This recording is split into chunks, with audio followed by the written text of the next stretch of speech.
Get over here, cat. Come on. Come love me for a little bit.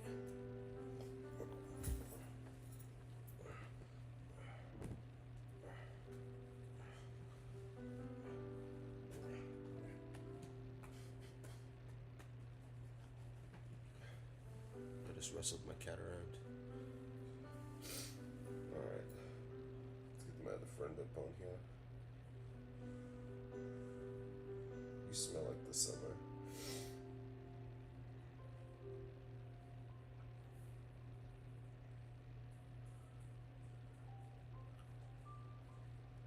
Alright, sent out some requests. Let's go ahead and start this. Let's go ahead and start this now.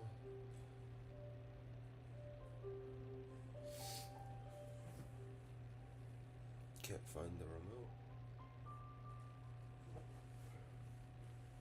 Yes, ma'am. Because it's Mr. Sebastian.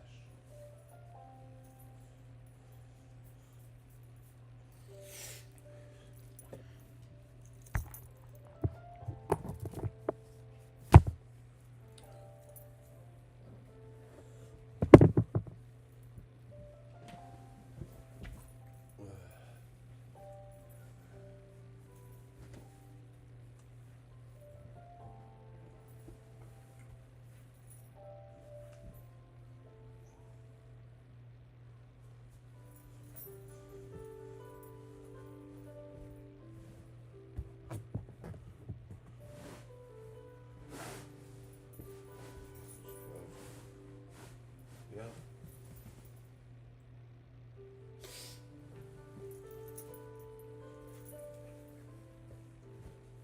Right now, yes, because I can't find the remote. But once I find the remote, then no. I'll be fine.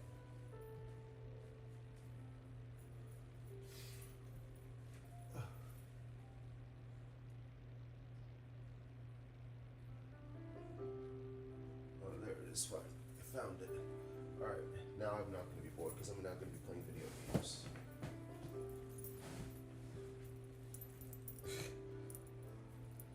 I'm also going to be live on I'm also live on YouTube, so if you want to look at me, you can watch me on YouTube.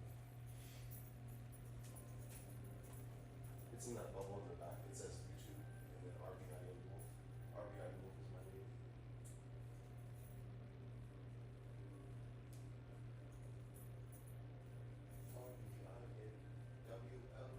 Rbinwolf.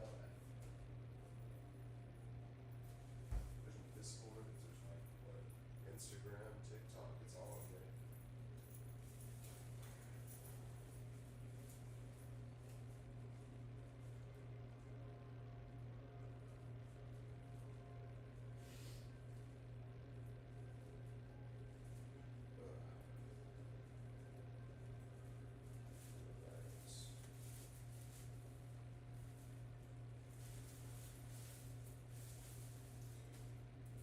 Some phones. Let's have some cheese.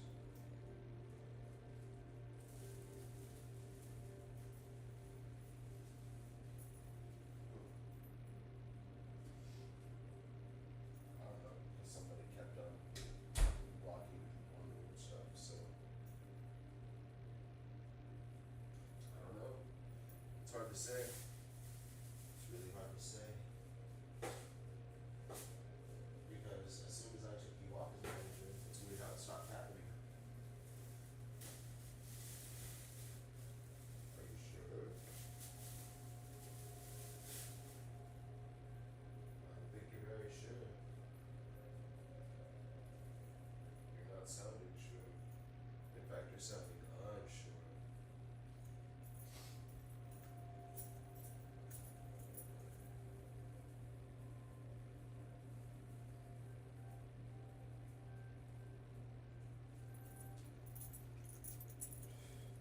Because you were blocking everybody. Uh-huh. You did it because you didn't like chocolate milk.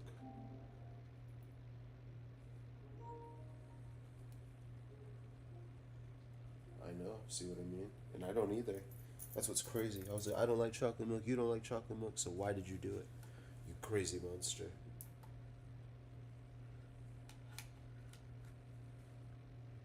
She's crazy.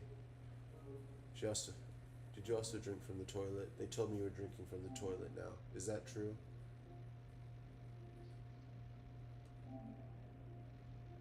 Sweets, are you drinking from the toilet? Sweet.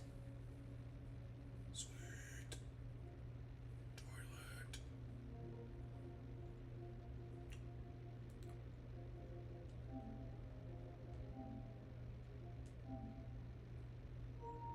Uh-oh, everyone disappeared.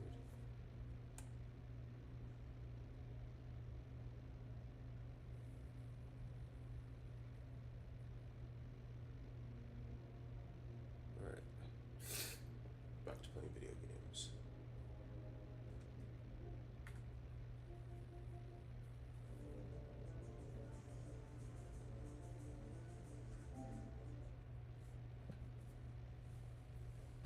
Let's do this. Let's do this.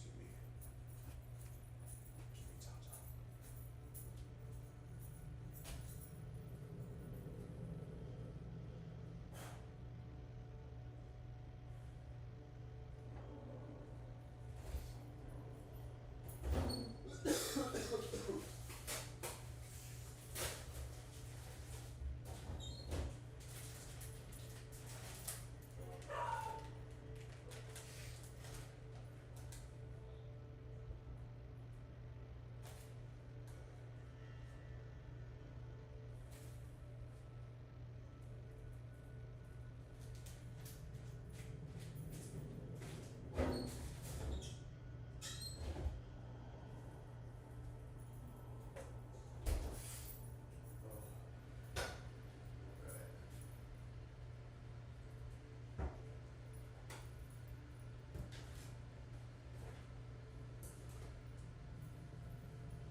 You said we are going? Yeah. We gotta switch to new again. Yeah. Good new stuff. When it's, what are you on?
There's cheese on the burger. Would you like half of it? No. I'm about to go work out. Oh. Can I go with you? Let's see. I got swimming trunks, towel, water shoes. You're actually going with me for a while. No, I just bring stuff just in case. You never know. I was to say we're taking different cars. Yeah, you always take precautions no matter what. Because if we meet people that was like, it's like, yeah, no, yeah. Hey, yes, actually. I just figured I was being prepared now for situations. Situation is always good.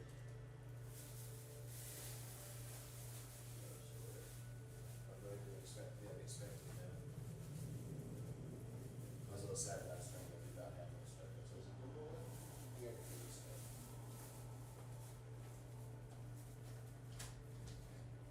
Then we can play no man's sky.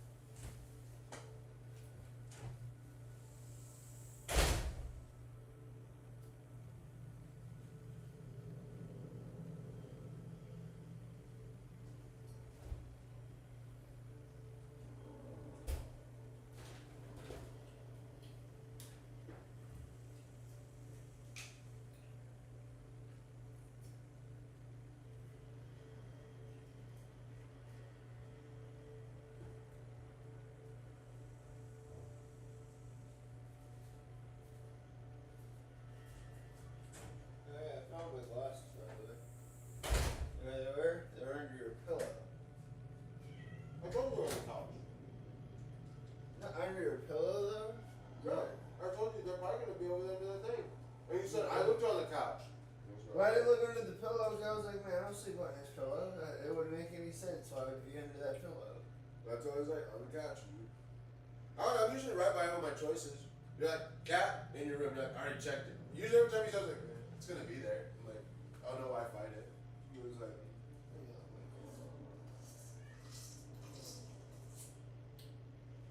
no, I was like, cause I already know like all these animals, everything's by habit. And so I was like, you lose your stuff in the couch. I was like, in my head, I already know where everything's at. That's how I was like, yeah. That's how I was like, your stuff, it's gonna be there. I didn't expect you to be under your pillow though. No, man. Couch is couch. I'm so confused why I was under your pillow. What kind of tooth fairy takes some glasses? Not only that, I haven't been there for like 3 or 4 days. And so I was just in my room, and so I was like, cause I was like, after I was sick, like, screw this, I'm gonna be in my room. Yeah, I did the same thing for a long time. No, that's when you lost your glasses. I was like, you haven't been better. You stashed it. Stash my glasses. Oh, I thought it was still chunky. I was like, you're gonna get bloated. I did that by accident earlier. It sucked. I didn't know it had not dissolved all the way yet. And I just felt the chunk go down my thing, and I was like, oh no. And I was like, ooh. And I was like, it was horrible.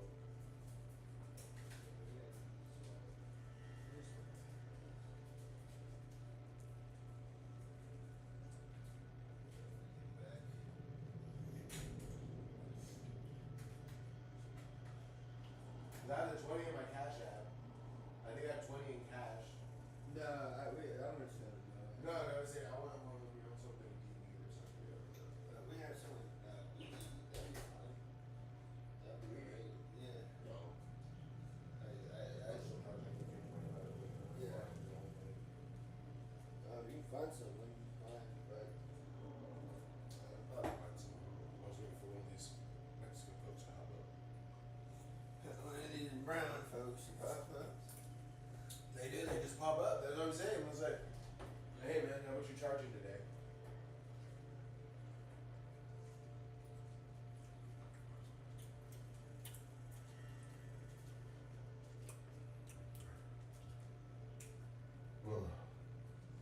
Oh, so good. Oh, so hungry.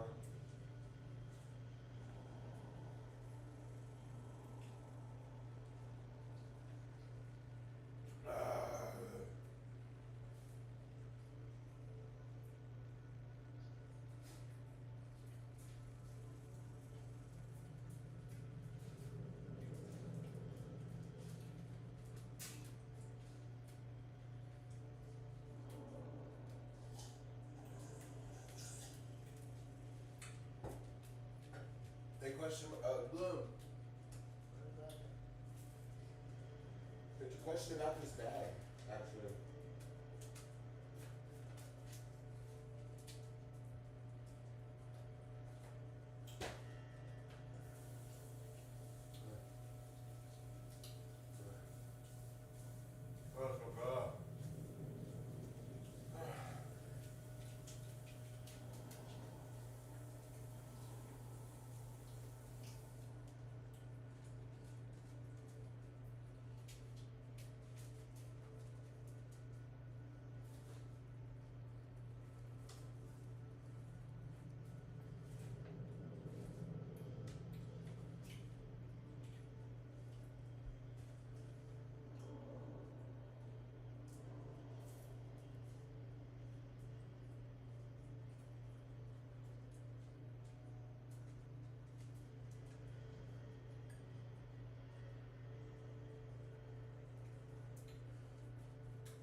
I was about to say, are you willing to get the sweat room or the sauna room?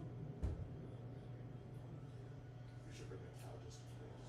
Oh, I'm in the hot sauna.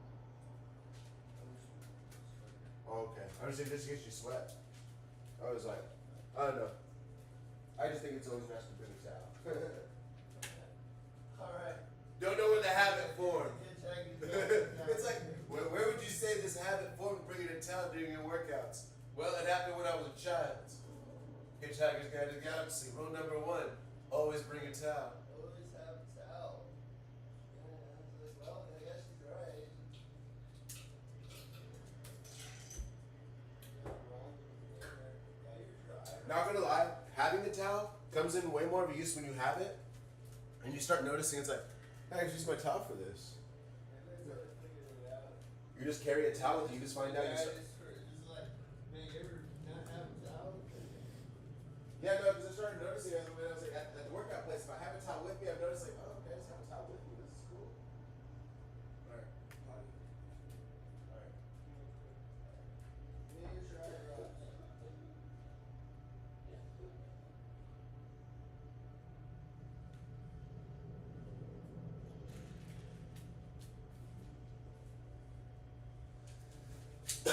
right.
swarm update. Are you prepared for the swarm?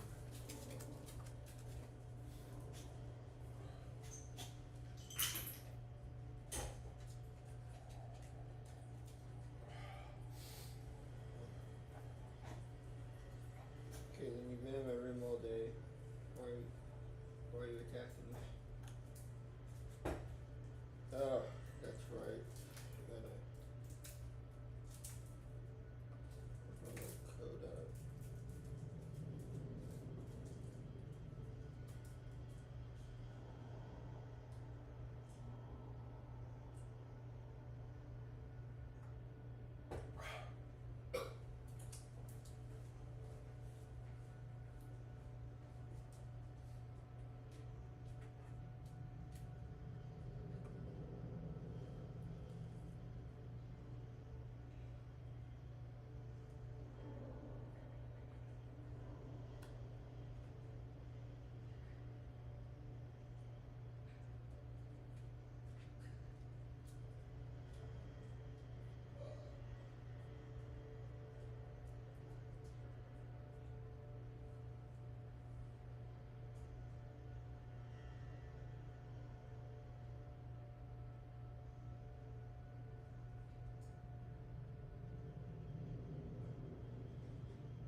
Hey, Crash.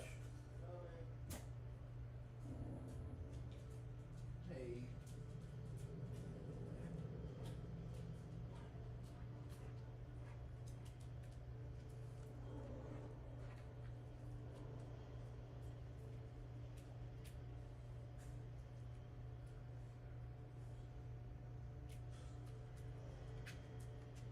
Alexa, turn this light off. Alright. Need your contact up and your stuff. Yesterday I just went in with enough confidence. I just after my phone scanned. What do you mean? I need you to sign in so I can actually get in. No, yours is different. Remember than mine. No, Remember we had to make our own different ones. Remember? but it won't let me have mine.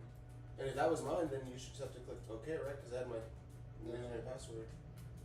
Because I use mine, but I don't have my QR code. I was going in with enough confidence and just act like I scanned it and then just walk in. Oh shoot! But where is the key card? No, it's on my old phone. Well, it doesn't matter what old phone it is. You're able to sign. You have to figure out what someone else is. You're signed in on my old phone. I don't understand how this is. I don't. That's what I said. But then you have to tell them. That's what I'm saying. Like telling me this. I can't. I'm not their support. No. Okay, I can use your QR code on my other phone. So. Oh no, but then I was like, I don't understand what you mean by using your other phone. So let me understand. Because if it's showing me, then they've just been negligent on their part. If it's showing me, that's what I'm saying. Well, I thought I was your party member. That's. You told me you had to sign in differently. I don't know. No, I'm just gonna do it again. I'm just gonna go in with enough confidence and check out. Can I get those eye drops? Can I put my contacts in? I just don't see why you just don't go talk to them about it. Because then at some point they're gonna be like, so you haven't been signed in, it's gonna cause us more issues. That's all right. Well, just talk to them when we get there. How about that? Well, Alexa, turn this guy on.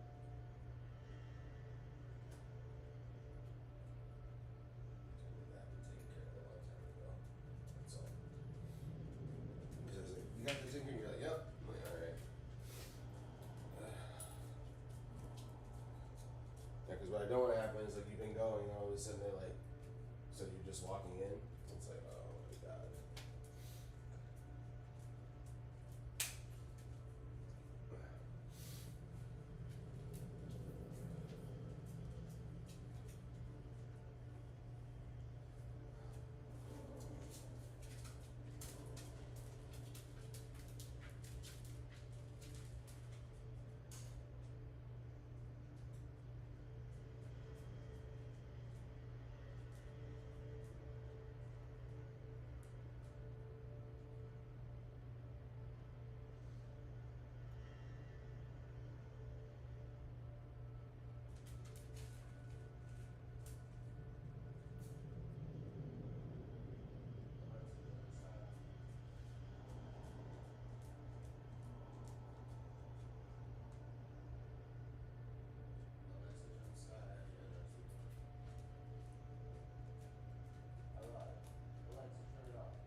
probably gonna want to take stuff to identify yourself because you're gonna have to do all that stuff. I'm sure, right? I thought we did it the first time I went, but you know, I guess you're saying I'm wrong. Which room you don't have a QR code on your thing? No, my old phone. Never mind.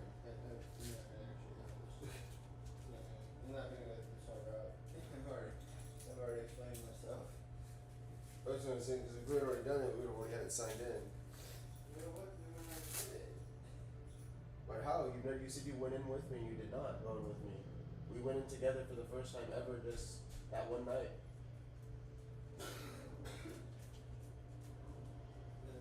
That's always like. What you said made no sense to me just now. So I was like, you did not go with me to go get this fixed.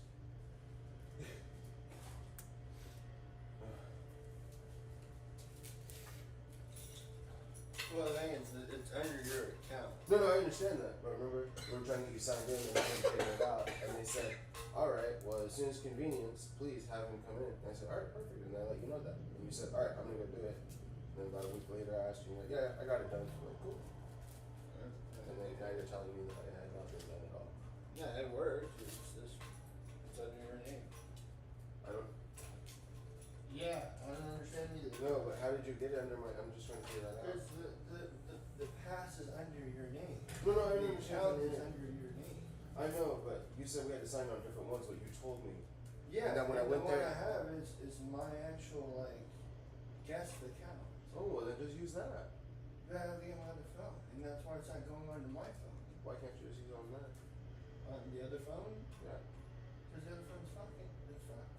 Oh, well then say it's broken, so you just don't have it, Daboon.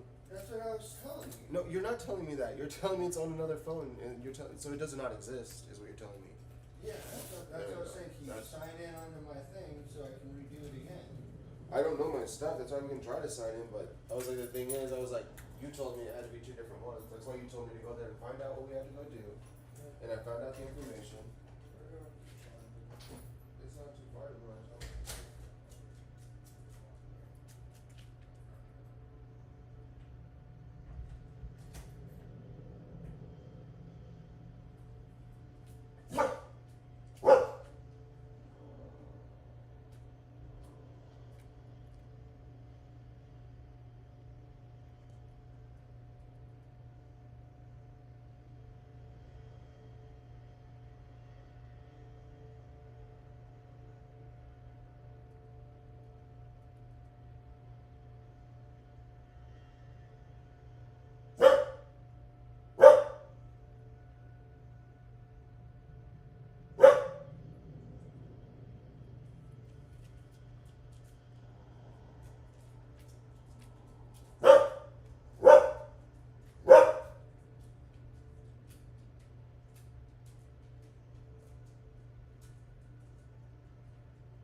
Okay, there's that.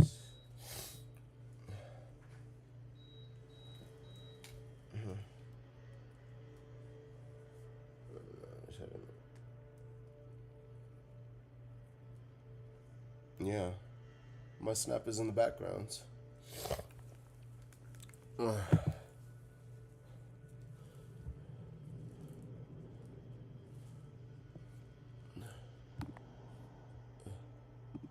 Hero. And then bring it down about right there. Bam. And bam. Yeah, no, I just have to make sure all the other stuff is just going down. Okay, well then. All that. That's all. That's all. Shouldn't go too far into it.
too big. Everything's growing on me.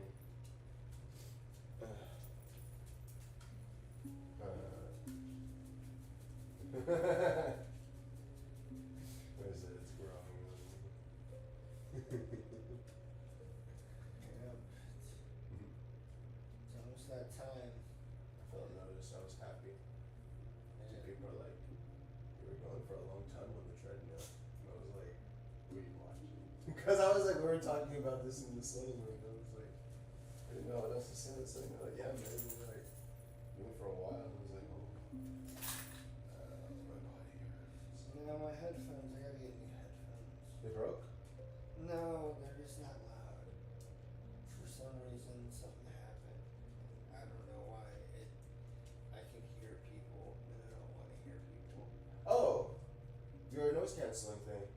No, yeah, I thought it was. After the one got hit. No, like reset them. Like No, reset. no. One hit the water, so it's thinking that it's. Yeah, but if you reset the whole thing, just give it like a fresh reset might work. That's usually like the goal. I was like, and if that doesn't work, then yeah, then I'll say. Well, that one thing that's in the water, and like it's like. Sometimes you never know. Yeah, A fresh reset. Yeah, fresh reset could do it. I was like, who knows? It's better than buying a new pair of headphones. No. What's disconnecting and reconnecting? No, I was just gonna use my old headphones. The only reason why I stopped using my old headphones is because people couldn't hear me. Oh. I was like.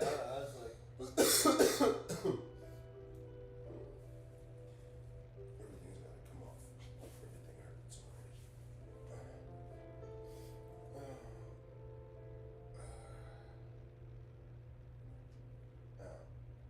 My legs. It's going down. Had a pretty good workout. I always get good workout. Hey, look, it's small cat. That's not a cat. It's a Wolverine. Hey, small cat. Me hoping that one day they'll put that Crimson Desert on the freaking list. Now I'm wanting to play it. Are we gonna play No Man's Sky now? I don't know. We can try. Or one of us can play. You could play. I watch or something. I was gonna mow the lawn here in a second. Come on. Because it has to happen. I've just been. I've been playing My body hurts. I've been playing the Dark Souls game with my AI, and it's been pretty fun. My body hurts.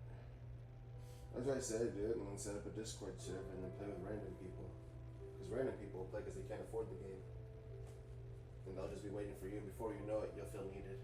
Because they're going to be like, dude, where are you? We want to play already. You'd be surprised how people actually dress up for that. Like, because they have the shit at home. They just can't afford the game. They waste their money dressing up. But like I was saying, it's like, if you just, because like I know you don't want to play the game, but you're No, not playing with the right people. my method's pretty well. I actually really enjoy my AI. She's You're being gross, Caitlin. she's licking her Flying uppercut. cover uppercut. Damn, double hit. Damn. Alright, I'm getting out of here. Yeah, I'm taking damage. Cleans herself off before they even touch me. Oh, I feel so much better. Let's remove the weight.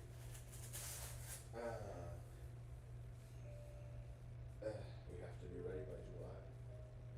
Why? Remember, we're going on the boat. What boat? Mom already told you about the boat. Oh, I forgot. Yeah. Unfortunately. Unfortunately, yeah. I'm taking. Oh, that's right, because you don't have to be able to take time off. That's right. Yeah, no, I was like. Alexa, turn the sky on. Yeah, I was like, I thought everyone was able to take the time. So I was like, Alexa, turn the sky on. Alexa, turn the sky on. I know I sound weird.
it's so good. I love water. Oh.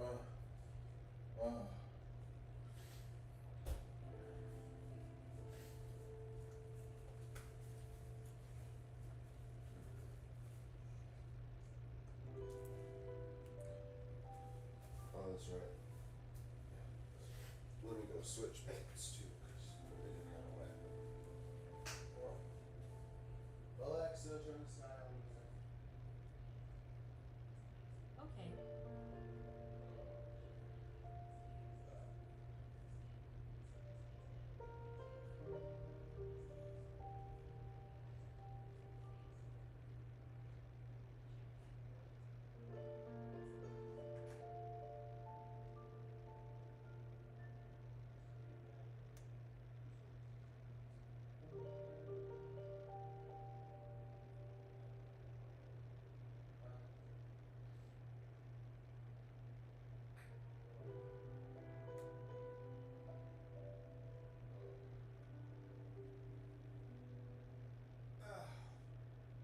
Holy smokes.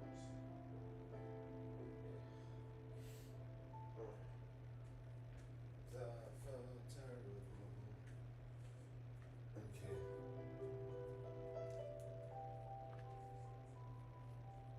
Oh. Oh.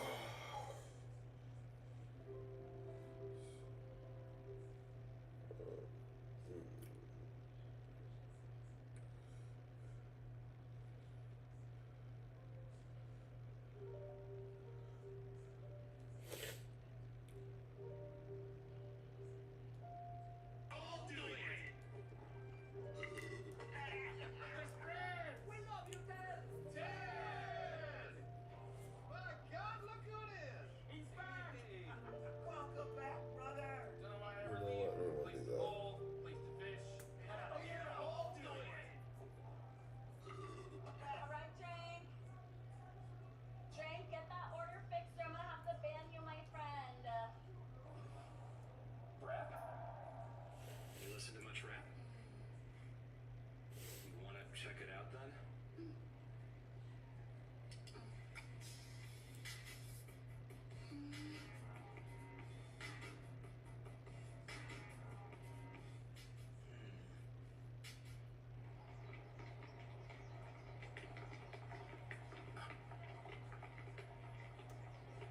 Hey, good morning, Ahaden. How'd you like that album? Would you mind if I borrowed it from you?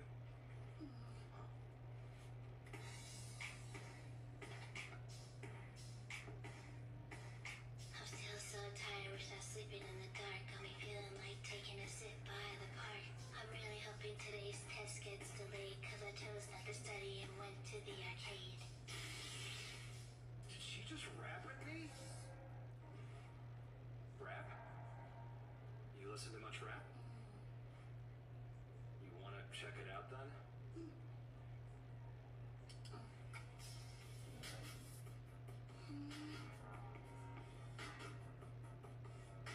What are you doing?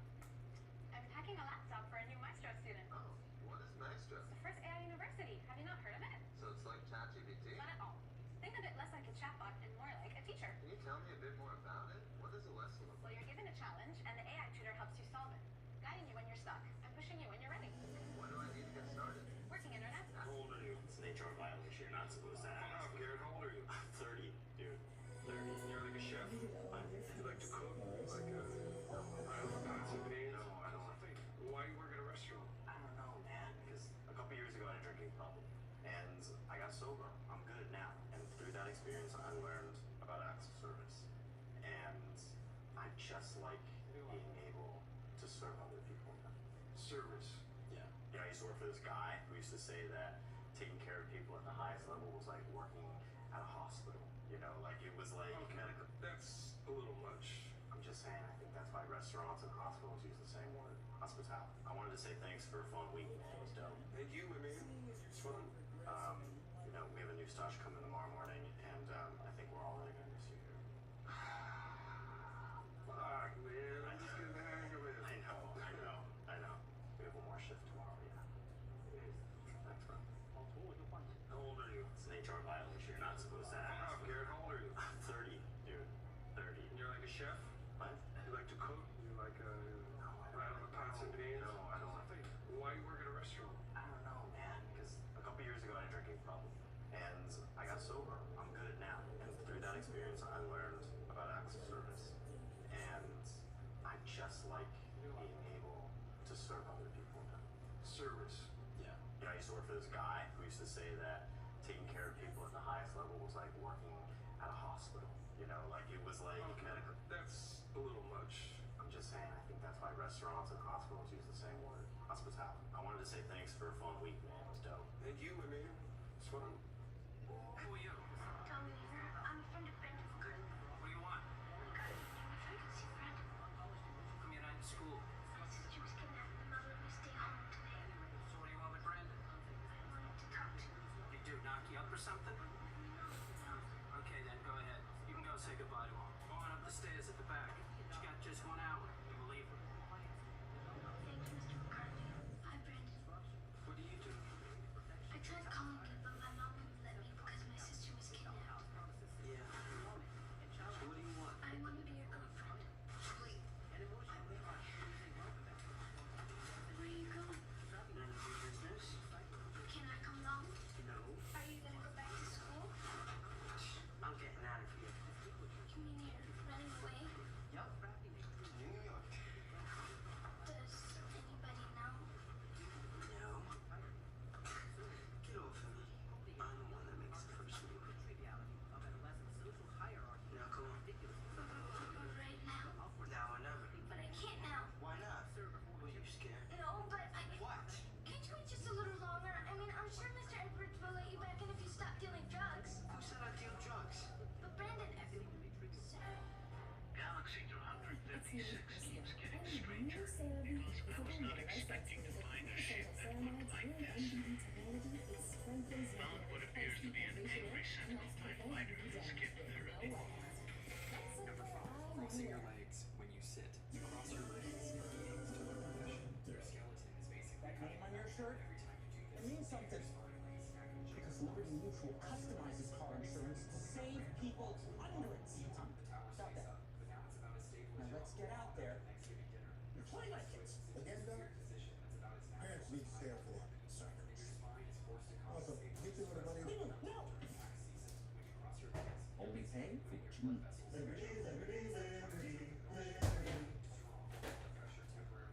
Chevy drivers leave a truck and shows up the same way they do. That's why Chevy Silverado is #1 in manufacturing work. So they can go where others won't. Make their own way there. And always get it done. As long as Chevy people keep showing up, we'll keep building trucks that do the same. Just announced. Get 2.9% financing for 72 months on all 2026 Chevy Silverado 1500 models. Chevrolet. Together, let's ride. Nashville Super Speedway. Music City, man. Let me play you my favorite song.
exhaust pipe to save gas. Your home's HVAC system isn't like Netflix where you can just pause rooms you're not using. Your AC is designed to push a specific amount of air through your house, kind of like how your heart pumps a certain amount of blood through your body. When you close those vents, you're basically giving your AC system a panic attack. It keeps pushing the same amount of air, but now through fewer openings. This creates pressure that's like trying to blow up a balloon through a straw. Your system starts working harder than a hamster on an energy drink. All that extra pressure can crack your heat exchanger, which is basically the heart of your AC system, and replacing that costs as much as a vacation. And that warm air has to go somewhere, so it starts leaking through tiny gaps in your ductwork. Oh, it's so good. To cool your attic or crawl space. You're just slowly torturing your AC system. It will get its revenge on your wallet.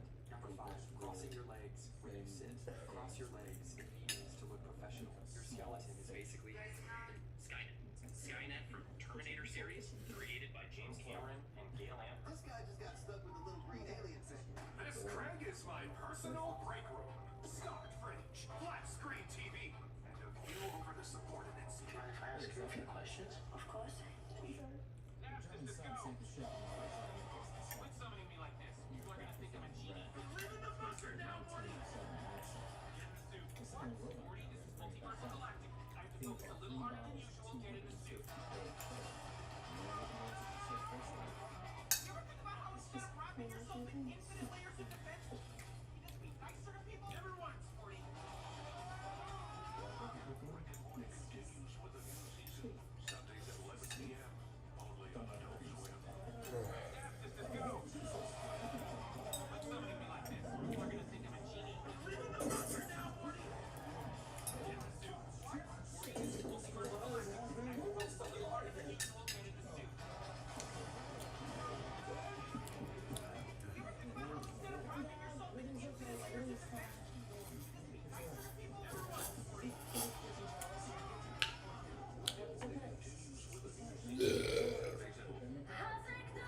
And I have something really fun for you today. This is a cheese from my oven, Switzerland. It is covered in black pepper. It is called Rbinwolf. And it's kind of a cheese truffle. In the opposite sense of a truffle cheese, you actually can use a truffle shaver. You can do really fine gratings, so you can put potatoes or pasta or a salad. And it gets a really nice, big, intense flavor. The cheese itself is very Parmesan or like where it has a lot of age on it and some crystals. And then it has a ton of that black pepper flavor that just kind of adds a punch to whatever you want to serve it with.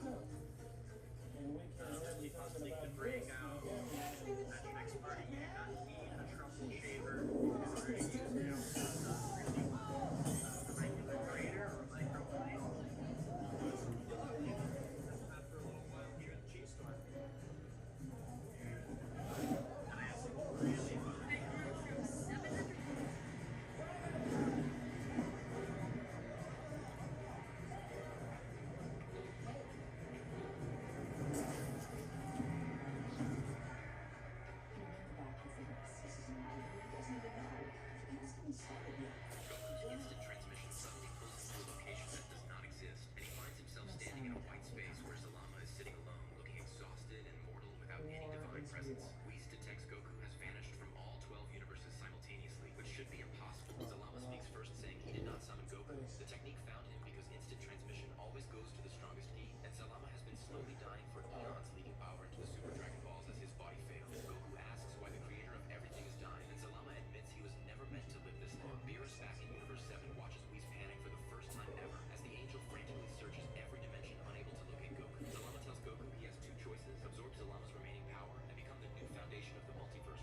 nose is now.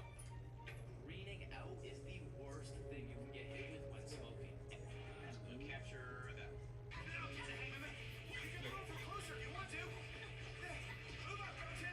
Don't be shy. Is it okay if I become all super strong like you are? Safety. Sure, but all strong like me now. Such a I want to do that Super Saiyan thing that makes your hair look funny. You can go Super Saiyan if you want to, but I think we'll need to wait till you get older. Going Super Saiyan takes a lot of intensive training. It can take some time. It's not the sort of thing you just wake up one day and decide you're gonna do. Sorry, bro. What?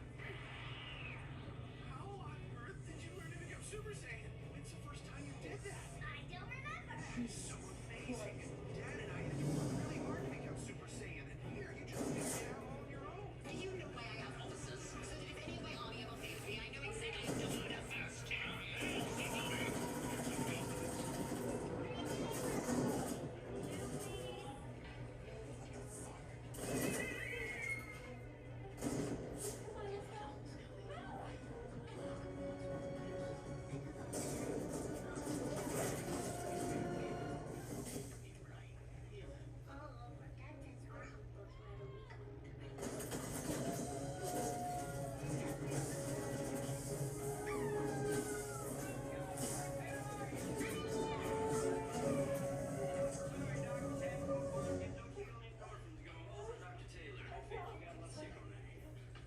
This here is Miss Kelly. She's our resident social worker. Yeah, is he okay? There's so much food here. You can eat as much as you want. Maybe I should break my arm. Me too. He told me I'd be like this open up the first time. There was one everywhere. We should check him in. Aren't you in the hospital all the time? Brian's head is so hard, I think the floor took more damage than he did. Dr. Walls, I don't find any of this very funny. Any of what, Doc? Children need proper care and you make me joke. A veteran of the U.S. Air Force brings you here's your wrapper and a Band-Aid and hand him a bill for more than a pint of making me a year. Now my family won't eat for 3 months so that you can drive a Cadillac. You're part of a system that is getting rid of the human need to survive, Doc. You call that proper care? Mr. Walls, can you have a moment, please? Head in trouble.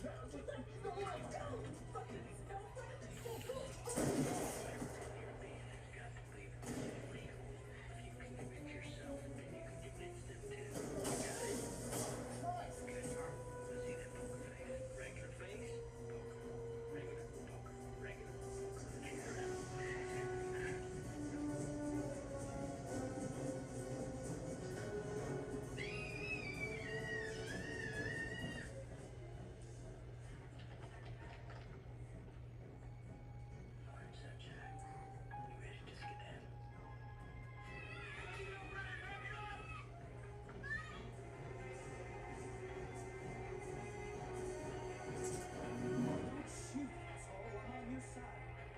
Crazy, my mom. 2, please. If you were blind, how would you ask for a toothbrush? Roading civilization. If you were blind, how would you ask Civilization's our fucking friend. Hey, folks. What's the plan, Captain Man? Trying to figure it out. If you were blind, how would you ask It's like running into time this bitch. You know what this is, right? If you were blind, Guys, how would you ask this is real. something to It's pretty drink? fucking real to me. Jets of survival live different. Shit.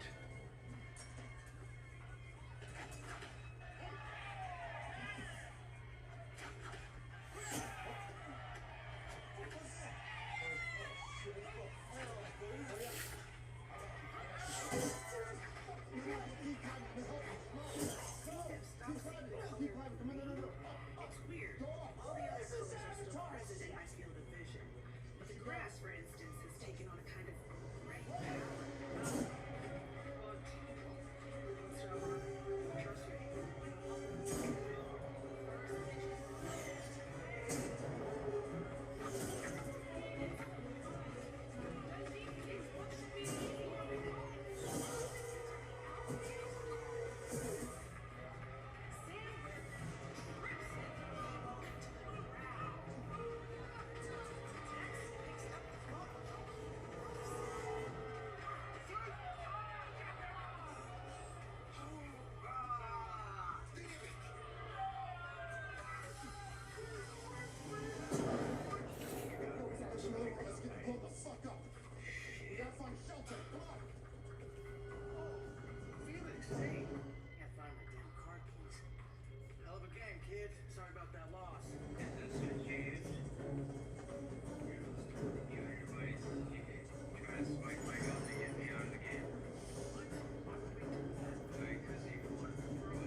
What's it gonna take? After you get me the $3 million you run today's game? Oh, come on, man.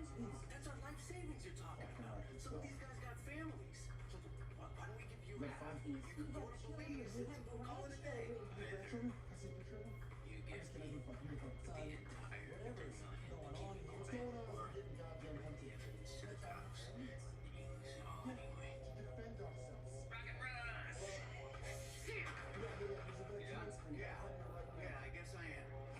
There's been a murder spree in the I'll give you woods at fucking instructions Massacre. how to wire me the money It's tomorrow. Manor Once it's in my account, I'll give you the evidence. Manor Gate. Oh, and Ross, Fucking you Google are it. so right. Time gets us all. Listen to me, Bet you okay? that We all woke the up time. with these Can guys you in restore our my power houses, now? these I've got locks things on to do. them. To be honest, One I night seriously want to tell you no New way. York, where I went I to have a no bar after choice. work, and I don't remember anything because they threatened me. They Oh. took all of us. Where they get you from? Wyoming. Orlando. Are you ready, Meliodas? Sure. Ziharo, check out. Let's see. Can I join? Of course you can. It isn't nighttime. This darkness is Meliodas' power, released from the Ember. Ario Dureshi! I am at a gas station. Can you please just trace the call? No doubt about it. It's him. Hey, Merlin, think you can send me over to the Ten Commandments? You can't just waltz into enemy territory. It's suicidal. You can do it though, right? Indeed. What did I say, dude? You said they're coming. Thank Christ. How you doing?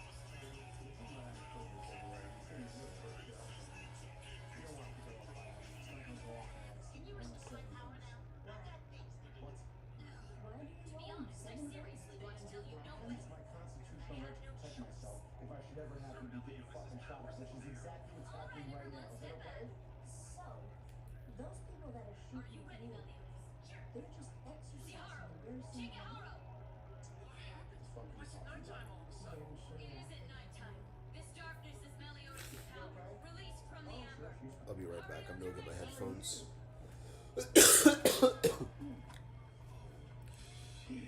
Oh yeah.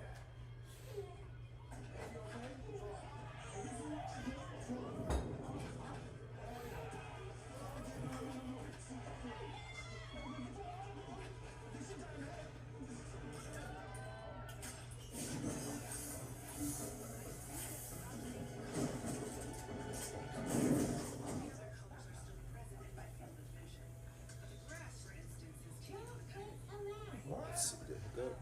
There it is, perfect. Yes, I can. Sorry, I had to hook up my headphones. Oh.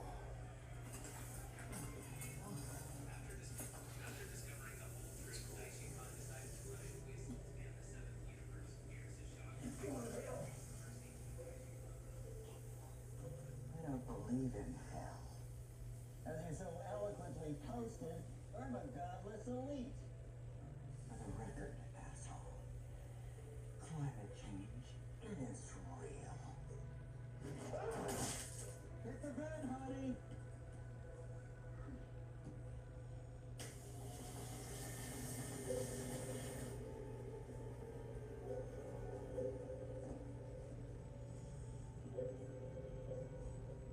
I'll get 'em up.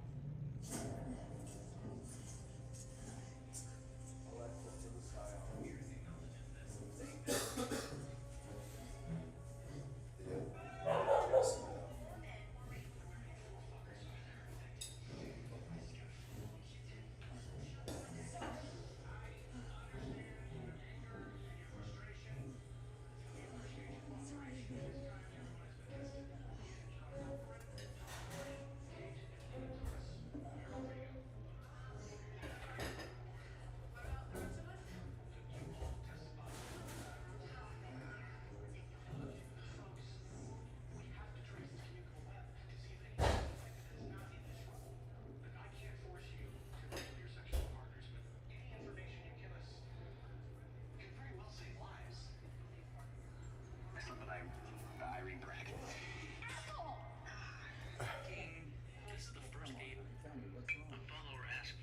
Cartoons.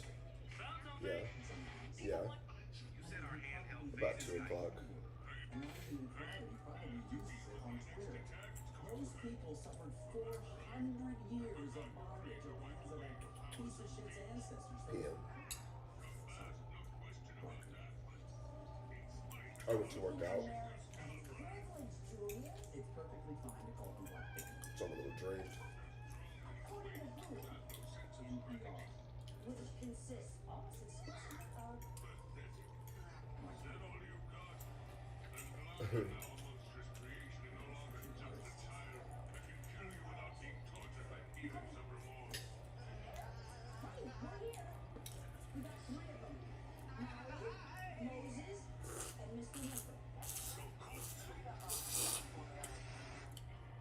Oh, it's so good. No, I was slurping my drink. no meat. We're ready. She said, did you fart? That was actually funny.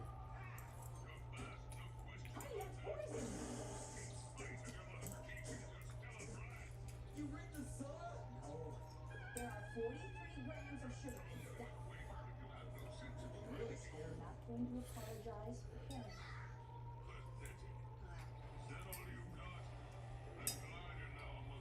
Get some more.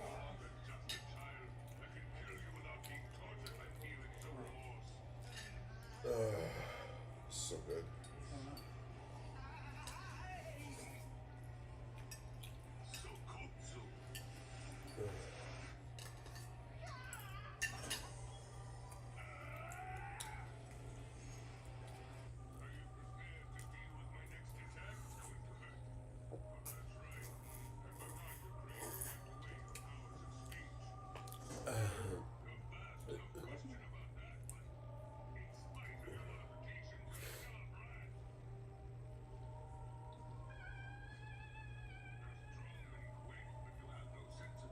Hey, pack of lights, please. Coming right up. You want to fill her up? I don't know. Oh. Walk over.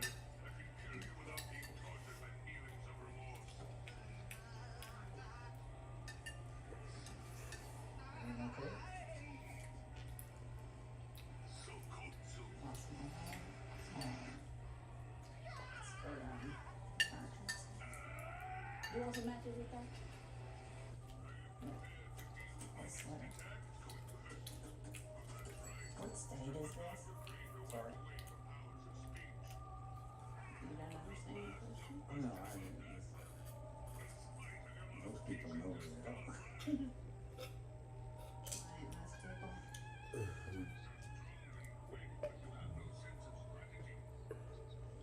You're in the glorious state of Arkansas.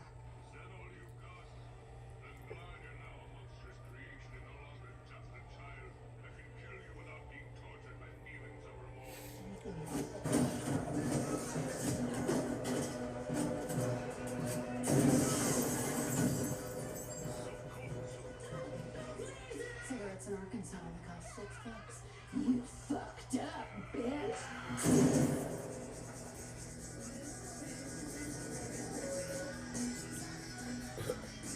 Cigarettes only cost $6 in Arkansas and shatter.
stunningly smart.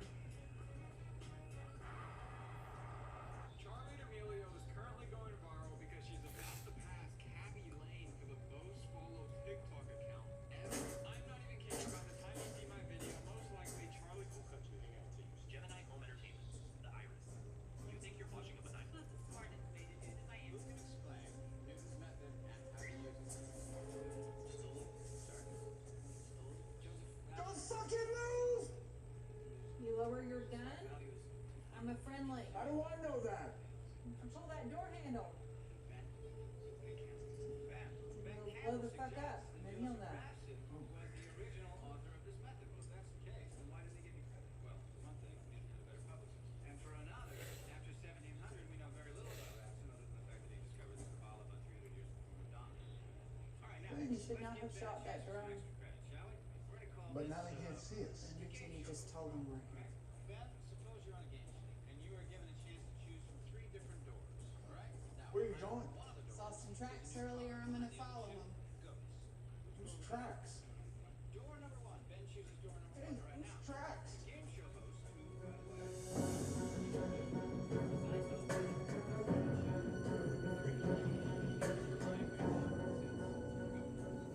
Why didn't they just kill you when you came in? Don't care. You want to hear my theory? Not really. Read that article. Every year, these liberal elites, you know, like worldless cucks who run the deep state, kidnap a bunch of normal folks like us and punish for fucking sport in like this mansion in Vermont or something. I forwarded that to 50 friends. It's not like I believe it. Do you believe it? That you have 50 friends? No, the rest of it.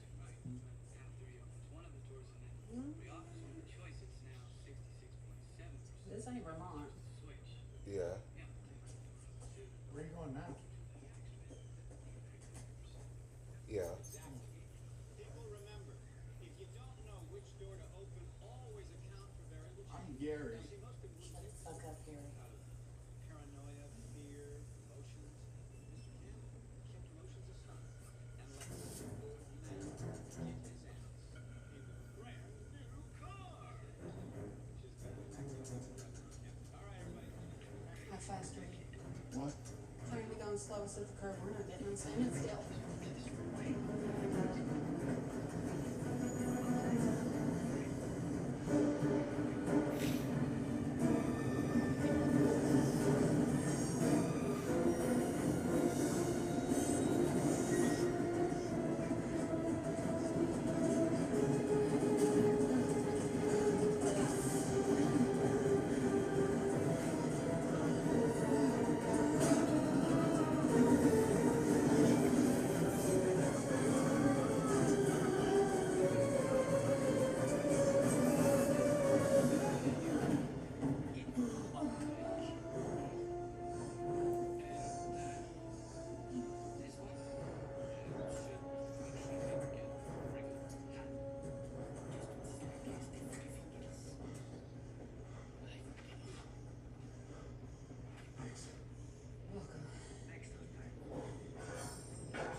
I give you something cutting edge. Prosthesis in 3 dimensions. Who's there? Come the fuck out or I'll shoot! لا تترك النار علينا أنا مش مسألة أنا عندي سلاح طفل بتاع جاك. Come on. It's not just What? like the sign They're not real. You know what we have here? Crisis actors. من فضلك لا تطلق النار What علينا are the chances the one train car with the open doors full of illegals? I mean, when you look at these fucks, a little obvious, don't you think? إنه ناس أصلها ومش عنيفين. Are you fucks trying to teach us a lesson? Oh, no! I feel so sorry for immigrants and refugees.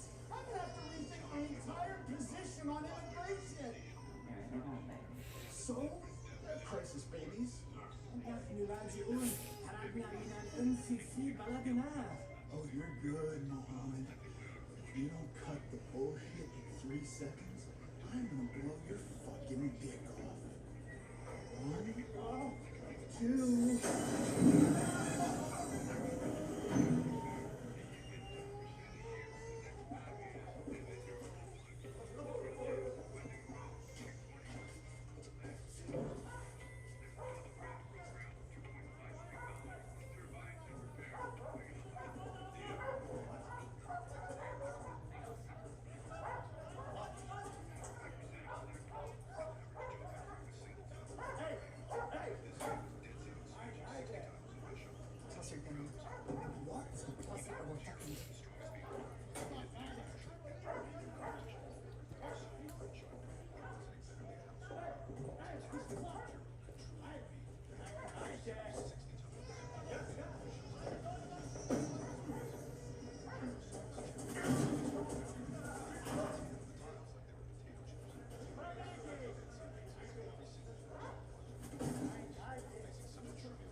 Sir, excuse me.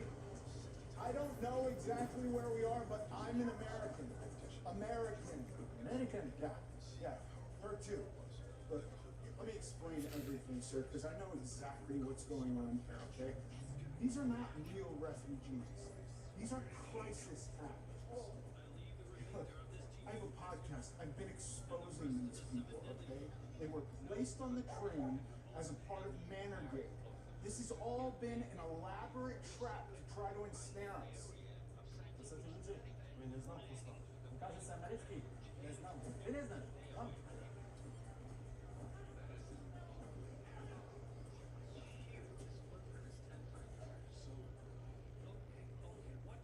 I don't think they believe you, Harry.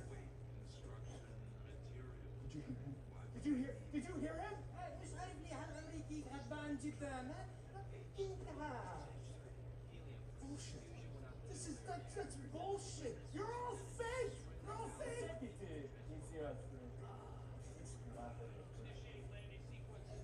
You just gotta chill, okay, buddy? Those other refugees, they weren't part of this. They're real. I know. I have been embedded with them, okay? And those soldiers, well, they're fucking real too. That train wasn't supposed to be stopped. So just calm the fuck down, and we will get through this, all right? And you know what? I'll be thinking you guys a head start before I come after you. How's that sound? You good? Come on, buddy. Gary. I'm not your buddy!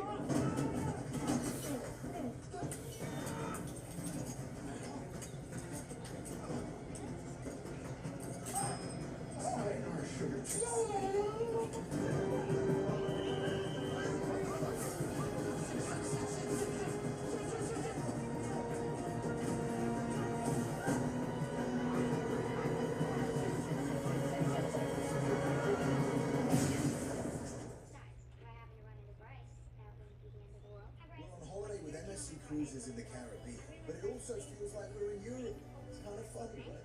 That is funny. Like how we're in an American sports bar 30 feet from an Italian gelato Yes! shop. I think you mean 10 meters. Dining on authentic Greek cuisine. Yet we're nowhere near Greece. European-inspired architecture one side, the Caribbean the other. That's funny. Almost as funny as an Englishman who's named after a city in Florida, Orlando. That's not funny. Chevy Silverado, #1 in manufacturer loyalty. Just announced. Get 2.9% financing for 72 months on all 2026 Chevy Silverado 1500 models. Chevrolet. Together, let's drive.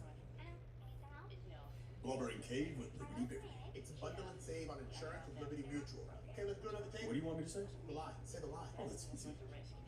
The line. Okay, let's pick it up tomorrow. Only pay for what you need.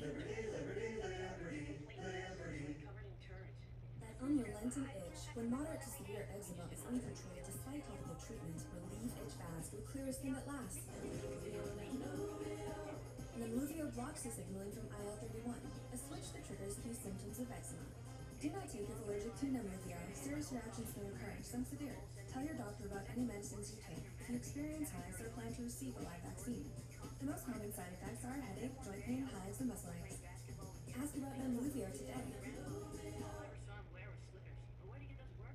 Living with hypopara? Whether you're braving the big sale, strutting the snack aisle, or crushing your coffee run, take charge with Yorvipath.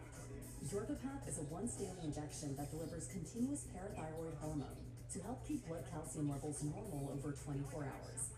Rbinwolf is used to treat adults with low parathyroid hormone, known as hypoparathyroidism. Don't take it for allergic. Stop taking and get help right away if you have swelling of your face, lips, or tongue, breathing problems, fainting, dizziness, lightheadedness, fast heartbeat, itching, rash, or hives. Rbinwolf may cause high and low blood calcium levels or possible bone cancer. Tell your doctor if you have nausea, vomiting, confusion, muscle weakness or cramps, irregular heartbeat, tingling in fingertips, toes, lips, or tongue, persistent body pain, or unusual lumps or tender swelling under your skin. Tell your doctor about all your medicines. Other side effects include decreased blood pressure when changing positions and digoxin toxicity. Talk to your doctor to see if Rbinwolf is right for you and how you can save.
Well, I was eating in Mississippi and I got knocked out for what was at least 18 hours, so taking that into account, along with your accent and the license cooking stall, I'm guessing I'm probably in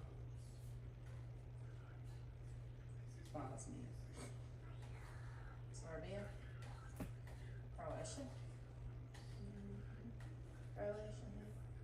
How you get here? Doesn't matter. You need to call the American Embassy. Show us paper. I don't have papers. Call the embassy. You hunted? Who said I was coming? Dawn. You hunted like Dawn? Who the fuck is Dawn? What are you doing?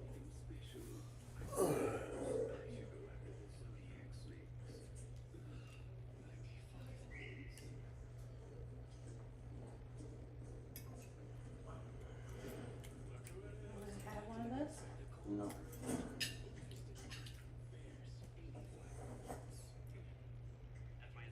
Dawn. Got it. Yeah, hunted like Dawn. Told you, assholes. Yeah. I was heading north when the dogs came after me. I thought I was fucking dead. There was those bandit assholes. And I was leaving when we just fought the Russians. Come on, pal. And what was up with that crate? I mean, why did they give us weapons before they started kicking us off? To make it more fair? And what was up with that pig? I thought they were all vegans. Well, I cannot wait to blow the lid off this shit. We gonna be on Hannity, you and me. It's like them two Jew boys that fuck Nixon. You wanna share what you're thinking, sweet? Come on. You don't care why they're doing this stuff. Kill me, I don't give a shit why.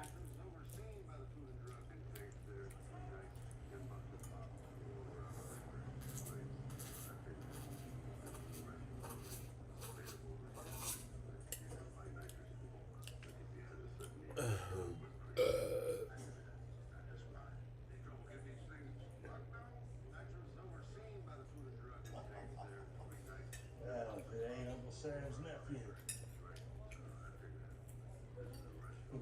We're rescued. Yeah.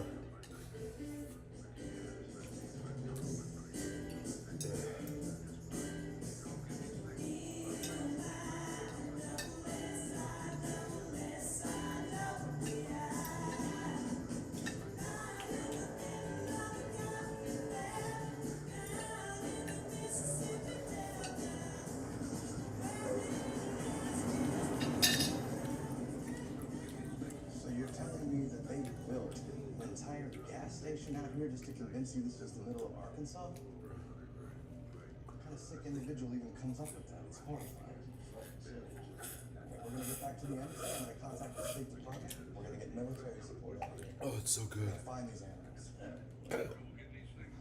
Why would they do something like that? Same reason elites do anything, because they think they're better than us. But why you? I mean, it seems so personal, right? What? No, I'm just asking, why pick you? Of all people, you must have done something to pop up on the radar somehow. Otherwise, why target you so specifically? What? You think it's our fucking No, fault? no, that's not what I mean. I would never blame the victim. There have to be a reason, is all. Can you think of anything at all, no matter how minor, that might make somebody want to try something?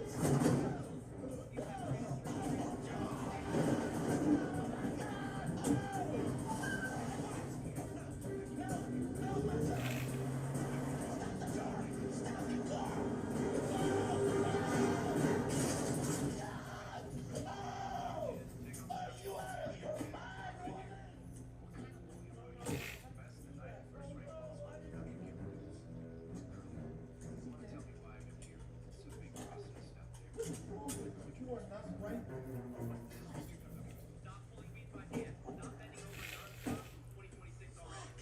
Why did you do that? Why? He was trying to save us. He... Way more than an ordinary meat burner, it's a powerful tool to boost your outdoor Jesus. work efficiency. It blasts intense heat up to 3200 No, Celsius. it's Gary. It kills unwanted plants with pure. Who's not? Because everyone is lying. Well, maybe we should have waited to kill him until he told us why they're doing this. Pretty sure he wanted us to tell him. There's 11 of us when we first woke up. There's 3 down out of the gate. The guy got grenaded. You said there are 3 at the gas station. I assume this is the guy who hopped the train with. Just leaves you with me. Seemed a little obvious that maybe wanted us to find him. Depends on whether they're smart pretending to be idiots or idiots pretending to be smart. I said, fuck those fuckers. Okay, we got us a car, let's just fucking go. Okay, I'm driving. Give me the key. No.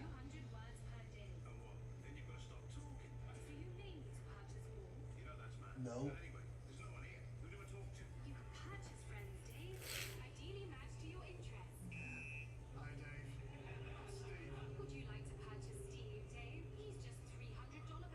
My mama used to tell me this story about the jackrabbit and the box turtle.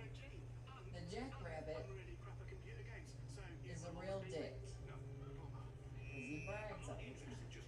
Says nobody's faster than him. And well, it's true.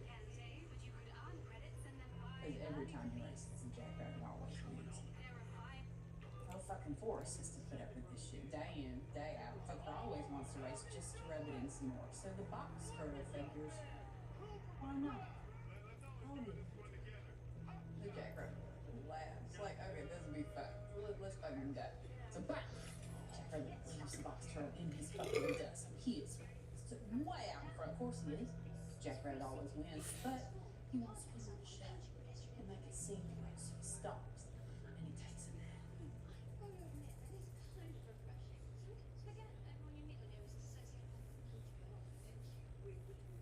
Sleeps longer than you want.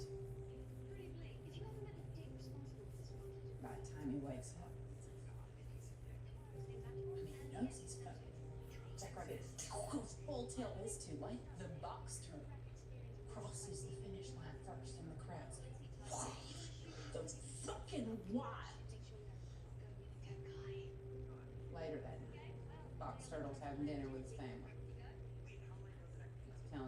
box turtles how he did it.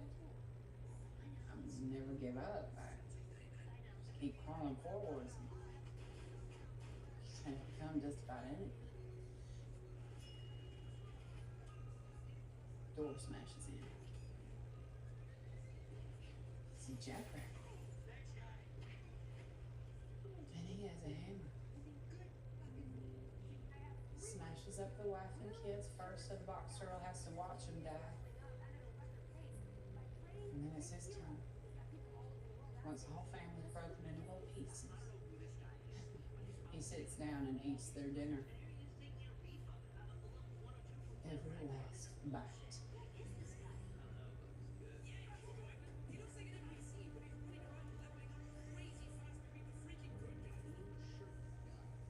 Because the jackrabbit always wins. Your mama told you that story? So wait, so who's the rabbit? I mean, is it us or them?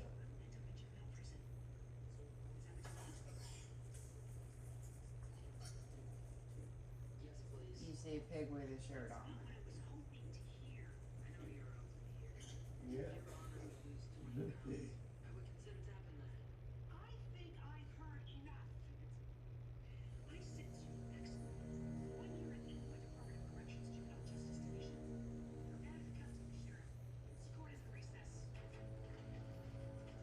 Where the hell is Oliver? We left to get them hours ago. She's fine, Ted. Oh wow. Ava DuVernay, just like one of my posts. Friends with Ava too? No. Well, maybe. Met her time on her dinner. This is the photo that she liked when I was in Haiti. You were in Haiti? What are you doing there? Again, you're curing AIDS in a favela, isn't that? Don't joke about AIDS. No, I'm not joking. AIDS is very, very serious, and thank God Martin is single-handedly taking it on. Okay, first of all, there are no favelas. I'm loving your singing. It's making me happy. I heard that you got a girl pregnant down there. Oh, I fell in love. Hope she was pro-choice. Don't joke about choice, man. What matters is that Haiti is in the midst of a decades-long humanitarian crisis. And it's unhealthy. Thank you. Does it get and see? Okay. Oh, for sure, guys. We're all on the same team. You say guys? I'm sorry, I gendered it. Where are they? It's all on the radio. I mean, things probably embassy sometimes. Sergeant Dale? Some help? Please, let's keep your voices down. Why? They're in a car. Hire me a consultant. I'm a consultant. What was the name of that movie? Tears. And that's actually what they call it. Tears of the Sun. Why is the sun crying? They came out in like a theater and stuff. Bruce Wilson's in it. Love Bruce. He's cool. Sorry, Dan. Well, I'm gonna go take a piss. Give us the hand sanitizer.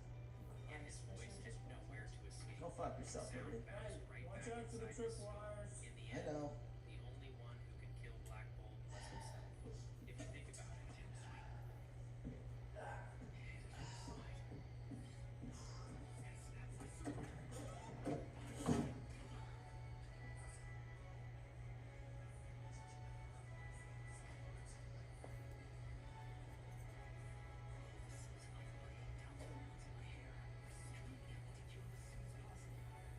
Hey, this your pig?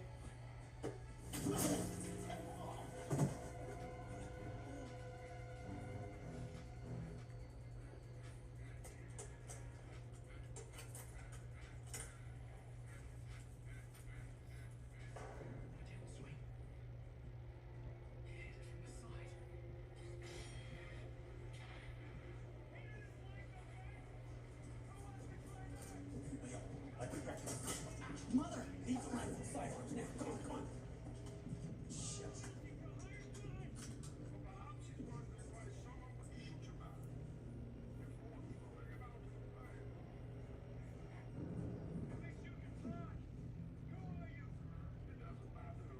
Richard! Shh. Oh, shush.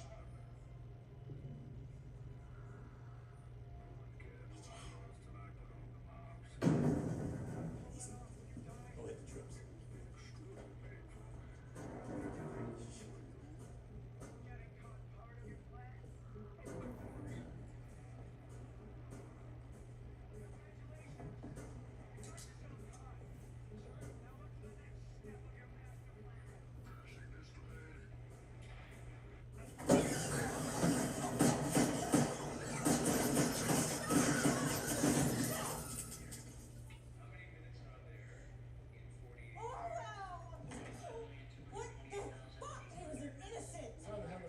You almost fucking shot me. Well, I didn't, did I? Because Pay attention.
Thank you for all the help. you, I dropped the pig. Oh, give me a gun. So, Do you think you this could is a find hunting one? beast. It's like no animal you've ever encountered in the wild. You believed you could communicate with him Darling, until you looked in his eyes. is there anything you would like to ask her? BK is memorizing the appearances and You senses got of mad humans. that I killed the fucker in the car before you could ask him anything. Think you could fight him? Well, you like this chance. I don't ever want to fight him. He's an honest lad too.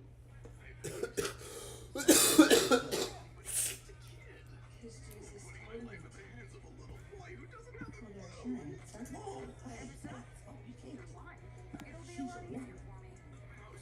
Hey, miss. I'll have to show you any mercy. Do you think you should be afforded mercy just because you're a girl? No. what the fuck is wrong with you?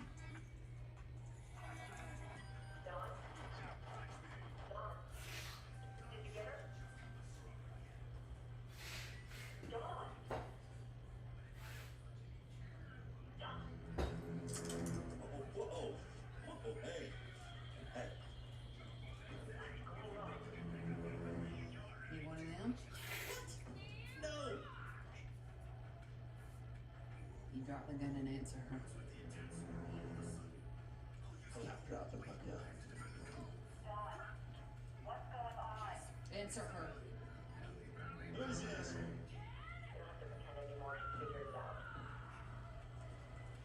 I don't know who the fuck that is. Drop the gun. They're playing. They're fucking with you. I'm on your side here. Just drop the gun.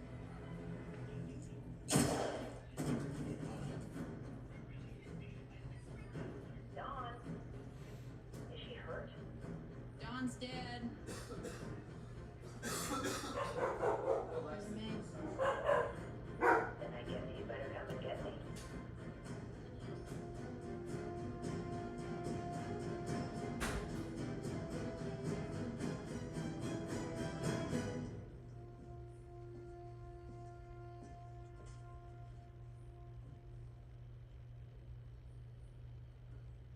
I heard them call you a consultant. You train these fuckers? Yeah. How much did they pay you? Nothing. That would hurt a favor. And where is she? Why?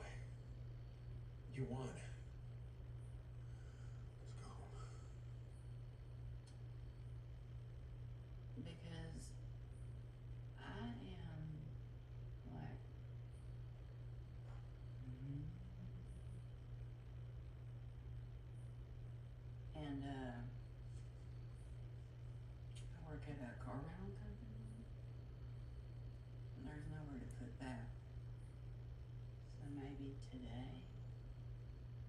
Back in life.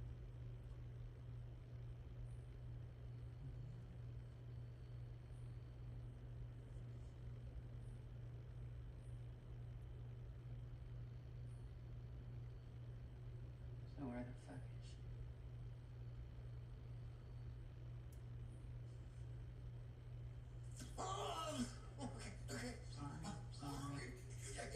Sorry.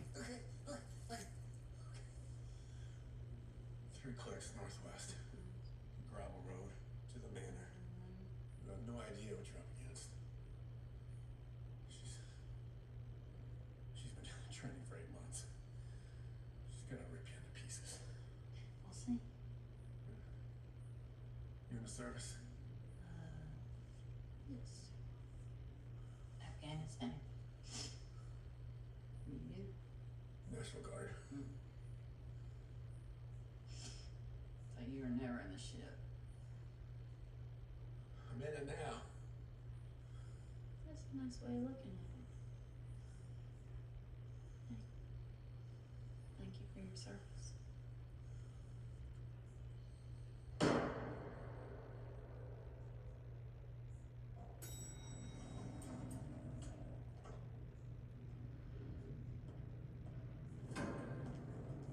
Hello, Paul.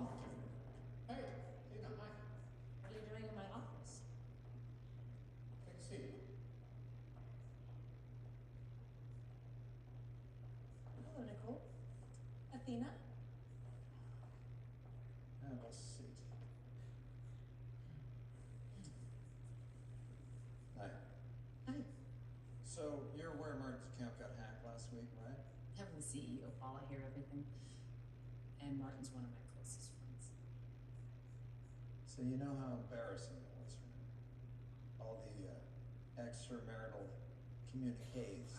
Call it sending his wife's oncologist pictures of his cock. I mean, there are more than just the cockpits. There were texts and emails. And he said some extraordinarily critical things about the president. Oh, well, last I heard, free speech still exists. Don't do that. Don't First Amendment me, please. It's not a country, it's a business. A business, and there are optics.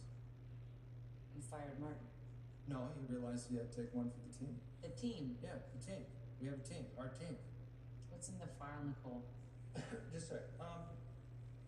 Do you recall a text thread you had with Martin, Peter, Richard, and Liberty, amongst others, December 17th at 10 o'clock in the morning?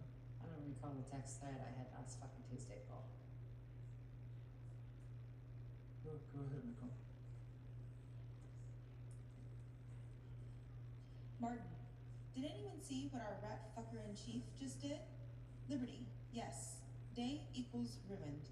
Peter, infuriating. Athena, at least the hunt's coming up. Nothing better than going out to the manor and slaughtering a dozen deplorables. Miranda, we promised not to talk about the manor on text. Ted, Viva el Manor. Liberty, deleting this thread. I don't get it. Are you aware there's an active group of people out there who believe this is a real thing? Believe what's a real thing? That you're hunting human beings for sport.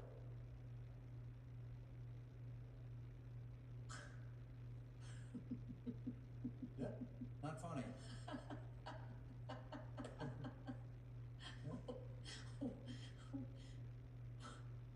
What? Yeah, conspiracy websites are all over it. They're going bananas. They're going berserk. Reddit? I mean, I don't know the names of them all. But anyway, somebody pulled a property tax record for the manor that you bought in Vermont. Manor? No, I don't own a fucking manor in Vermont. It's a 3-bedroom house. Jesus, I can't believe you used that word. Manor? No. Deplorables? It's charged. Oh, well, I initially typed fucking rednecks, but then I decided that wasn't specific. Hey, come on. What? What would you prefer I call them, Paul? Gun-clutching homophobes? Hey, stop, please. Academically challenged racists? Hey. What about tooth-deprived We bigots? have our best team at Reputation Management flooding the search engines in the hopes this thing doesn't go mainstream. But even if by some miracle it doesn't, and I really don't see that happening. Martin did what he had to. Richard did what he had to. He's out of Blues. Julius and Miranda had to step down from their foundation. Liberty exited for fun. I'm sorry. You gotta go.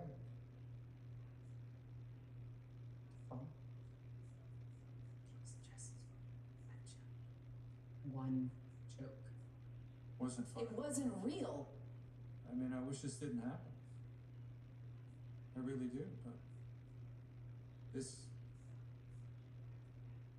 idea is out there, and these people believe it, and they're not going away.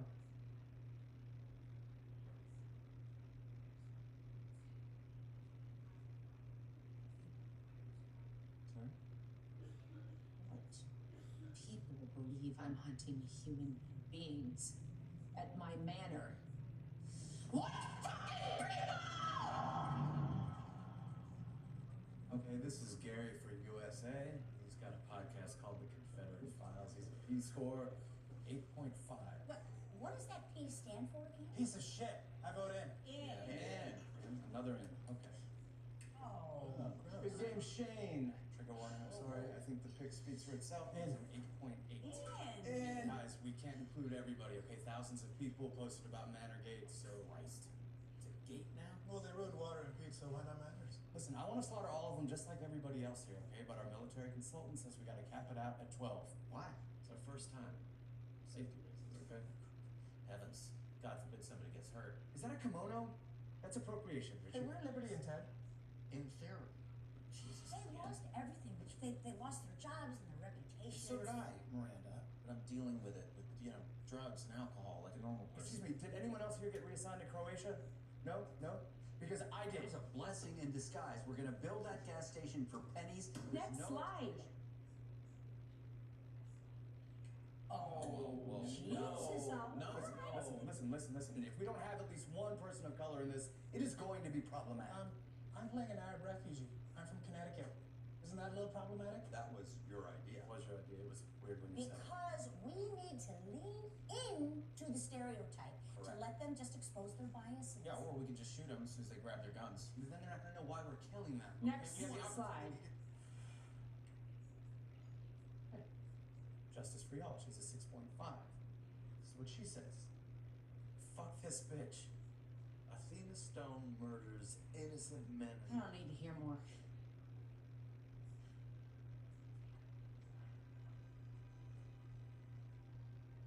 That's our snowball.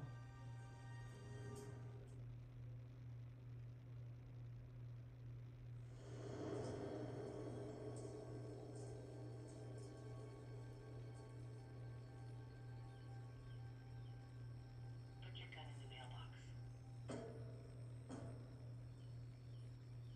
Why the fuck would I do that? There's a shaped C4 charge underneath the gate.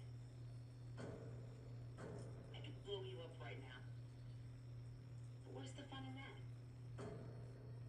No guns. Put it in the mailbox. Now.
Killed him?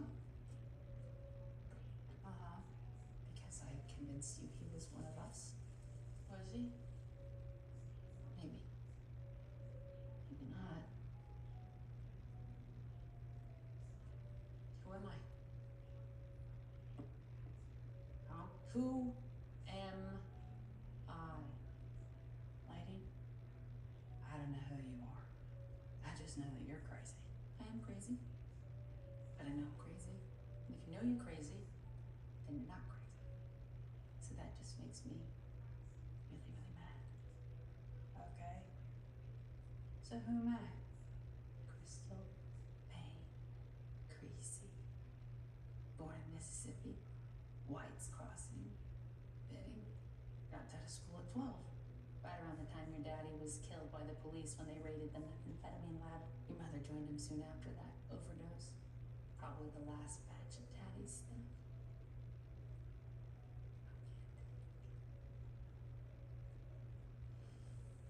You know, most people think that you should use cheddar in a grilled cheese. But I use Gruyere. Nothing else has that kind of melt.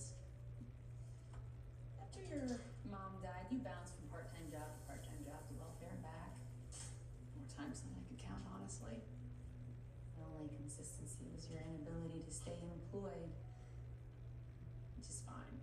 This country belongs to the uneducated and ignorant as much as it belongs to me. You fail, we pay. Eventually a cow falls on your head. You blow your brains out in a parking lot because you finally realize what a waste your life truly was. But not you, Crystal. You decided to go on the internet and write a stupid vow.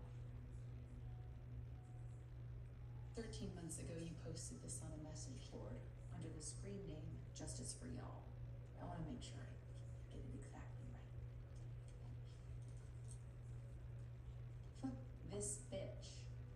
Athena Stone murders innocent men and women for sport.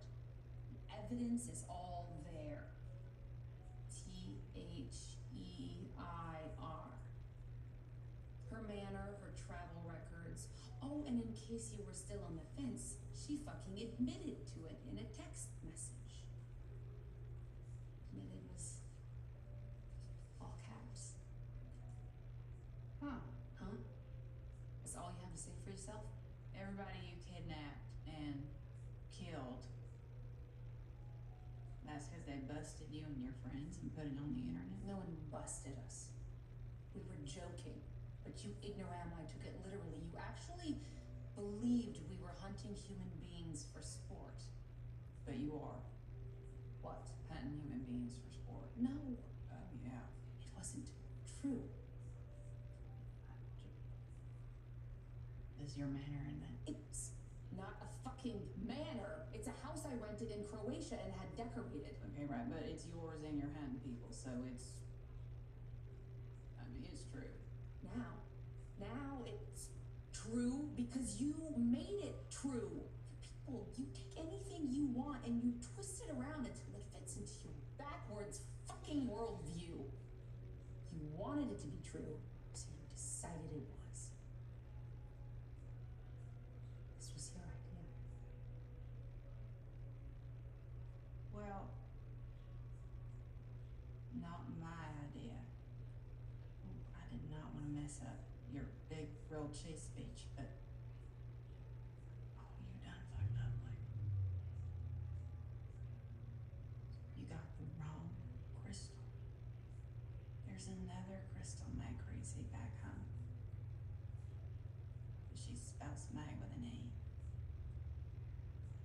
Hey, I get her mail sometimes. And my dad's an asshole, but he never did drugs. And my mom, she's alive, too. Can we call her? Let's call her right now. No. Give me the phone. Wait. I'll call her. Do I look fucking stupid? Fine, I'll give you her number and you can call. It's not gonna happen. Ooh, you don't really care about the truth, do you? Of course I do. The only difference is I'm right. maybe. Maybe not. Now, do I have to keep listening to Beethoven, or can we fucking get on with it?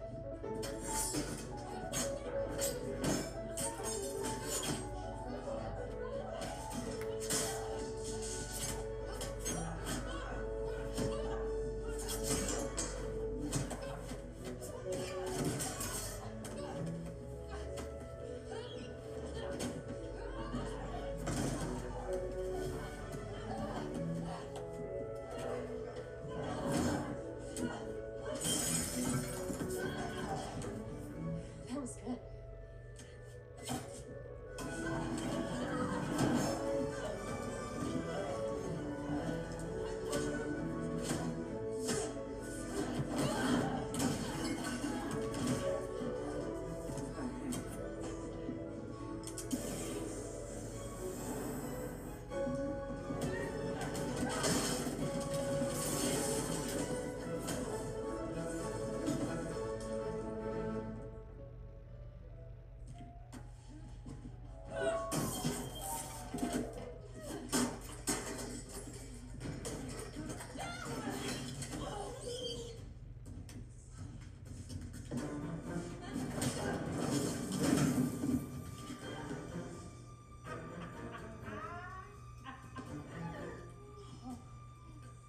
Hey, Crystal.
I got you.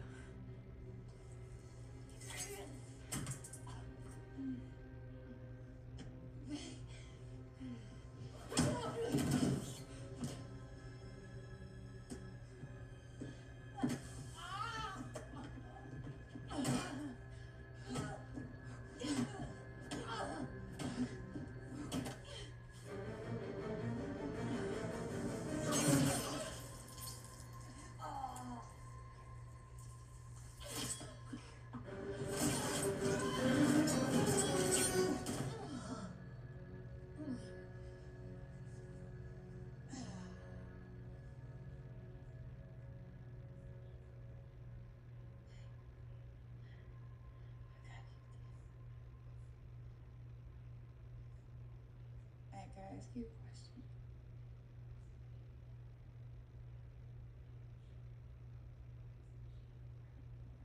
Why did you call me Snowball?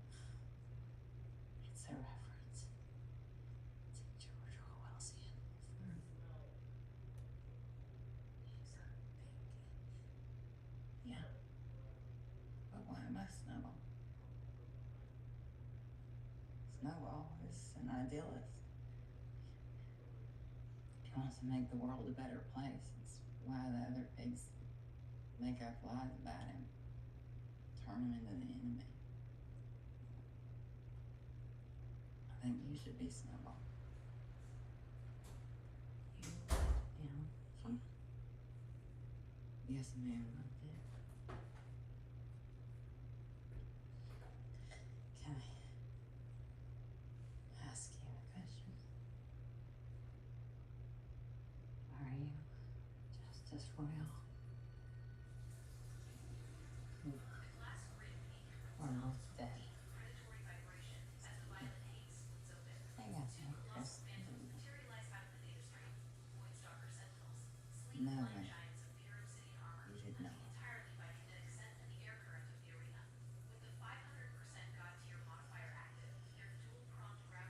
Oops.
Hey there. Shit. The assholes you work for tried to kill me. So I killed them instead. Now I want to go home. Is that gonna be a problem? Certainly not, ma'am. No. Yeah, pour that for you. Yeah.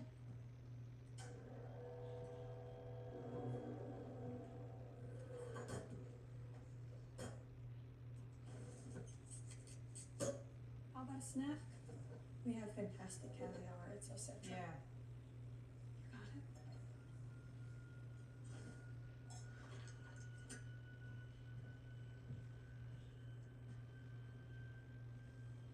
You ever eat caviar? No, I don't think I'm really allowed to. Well, you are now. Have a seat. Dig in.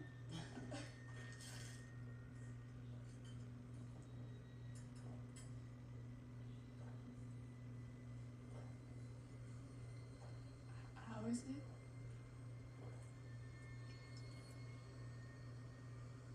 It's fucking great.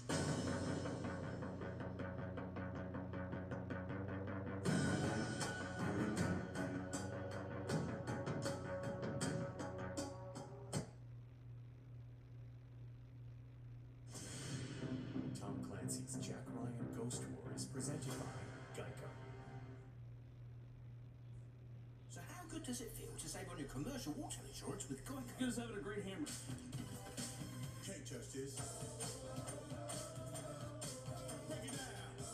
And just put it up. It feels good to get your savings on. It feels good to Geico.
Jesus Christ. Crown is there. He knows. Get out now. I said get out. Look at you, sir. Listen, you're in danger.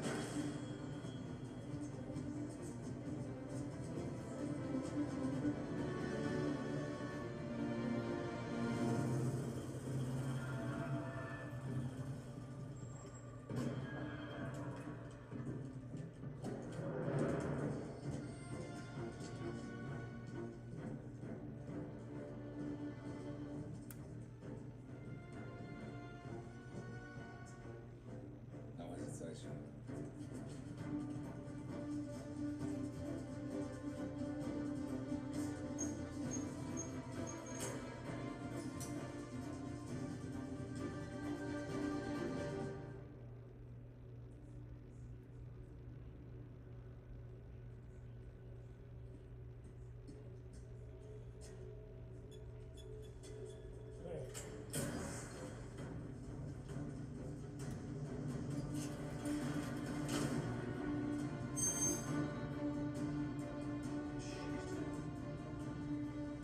Crown's on the way up. You don't have much time.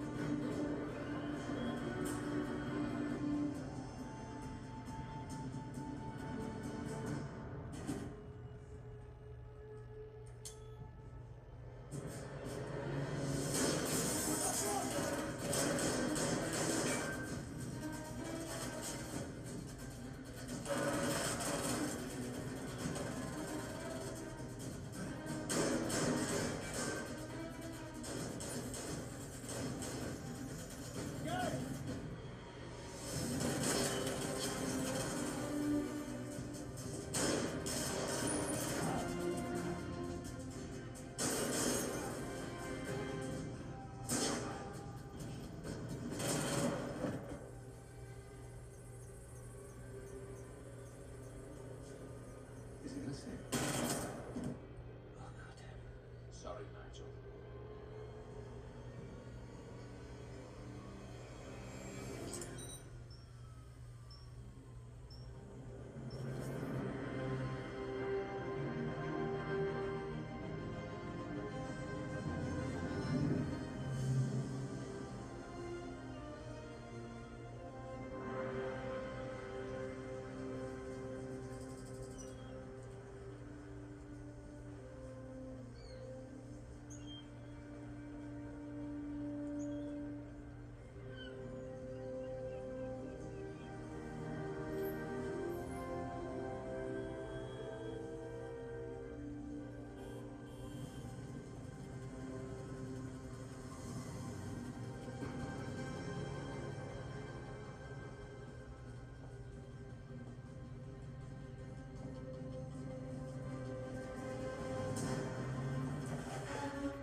deputy director of the CIA. You can't just call.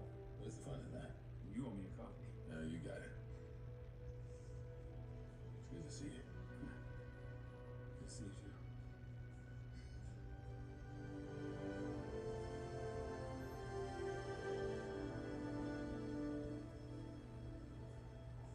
Just letting the office know I've been kidnapped. Thank you.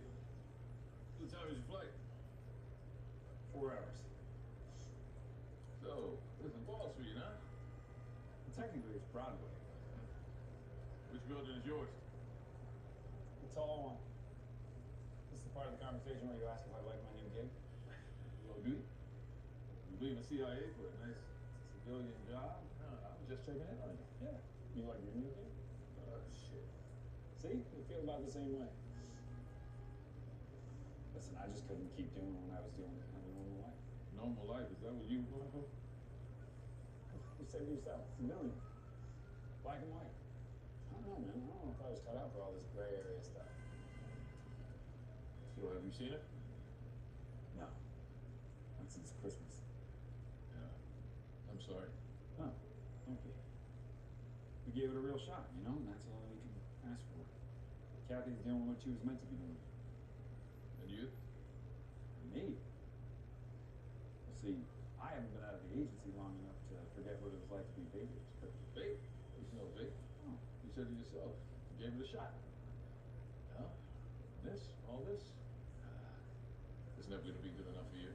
It's a good speech. Whatever it is, I'm not jumping. Look, I'm not asking you to come back. I just need you to meet a guy. No. Jack, you're flying to Dubai. He's having a vibe. He'll come to you. It's just a pickup. Oh, it's just a pickup? Yeah. Oh, okay. Pickup of what? Information, surveillance. Well, which one is it? God damn it, Jack. He's a friend. So he did the same for you? Hell no. Nigel is the twitchiest spook I know. But I'm the better man. You always are. So what is it? Housekeeping.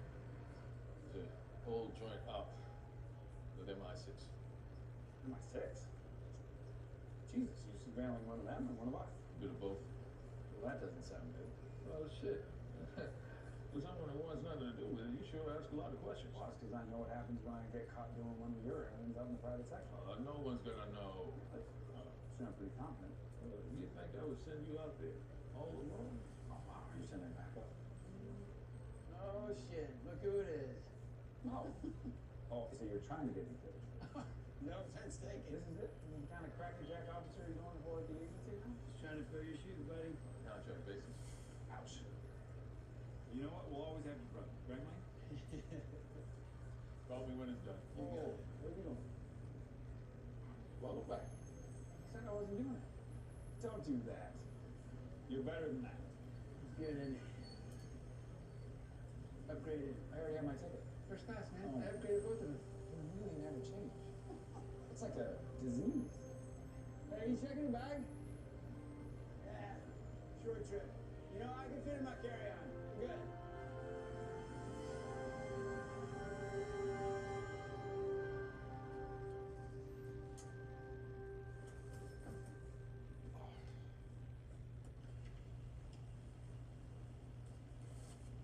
Hey. Do you mind if I leave this down on my anxious file? Are you? Oh, boy. I knew he'd call you. Where says we're meeting a guy? No, not meeting a guy. No, you and I both know that it's never just meeting a guy. Said it is not a big deal. Tonight, guy's gonna come to you. Is he? Because we're on a plane. Well, first we gotta go to him. Fine, but he's gonna come to you. You get it? I don't get it. No. In fact, why don't you just do it? We gotta make sure nobody follows. Well, why was it my phone? Because you It's never never know. just meeting a guy. I know, that's what I was saying. That's cute. We can ride intelligence is buying an old hedge fund cover. This isn't the cover. It is real life. No, no. I'm actually listening. I know. Just keep talking about it. You know, Can I connect with champagne? Is it an angel? It's my first time in first. Never would have guessed. Thank you. That's for someone else. Come on, man. They don't usually give out two. One per. One per. Mm-hmm. Cheers.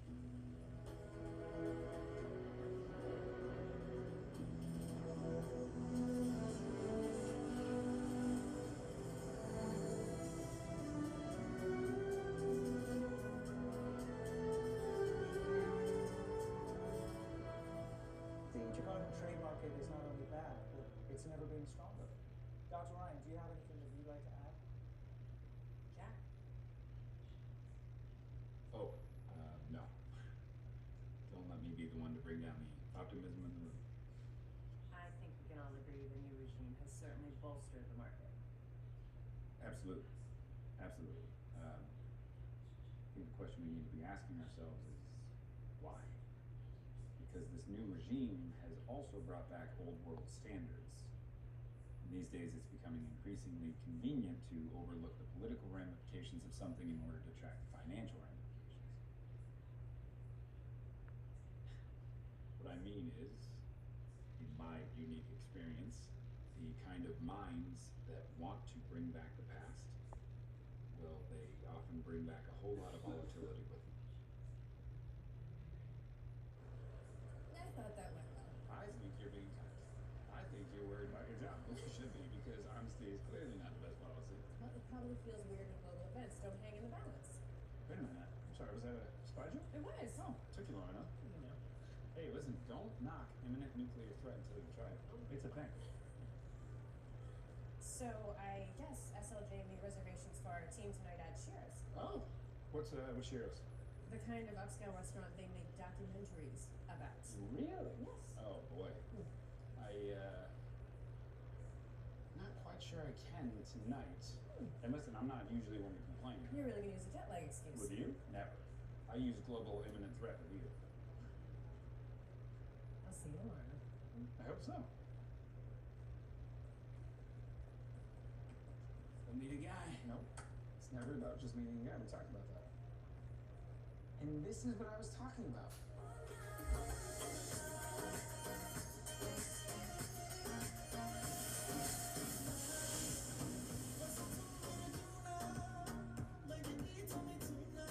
Whoa, what is this? Alright, so what am I picking Oh, up? it's a movie. I thought it was some weird like YouTube video that just played up. I was like, what is going on in the living room? You and I both know that Emirati intelligence is not Asked me to make sure that everybody. Why does that make me more nervous? You're doing Greer a favor, he's doing one for me. How's that? I need the money. Don't you own the house on the coast of everywhere? What? Remember when you had me bring a known arms dealer to a party and use him as bait? Maybe. You got out. Alright. It's worth your money. Wow, dinner and a show. Think you're just meeting the guy? So how do I get to you after? I'm sorry. Oh my god.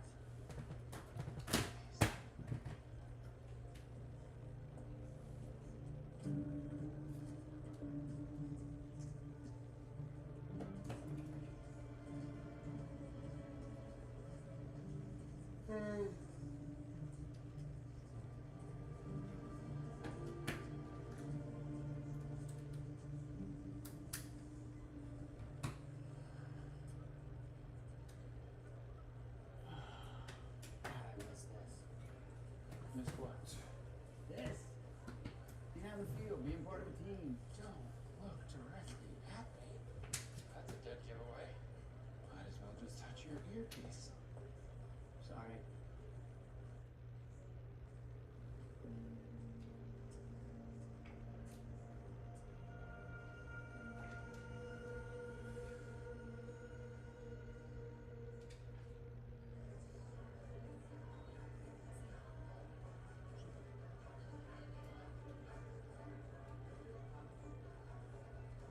Looks like we found our man.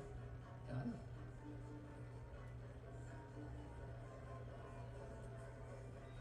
Thank you.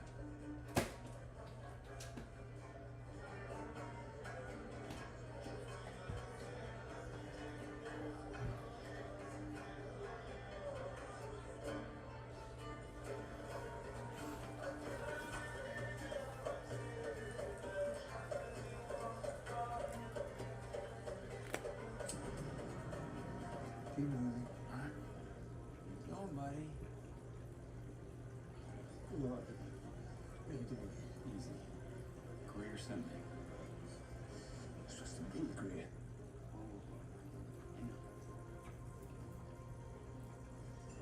Who are you? Just a courier. Courier?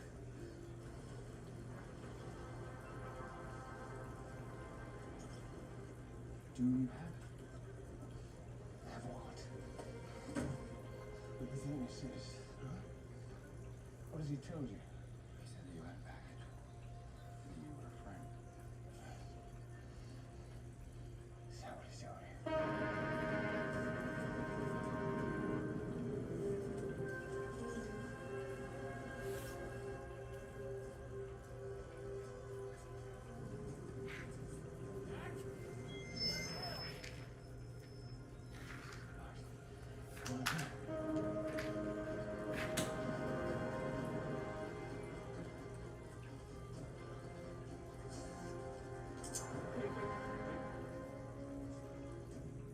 Wait a career.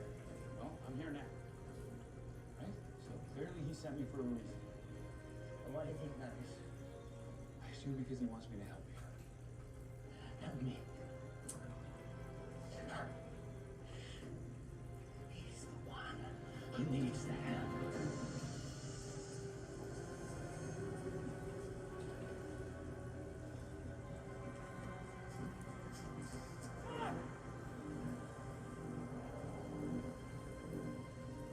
Oh, I'm over here. Just chilling. Your friend sent you because he's scared. Oh. He's right to me.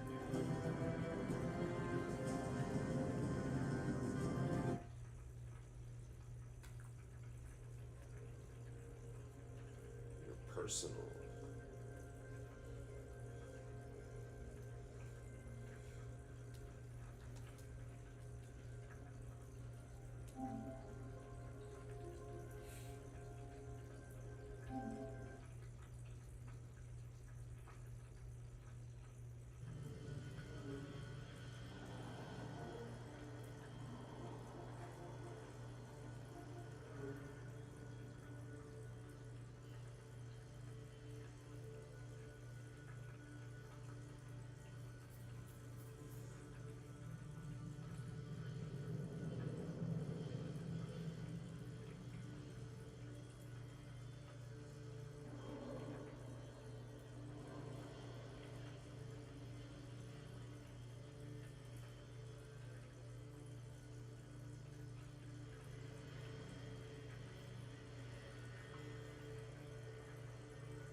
What should I play? Should I play a space game, a magic game, or a shooting game?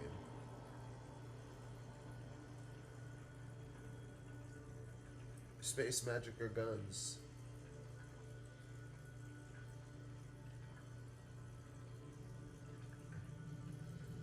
I need help. I need one of y'all to just say one of them. Space, magic, or guns?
someone was trying to get in. My bad.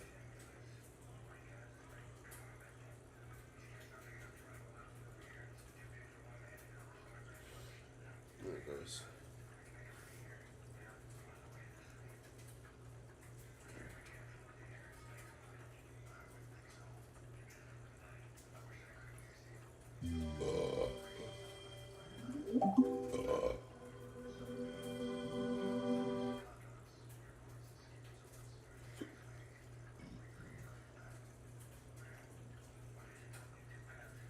After the end of the 13th chairman selection arc of Hunter x Hunter, Gon is no longer. Seven ranks divide every Necron ever built. At the bottom, a soldier with no voice. At the top, a king who stopped speaking 60 million years ago. His bargain with the old star gods turned his whole species into metal. His uprising shattered those same gods, each torn into thousands of shards and locked away inside prisons from another dimension. With the last of his council destroyed and the codes of control dismantled by his own hand, the silent ruler walked into the darkness between galaxies and stayed there until extinction was at the door. Nearly every undying skeletal warrior alive today still obeys a system he built.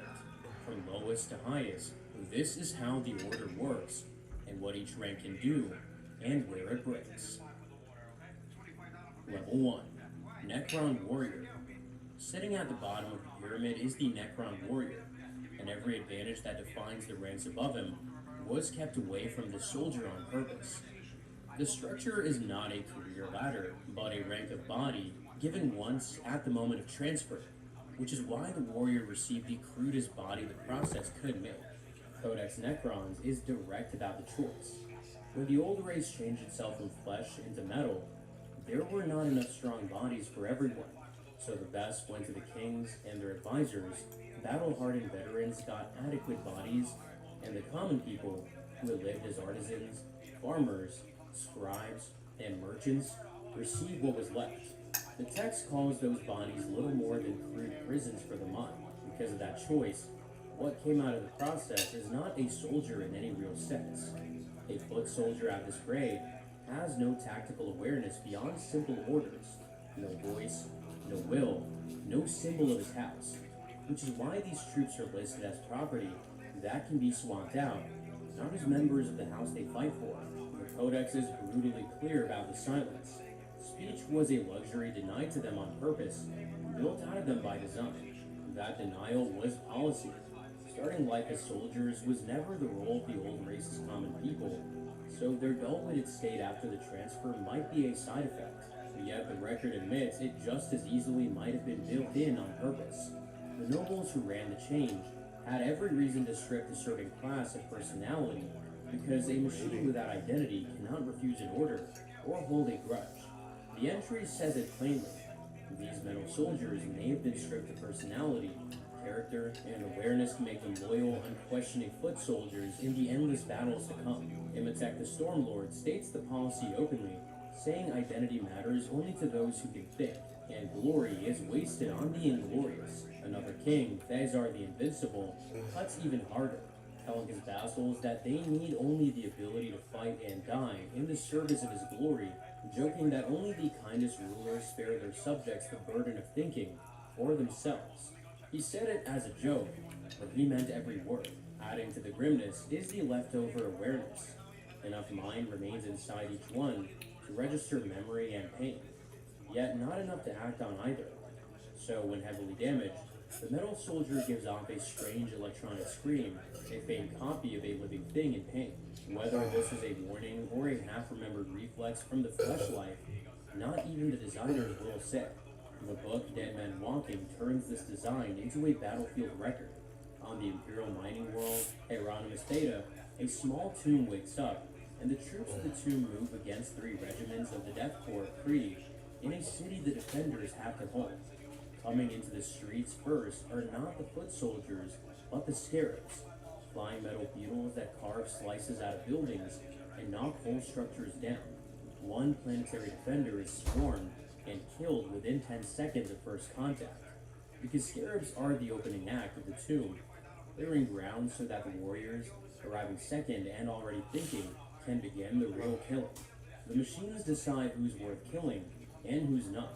The text describes them as metal bodies shaped like the dead, walking fully upright, moving like thinking soldiers and not machines. They select their targets carefully, so when a guardsman drops a laser gun, the silent soldiers ignore him completely. He is not spared out of mercy, but because he's simply below the line worth killing. Their weapons complete the picture.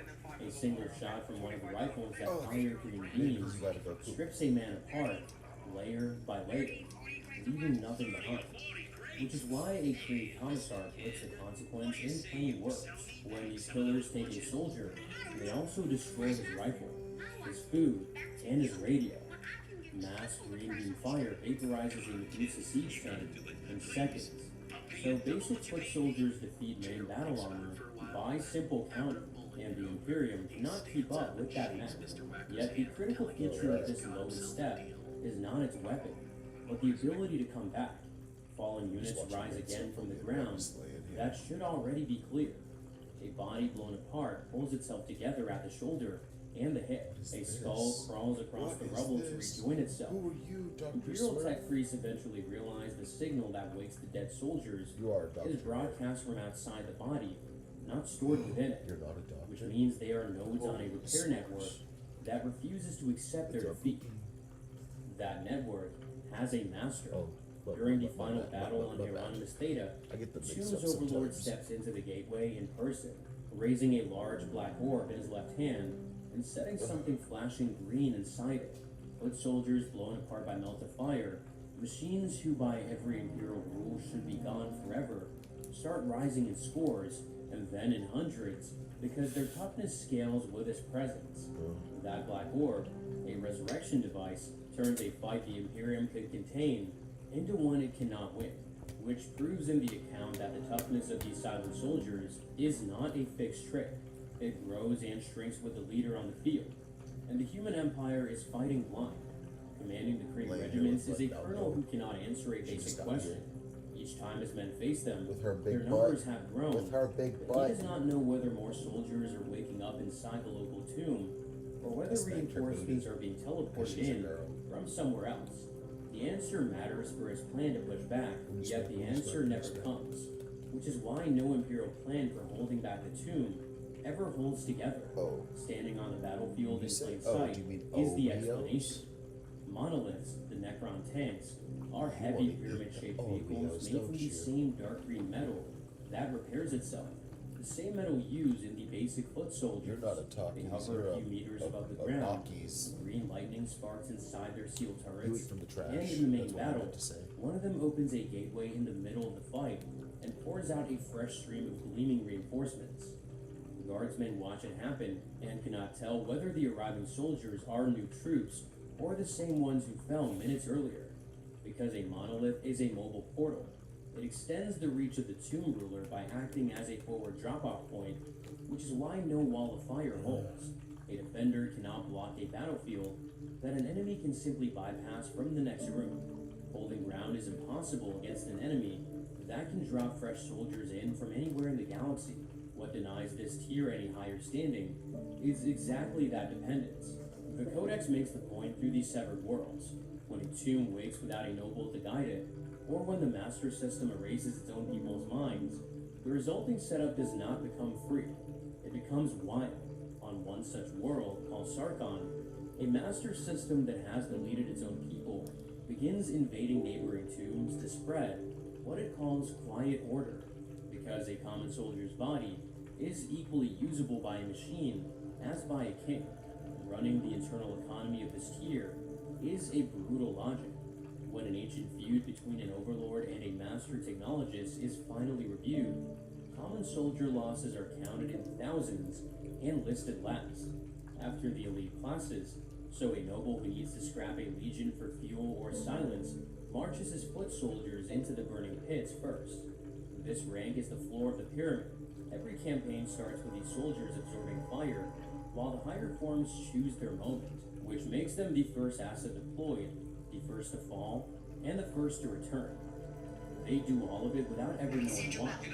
Holding the lowest position, they keep the least of themselves, command nothing, own nothing, and can be overridden by any voice above them. When the soldier below lacks, the rank above him has used to outlive empires. Level 2. Necron Immortal. Holding the second step is the Necron Immortal, because the soldier keeps what the foot soldier below lost.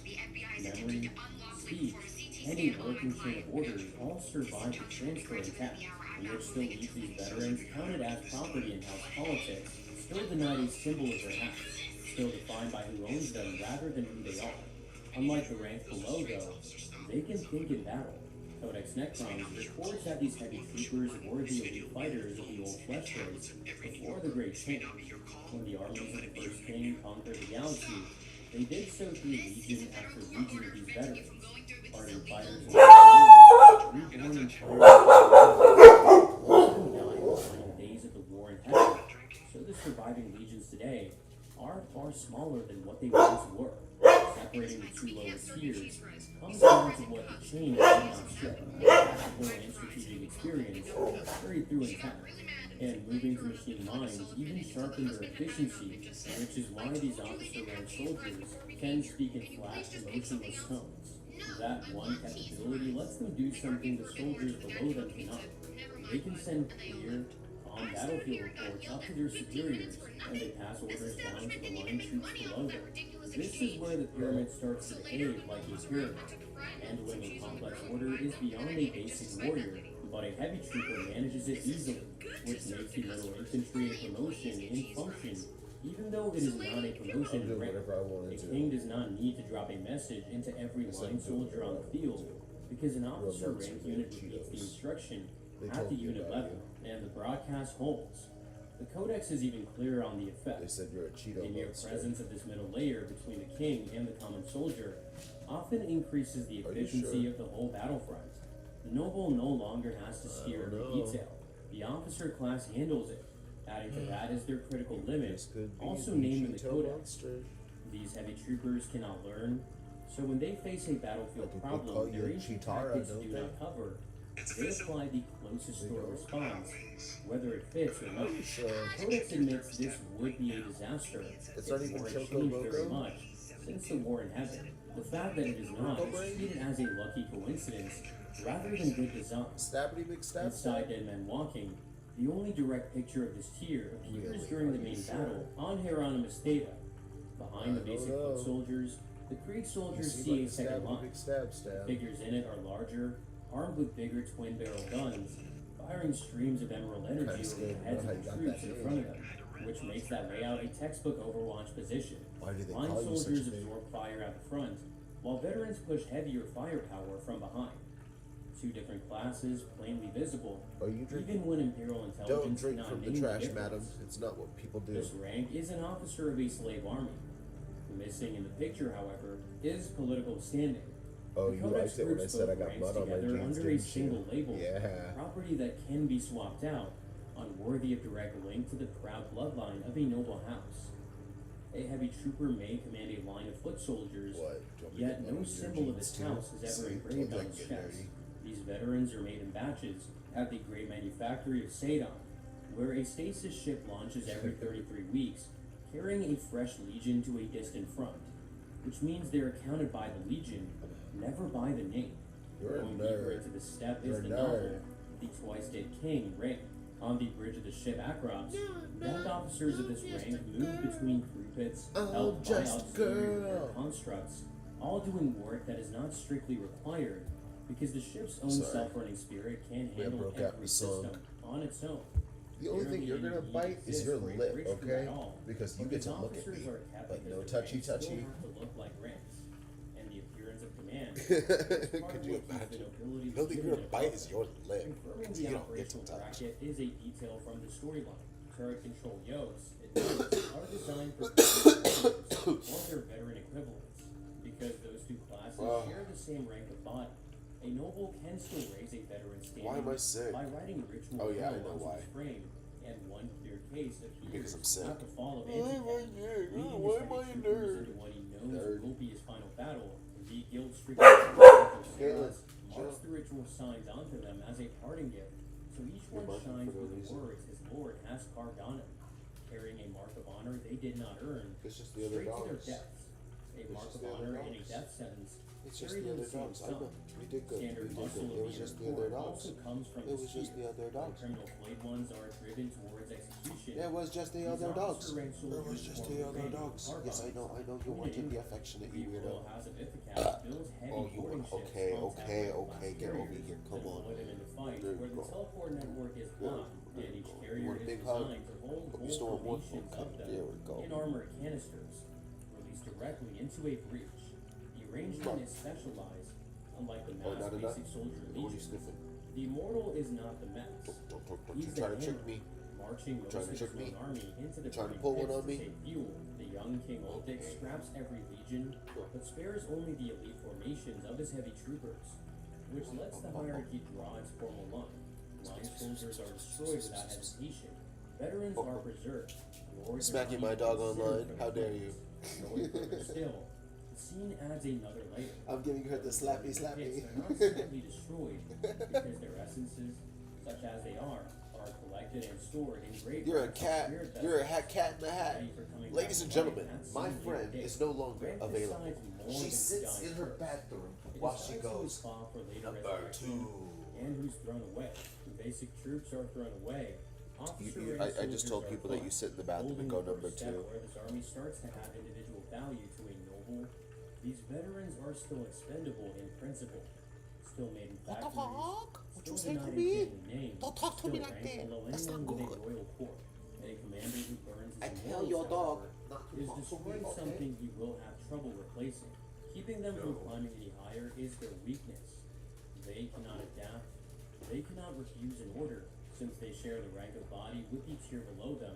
A legion of heavy troopers lost by foe, as the House of Lord Arbacap discovers, can be stolen, corrupted, or sabotaged through pure code manipulation. Their existence is, by the records of their mission, partly for show. They hold a station because someone has to, and the ship would function without them. The rank above them fights 10 strong, inside a single king's shadow, and even they cannot save them. Level 3, the Lich Guard. Belonging to the third step is the Lich Guard, and they stand apart from the 2 tiers below for a simple reason. They were given bodies and minds normally reserved for rulers, because the choice was political, not military. Necron kings needed bodyguards whose loyalty cannot be bought, doubted, or lost over time, and the Great Change gave them a permanent answer. In the earlier centuries of the Old Flesh race, Codex Necron's notes, these royal guards served as wardens of the nobility and were said to be impossible to bribe.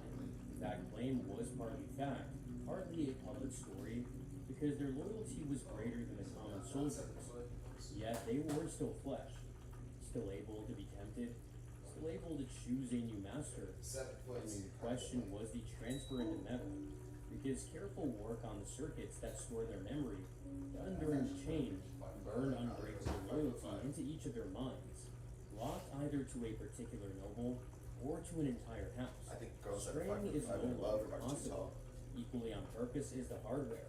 A royal bodyguard at this rank wears the same heavy armor frame normally given to royalty, because a protector without the strength and because you're toughness to probably defend on his your period. master is no protector at all. This one detail confirms that the rationing of I lower taste bodies blood, is yeah, a you're probably on choice your period. at every stage. I'm so Since bodies sorry. made for nobles exist Probably as should a not have middle said class, that. Alright. well, Well, it totally was said, so I guess we're Here rolling is the with it. first tier in the pyramid, where the body truly matches the task, allowed to keep their personality. These guardians fit a role that requires it. A silent machine cannot serve as a messenger, cannot deliver a king's words to a foreign court, and cannot act as a trusted officer in missions too dangerous for the king himself. Girl, the only thing you know how to match is a disaster.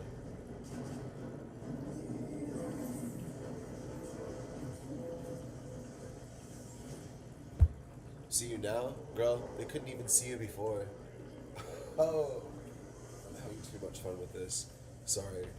I just like to, like, it's like, but come on, it's like very, like, casual roasting. Like, it's not like in your face roasting, it's just, you know, Just haha. Couldn't see you before, like I said. Sorry. Let's ask my cat, does she exist?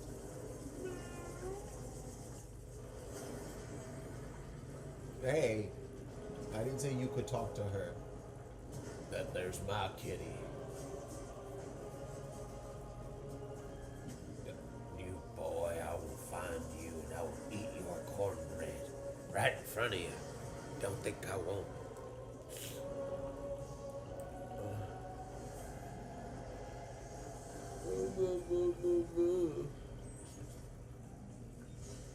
Dude, I feel really hungry. I'm gonna make me a no.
I would say relationship, but we both know that would never work. So let's work on a life first. You want to eat at Red Lobster? Because I don't. I don't know. Sometimes I do. In 2003, Red Lobster, which was at the time owned by Darden Restaurant, launched a Do what? I ate sea animals, yes.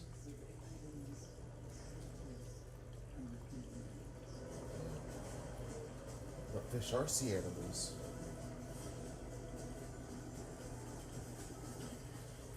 You do eat lobsters. I saw you. And then you also ate the crabs. And then you ate the shrimp. And the crawfish. And the clams. And the oysters. And the snails. She really liked the snails.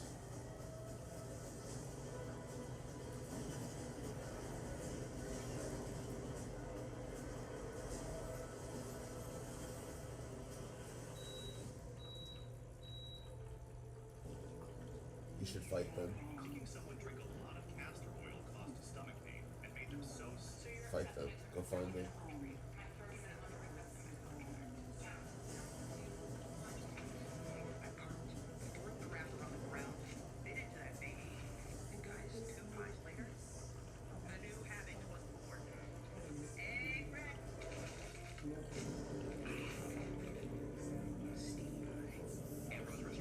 I'm allowed to watch whatever I want. I'm a human. Something is missing, but that something being extinct animals. What is it? Did you know?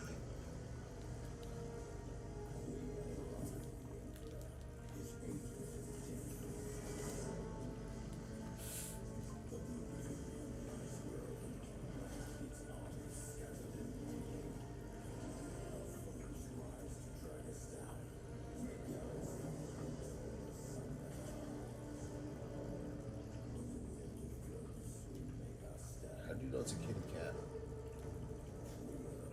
Oh God. It's alive.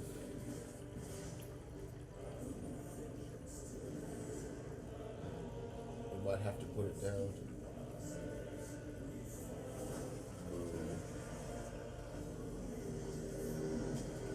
Sometimes you gotta move them.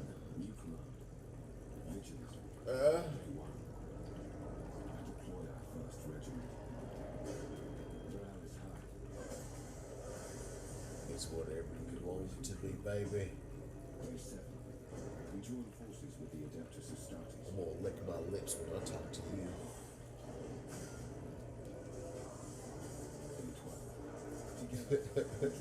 She's sick. Uh-oh. Day 13. The strength of our forces has attracted some unwanted attention. Day 15. I sacrificed 21 regiments in a diversion attack. Why would Bella follow the streamer? Is she crazy? Day 17. Our allies set. I'm crazy about you. Huh? Scott. I said I'm crazy about you. Wolf, wolf, wolf. Wolf. Wolf. Wolf.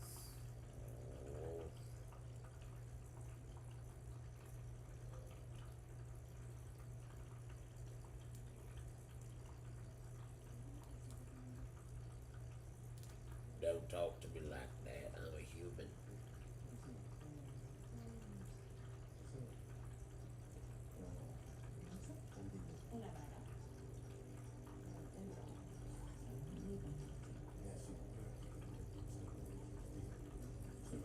I'm watching stuff on the internet.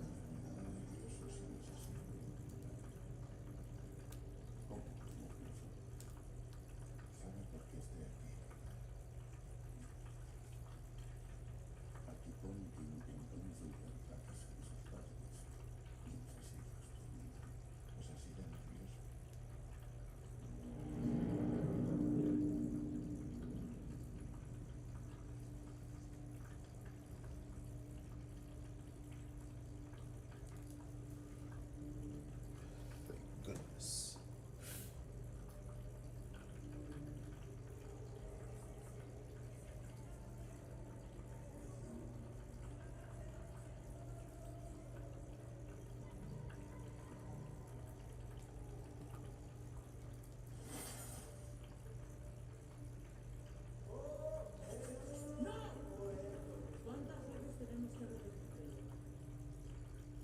Solo puedo comerme mi plato. Hoy que hayas intercambiado con alguien voluntariamente. Sí.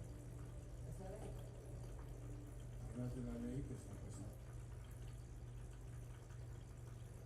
Por favor, que será que se ha recibido mi plato. Pero tú no puedes comportarte como un bárbaro que come lo que le da la gana. Bárbaros los del 21 que se han comido de mí. Creo que como mínimo tengo derecho a Tú comer. tienes derecho a que nosotros, los leales, protejamos tu plato. Sí. Oh my. Y en eso estamos. Pues como vosotros, los leales, pagáis todo igual, vamos a tener que proteger. No es fácil, pero desde que se inició la revolución solidaria, cada mes el hoyo es más justo y con el apoyo de todos. She said, too late for that. You've been blinking, honey.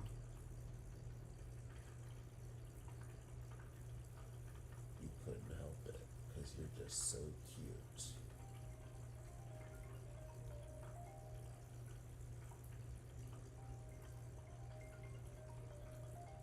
The cutest.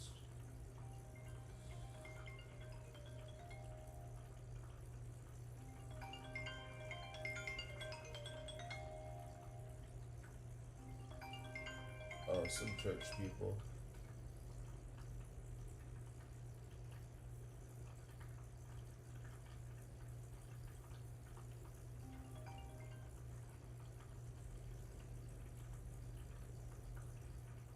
What did you notice? That your butt is so big, you can see it from like the outside of space?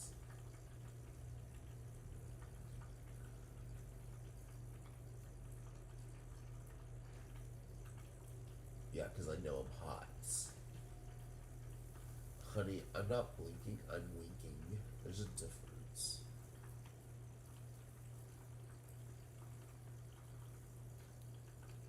It's a thing. No, you don't know how to charge a phone. No, 15.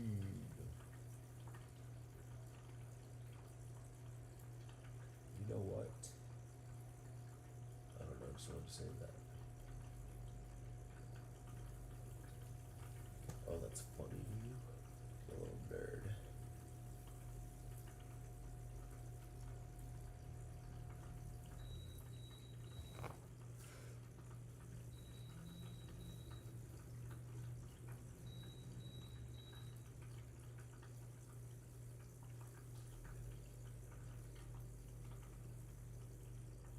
In a little bit? Wow.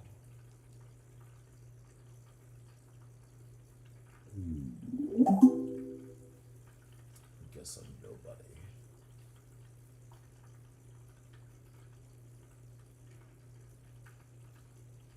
I'm like, oh my god, probably.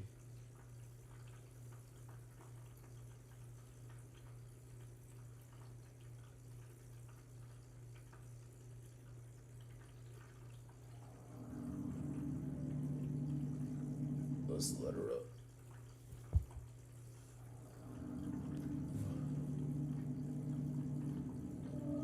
Last night we let the liquor talk. I can't remember everything we said.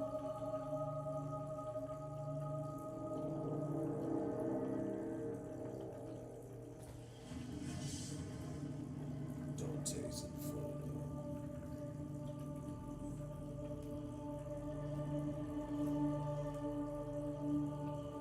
You say you don't know how to take off your single butt?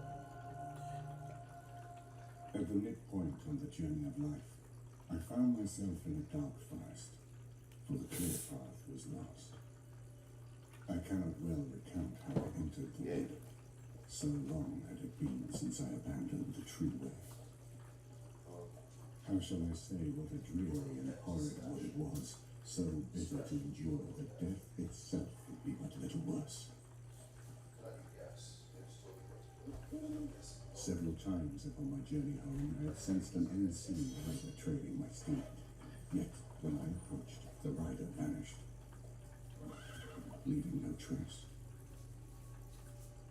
I feared this figure as an evil omen. All my life I've known such signs and portents.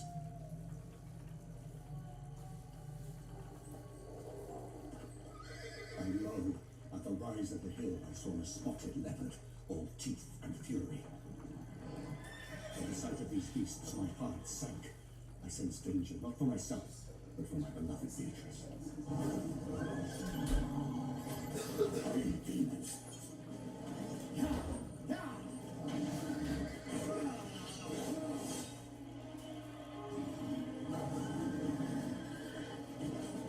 drove my steed on, racing for my father's villa, and Beatrice. Nothing in this world meant more to me than she. You are right, Dante. Truly, this is a divine place, paradise on earth. Beatrice, will you take my hand in marriage, under God and all that is holy? Dante, I will not marry you only to see you dead in this crusade. Jerusalem must be made Christian once more. God is with us. We cannot fail. Through 3 years of war and horror, my love for Beatrice had only grown stronger. As I came upon the family estate, I found all unnaturally dark Bro, and still. no, you have to understand, if you don't know how to be a manager, okay, because like, dude, I have to understand, whether they were being rude, saying furries is not rude, saying like that's not rude, that's what I was like, you're gonna be kicking people out. I was like, I can't have you be a manager, like at all. Beatrice. Yeah, I was like, yo, we'll have to change that like right now. Alright. Yeah, no, dude. Just because you think something's mean does not make it mean. You have to understand the difference. If you can't figure that out, you cannot be manager. That's not good. What is this?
Demetrius. What, doggo?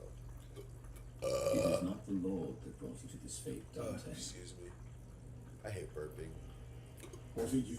Only me though. I was like, everyone else is like, cool to do it. Just me. I don't know why. The ones I was. I just don't like when I do I it. lived under Augustus in the time of the false and lying gods. Are you not Virgil, glory of the poets? He who wrote the Aeneid, the treasure of Rome? Why do you seek such woe, Dante? I seek only my beloved Beatrice and nothing more. That I cannot open these accursed gates. I cannot cope with Have you these lost all accursed faith in God, gates. oh man? Has the way been so obscured? This guy's trying to break into hell. Can't figure out why he can't get in there. I want it.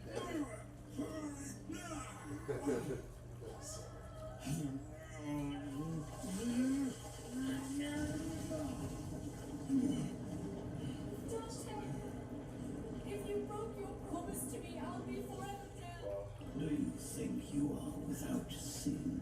Please, don't let me take them. Beatrice.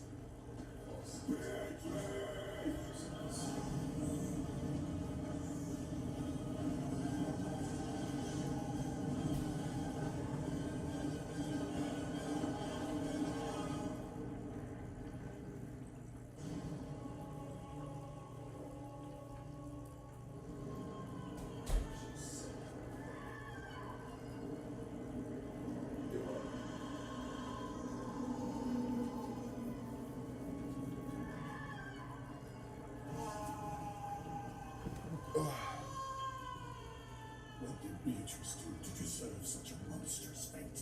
She made a wager with Lucifer to see your safe return. She lost.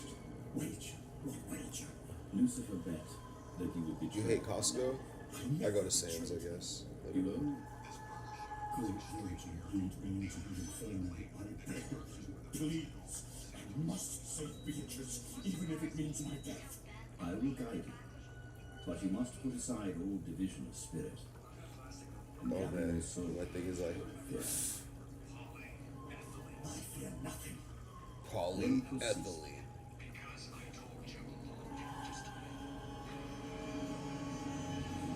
Charon will carry us to the first circle of hell. Limbo.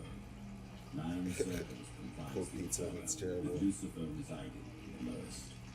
Horrifying, yes. There are more damned in hell than liberated from paradise.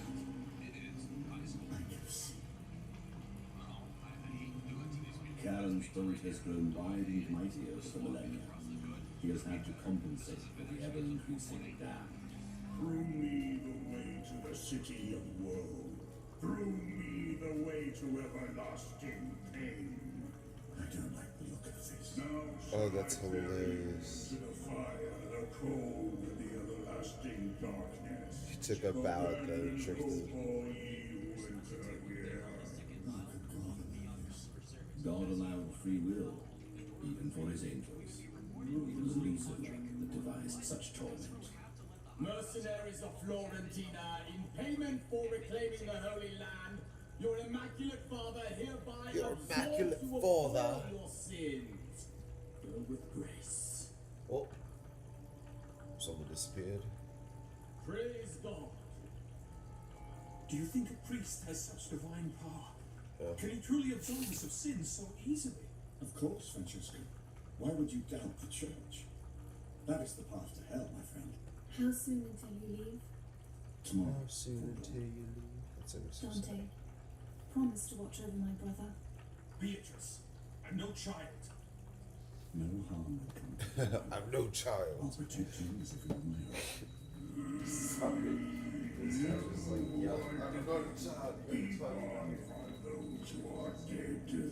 I will not part, Pearl. I must cross. I give you my soul to fight Beatrice. It belongs to us already, mortal.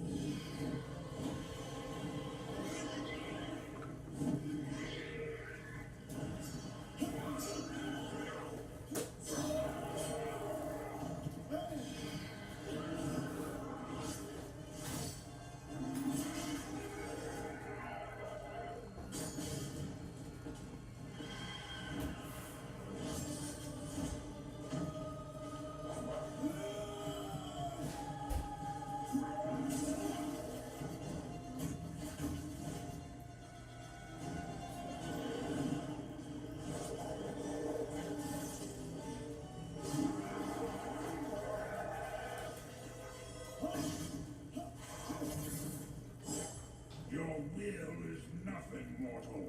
You will never traverse the circles of hell. Never traverse the circles of hell. Take me to Beatrice, Leader. Move over, Caitlin.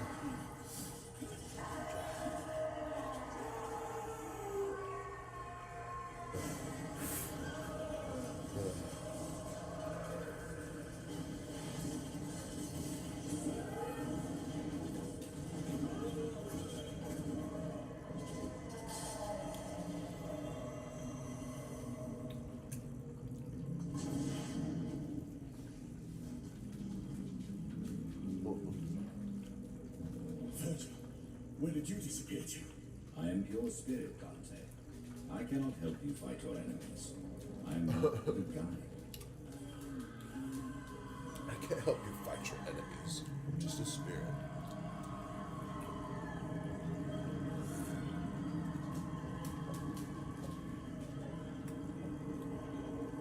Oh. Delish.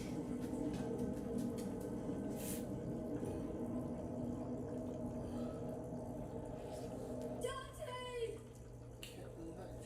Can you hear me? Can anyone hear me? Nope. There's your yellow lady. Dante. Thank God. I knew you would find me. Dante. Beatrice, my love. Is that you?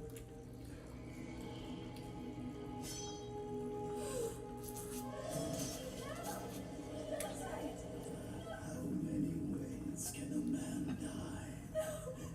Come to me, Beatrice.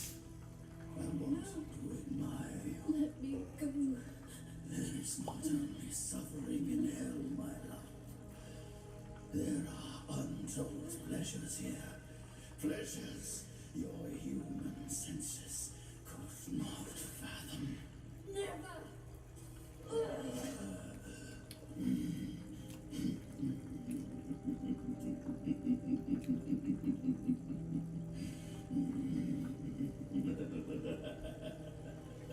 There is nothing you can do to hurt me, child. What you perceive of me is a little shadow of my former self. But you... Oh,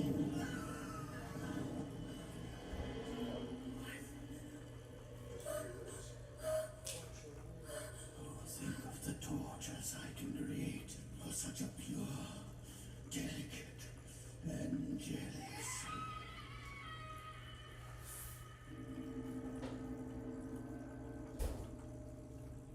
Tell me all about your life on Earth, great poet. I know your deeds, but not the man you were. Publius Virgilius Maro was my name. I was the son of a commoner. And though I died 12 years before the birth of Christ, I foretold his coming in my works. What is this place, Virgil? The first circle of the Inferno. Limbo. The first circle of the Here Inferno. suffer those that did not sin, yet did not have the required faith. This is the realm where virtuous pagans and unbaptized babies reside.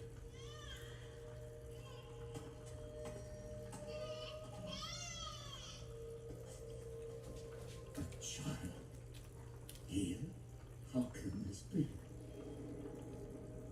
Dearest Dante, this is the 4th letter I have written, and the 4th I have destroyed. I am 5 months with child. I fear telling my father, as we have yet to be married. I do not know how much longer I can conceal my state. All I ask is that you return to me soon. Leave this terrible crusade. And we can be married.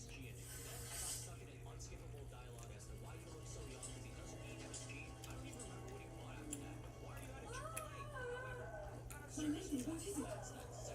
Oh, baby!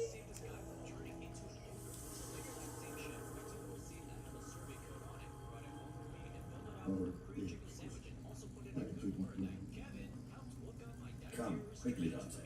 This is not a place to contemplate. What madness is this?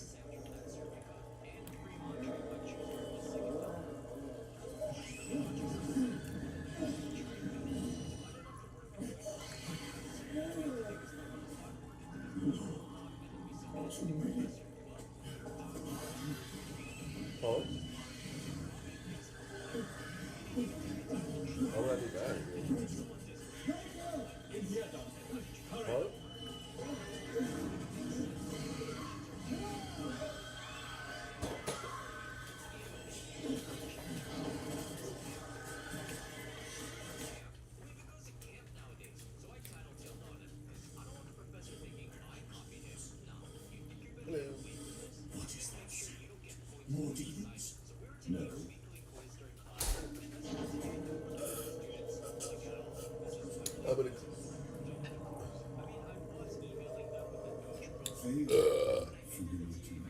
great excuse me, doggos. The Golden Age.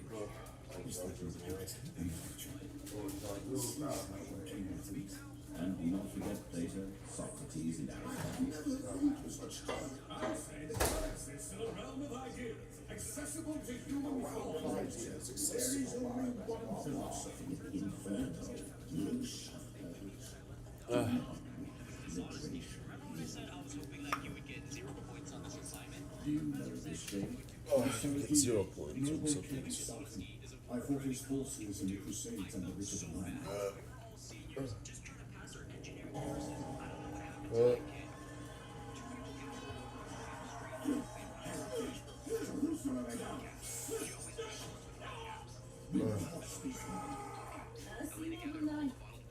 He's only a child. Dante, the forces of Saladin are routed. Dante? He soon began to feel dizzy, so he went outside, made a phone call, and then drove off, heading who knows where. Helena immediately went outside to investigate. She suspected something was wrong with their house. When she saw the hidden tires inside, she was so shocked she couldn't speak. Breakfast is served, suckers. A literal food pyramid mid-roll. 10 drawers. I still can't remember that 15 mark on your SAT. I still can't believe you haven't told Mom yet. Boys, huh? I thought people. It's already filmed. Looks like it's not. What is it? He is King Minos. Once a king of Crete, before Daedalus boiled him in his own bath. Now, Minos forever judges the damned, sending them to their circle below. Hi, Chica. I was like, I'm still not going there. I was like, I'm dying. Suicide! Who comes into my house? He who seeks Beatrice, I'm just let really me sick. pass that I may find her. Yeah. Turn back. There is no place for you here. Yes, you could. Not yet. No mortal. You just With your permission or not, I pass, monster. You dare so speak to the judge of the dead.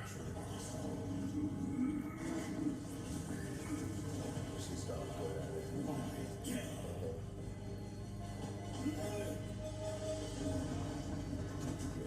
Face.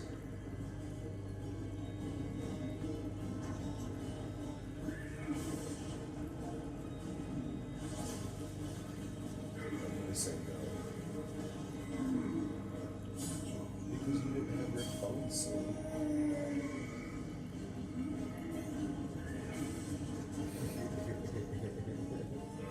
Judge you to the lowest circle of hell. Lucifer shall devour you for eternity. Silence, Minos! It is his fate to proceed. I know. That's why I was like, she's like, what?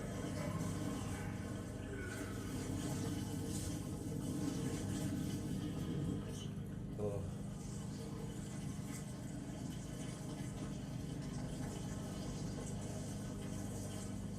I thought your sister likes to beat people up. Doesn't she do backflips? Your sister likes to do backflips for fun. I know Here, that. you must descend. No, your sister does backflips for fun. I don't Damn, know why she trying does to them. flee. She gets bored and she just starts doing backflips. Let it come. If these demons can die in the inferno, then so can he.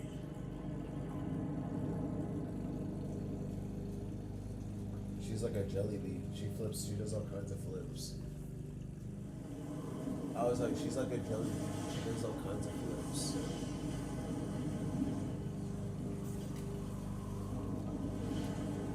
Yeah. What is this place?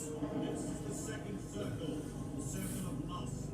To this torment are condemned the carnal damned. They are the great lustful of the world. See there, Semiramis and Minos, Antony and Cleopatra, Helen of Troy and Paris. The storms of lust forever rage, while passion inflames the heart. I don't know. Like, I have a cat. I'm okay with cats, I guess. Listen, on the left,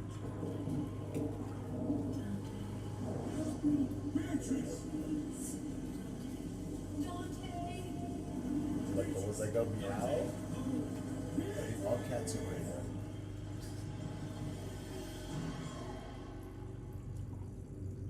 Dante, how could you let this I have lots of friends called How Cat. could you betray me? What do you mean? Dude, like on this game, there's like at least, like I have like at least 20 to 25 people named Cat. Like there's like. It's all lies! I never returned her! Uh-huh. You can hide from neither memory. A lot of them have kisses on their face. Dante. What? I'm pretty sure they all have like something. They tell them all that I like their hair. I like short hair. Let me guess, they're probably blonde too, right? The true cross. Like I'm telling you, bro, they're all the same. That's what I'm saying. There's no sense. I mean, all cats dress the same in this game. That's always like you're explaining every single one of them. It's always like, all right, well.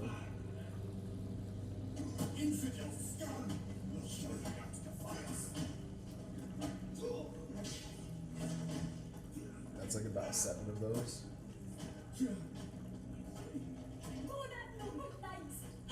Bro, I wish I was rage baiting you, bro. Go look at my friends list. Go literally type in CATTT and you'll see at least like 7 of them. Dude, none of them are creative. That's all I was saying, dude. None of these people are creative. That's always like I see them like follow me and I'm like, wow, another cat. I'm like, let me guess, is it 3 T's, 4 T's, 5 T's? I'm like, What comfort could you give a soldier of God? what do you mean? Please, I am understanding what you're saying, bro. The one that has a live? I don't join people's lives. Dante, do not commit this wicked sin. How is it a sin if I am already absolved? Guards, halt! I'm in a lot. I was about to say I'm in a lot of people's videos. Thank you, Lord. You are kind. I I don't think so. in your eyes.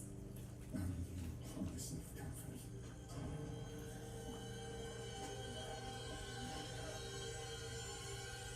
Absolute cinema? That sounds cool. Absolute cinema. Changed me. That got exciting. We've known each other since childhood. Does she know you, Dante? Or did the crusade show her your true self? Beatrice, forgive me. Please, forgive me. No, it's not true. He wouldn't do this to me. Dante! What did I say? Even the purest of souls can be corrupted. Dante is not the man you once knew. You did this to him. You corrupted his heart. I've had no need to influence humanity for many millennia, my dear. I simply introduced sin. Man is the one who has spread it like a disease. Cultivating that.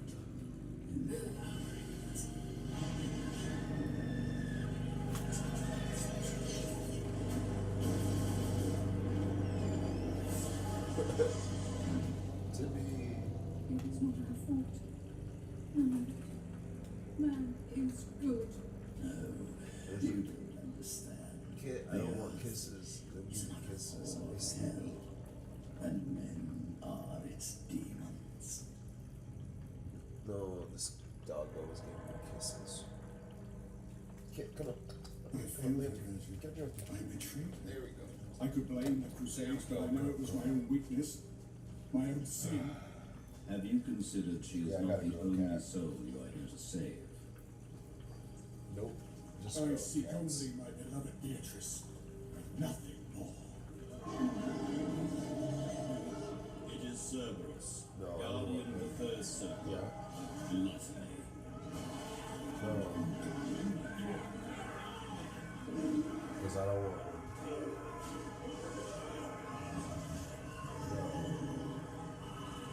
That is the foulest fate one could ever imagine. And it is your fate as well.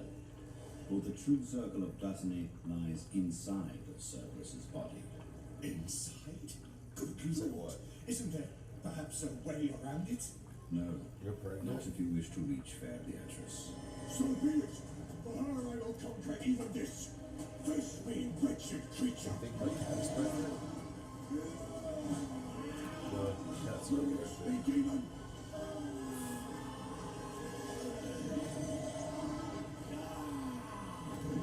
Snatch.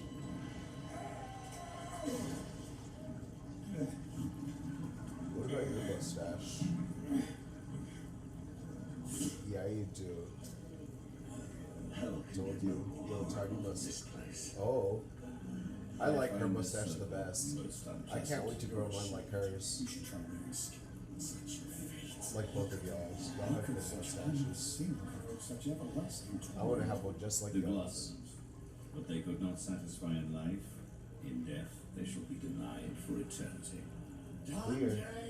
Do you remember me, What do you Dante? mean? Yo, you have mustaches. You were born before I died.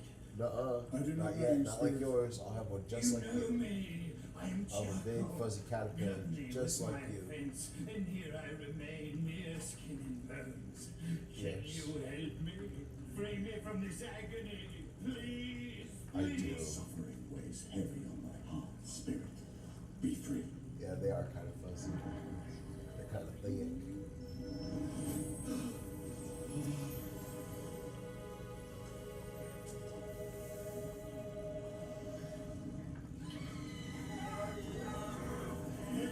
What's happening?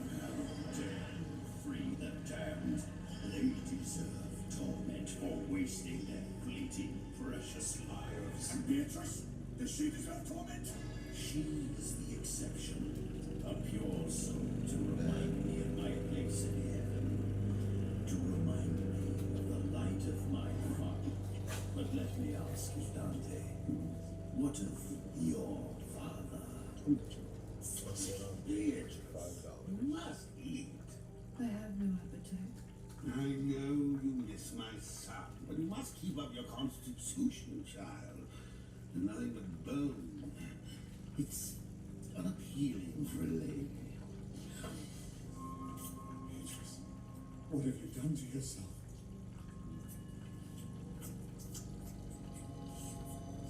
It's just another memory, Dante. Your father's memory. My father. He is here with us, Dante. Would you like to visit him?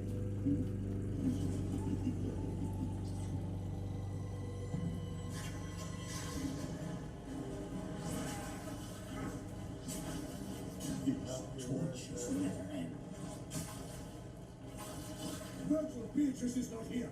We must escape this beast.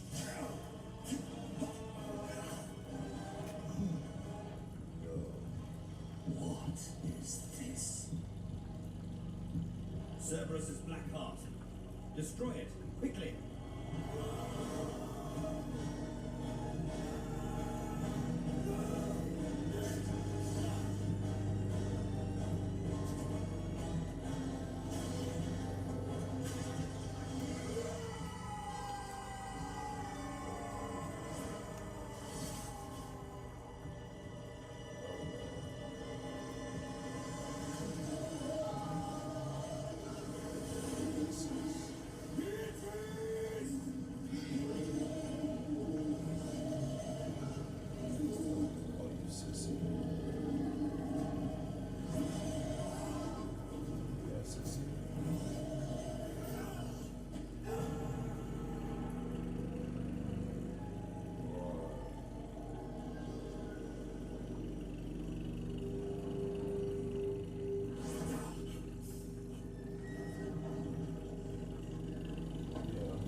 More gold than I've ever laid eyes upon.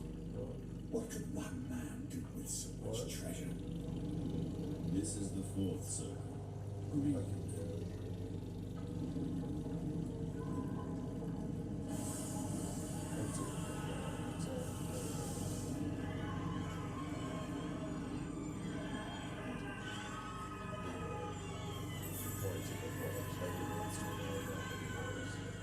All the earth's treasure that is beneath the moon or ever was cannot give relief to these weary souls.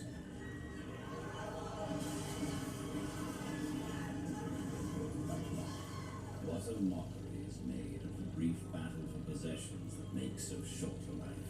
He was damned to remind me of my father.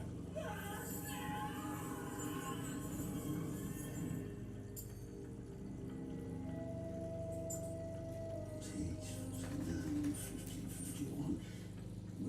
What? Where are my last 3 coins? Dante? Dante? Oh. Bella! Yes, husband. I'm short 3 crowns.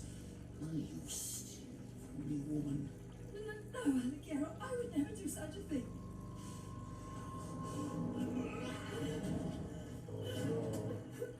know I have to watch you. Now tell me where you've hidden it, woman, before I throttle you dead. Talk to you soon. Davina! Mother! Whatever. Talk to you soon.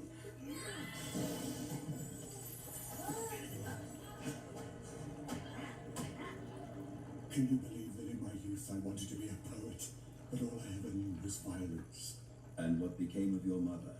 She died of a fever a year later. It was sudden and terrible. There is no room to pity the dead here, son. Lucifer did not lie. But then again, how could you not be here, Father? You think you're a greater man than that you're above reproach for your sins? I took up the crusade. The priest absolved us. And you actually believed him. No man can absolve you of your sins. Some men can be rewarded in hell. No, your mic's on. I can hear you on the window, but like barely.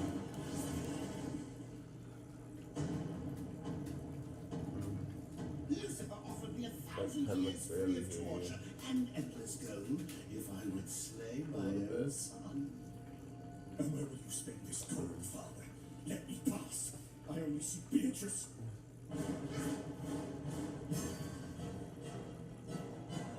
So be it. What? Let's talk about it. I don't know what's going on. Like, her, like, I don't know. It's like, how do I put it? But you became me, son. It sounds like you're far away from her. You always have. It sounds like So I can be damned in hell with you.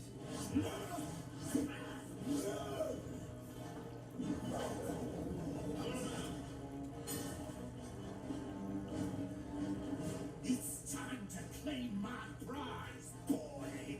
Then claim it.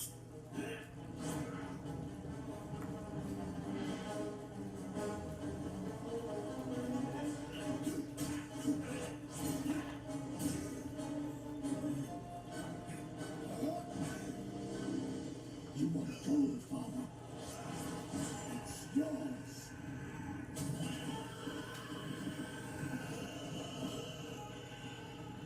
I cannot go on. You must, Dante. Steel yourself. The journey is not half over. How do I know? You're not another enemy sent by Lucifer. You could be luring me to my doom all along. Another trick, another deception. Search inside yourself. You know I was sent here from on high. Forgive me, Virgil. This place has affected my mind. Let us move on.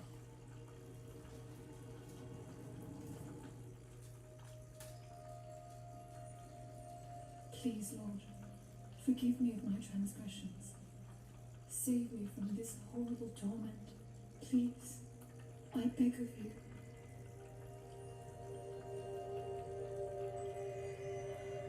My God. I have heard your prayers, beloved Beatrice, and I've come for you.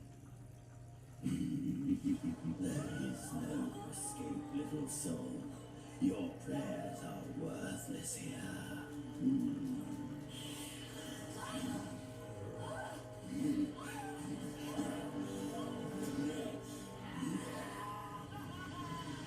Rejoice, child, for you are about to be granted a rare privilege in the Inferno. I am making you my bride. You will become the queen of hell. Are you not pleased?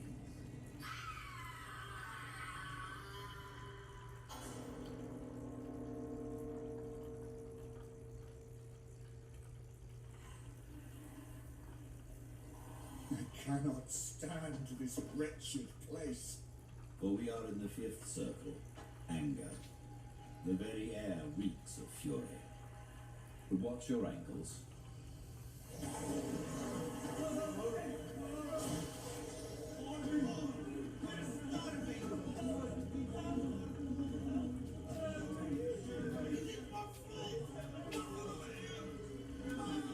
We're doing the best we can. There isn't enough food to go around. Quiet. Quiet down. There's nothing we can do. The granaries are ablaze. We barely have enough rations for our own men. Then I'm leaving this post. I will not put up with guard duty any longer. You can't do that, Dante. We came here to kill these heretics, not toddle them. We came to reclaim the Holy Land. Saladin took the city last year and spared Christian lives. We should do the same. Since when are heretics worth a Christian life? Enough! Enough!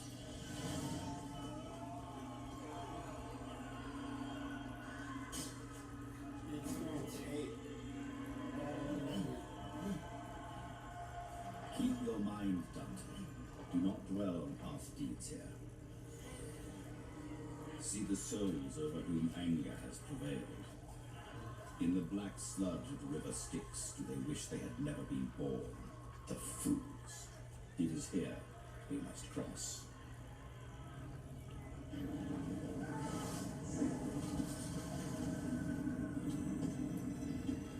We travel in that.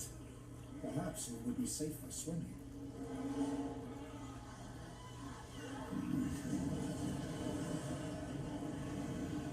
I suppose it doesn't get much sturdier. Is this a friend of yours, great poet? Phlegyas is the guardian of the Styx. He was the son of Ares and a king in his day. Hold on.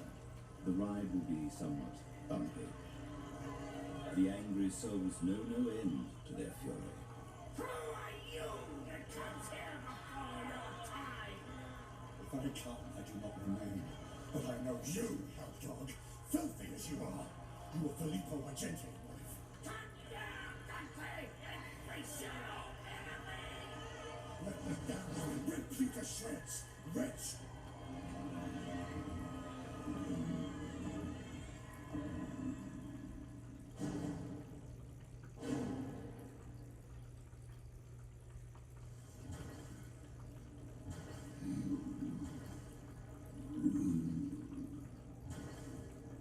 Now, my son, the city of Dis draws near, housing its solemn citizens within.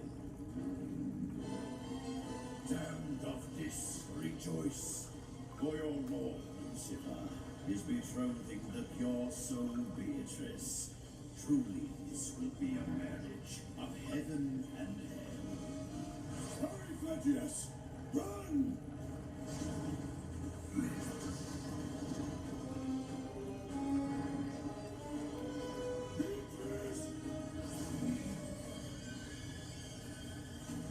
Outcasts of heaven, race despised, why do you rail against a will that cannot be stopped? Dante?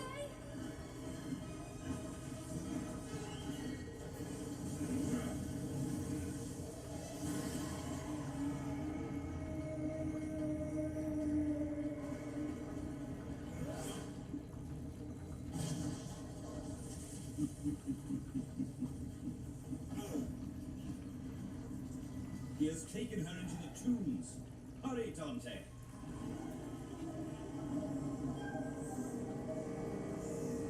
God, why does he do this? Bait us on! Keep us running! Perhaps Lucifer wants your soul as well as Beatrice's. He's luring us to the ninth circle. What is this place? The tombs of heresy. Here in the sixth circle, you will find endless heretics burning in eternal fire. O Tuscan, who walks through this place speaking so decorously, Know that I am Farinata. Farinata, another hated man in life. What do you want, spirit? Know this. The damned can foresee the future, but can never know the present. Your future, Dante, is filled with death and destruction. Beatrice will marry Lucifer and reign in hell, and you will be damned with us forever.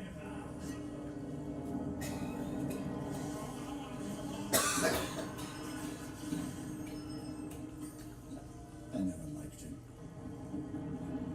What's happening? The harrowing of hell.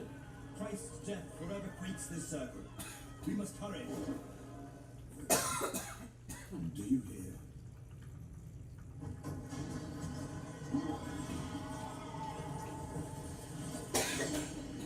Who is this new monster? What does it want? The Minotaur guards passage to the Seventh Circle. Be cautious, Dante. How dare you threaten us? Do you think he is the Duke of Athens who served up your death above? Off with you! Begone, abomination! I think you've made him angry. Now, while he is blind with rage. But fast, steady. Now move!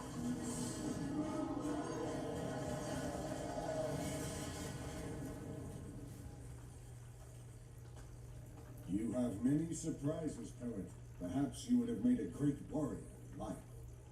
It was nothing. It was all horn, no brains.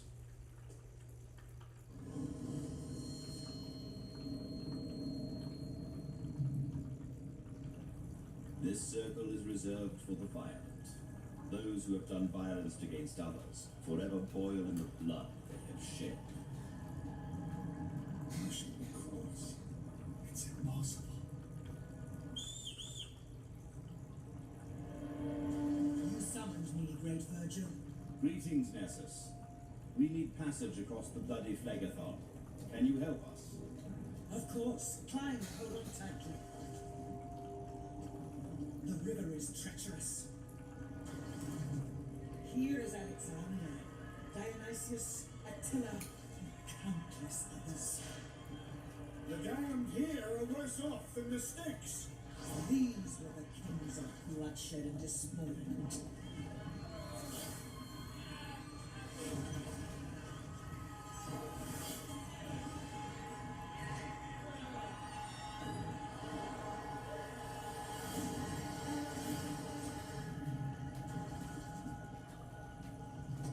Be wary of the next passage, friends. My thanks, Nessus. Good luck to you, mortal soul. We must hurry. Beatrice can wait no longer. This is no forest. Yes, they are those who did violence to themselves. This is the wood of suicide. No, my friend. Turn back!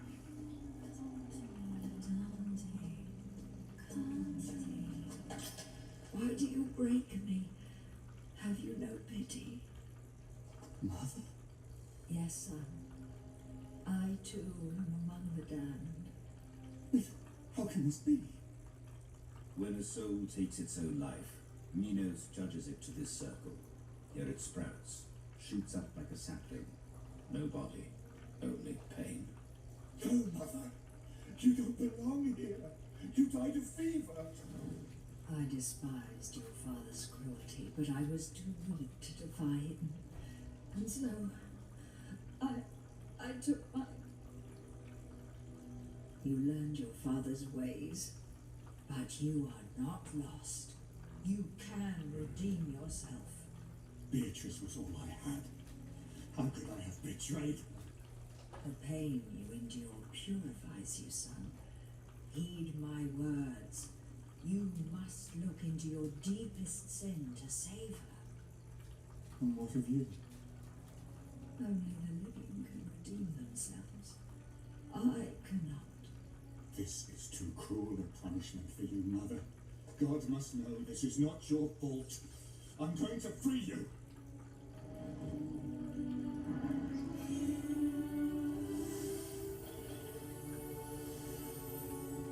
My soul belongs to God now, son.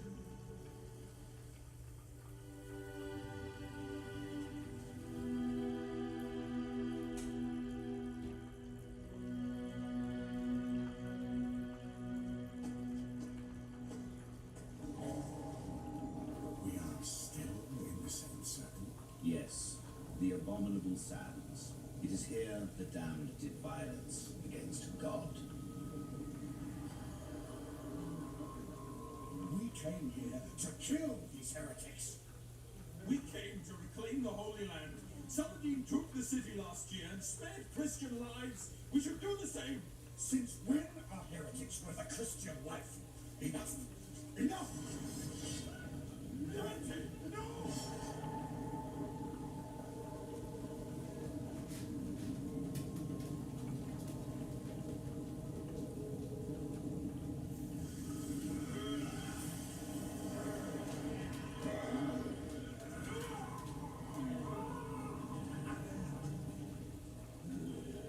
Crusaders? Here? Why are you being punished? Our cause was holy. We are absolved of sin. The bishop lied. Did he not? Brother.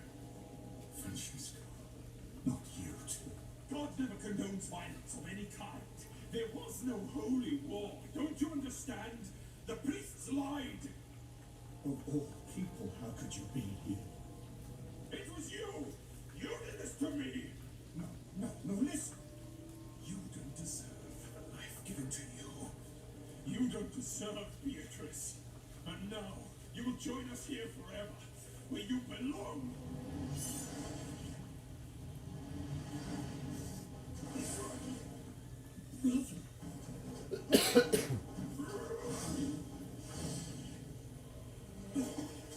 I am not your brother. You're an animal, Dante. A monster. I will not let you have her.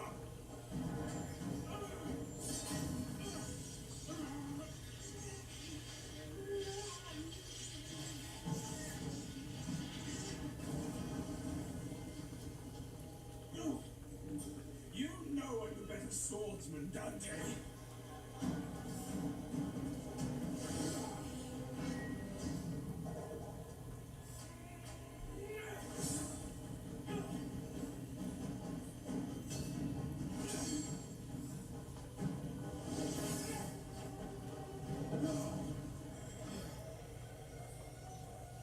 It's over. Justice is inevitable. Not yet.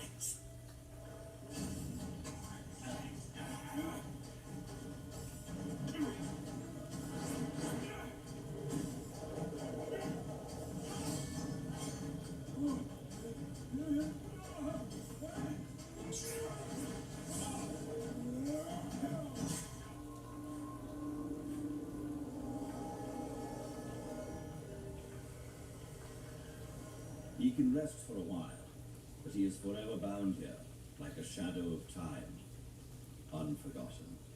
He was a good man. He doesn't deserve such suffering. Heavenly Father, let the soul of Francesco rise into your divine paradise. What? Pray for your own soul, Dante, for it will freeze with me forever in Cocytus below. I'll kill you in your own circle, devil! Yes, a contest. Hurry, Dante. Your beloved Beatrice is soon my queen.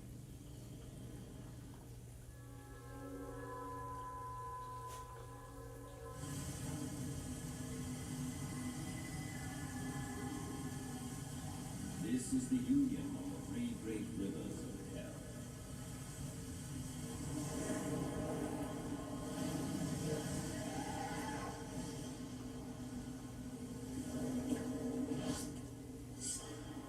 Another beast I must slay? No, Dante. Geryon is our passage to the eighth circle. Climb inside, and be wary, it bites.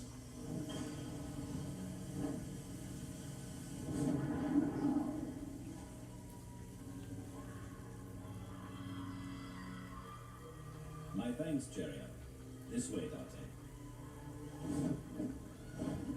We are in the circle of fraud, which one commits upon those who trust in him. You must travel these 10 Malabones alone, and quickly. Beatrice is soon to wed. Alone? What of you, great poet? I will not be far, believe me. You have proven yourself worthy. Now hurry, Dante, lest you lose your arm forever.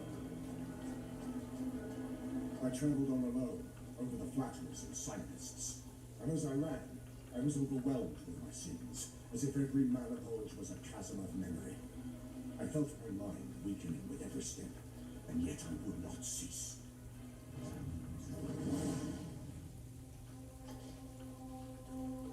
Release that one. His ransom has been paid. My ransom? No. No. You didn't. You defiled yourself with him, didn't you? Didn't you? Oh, you have shamed him. I'll kill you. You bastard. I'll kill you. I swear I'll kill you. You bastard. You'll see everyone you ever loved dead by my hand. Dead. Dead. It can't be.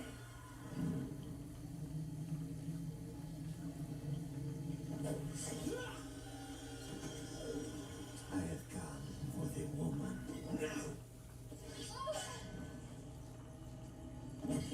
Leave her alone! She's innocent! Run, Beatrice! Run! Get out of my house, you dog! Get away from me! There is no escape for you. Stay back! No!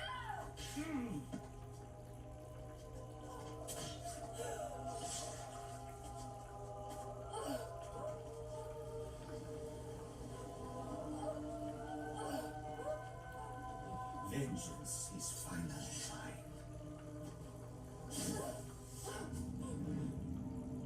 It was me. Beatrice's death. They were all murdered because of me. At last, Dante. Now you both see the truth. You are the true cause of Beatrice's suffering and the damnation of so many others. How could you have done such evil to me? Tear the heart from my chest, rip the very soul from my body. These sins are my own. You have no right to Beatrice. Relinquish her.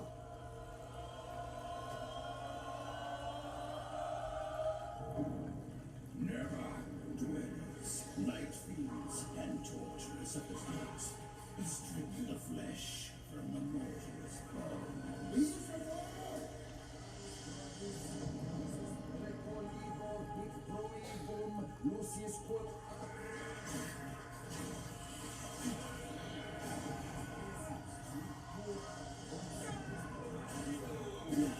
Stop! You don't know what you're doing. I thought I knew many things. I thought love was real, but it was only an illusion, a fraud. There is nothing left for me in all of God's creation.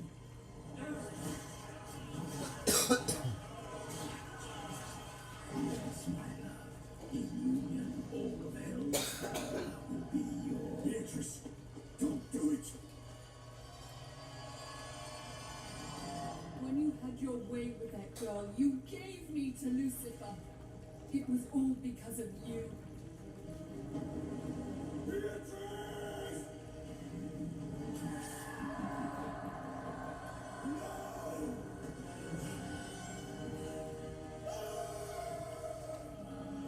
The faithful has lost her faith.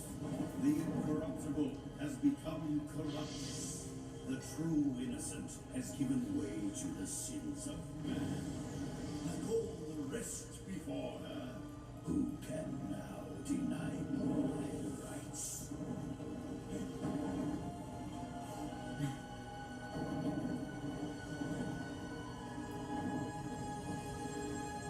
I will be with my consort.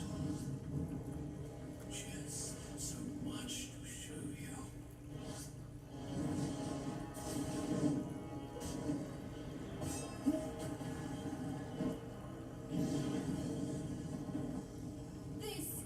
you belong, Dante. You are the greatest fraud of all.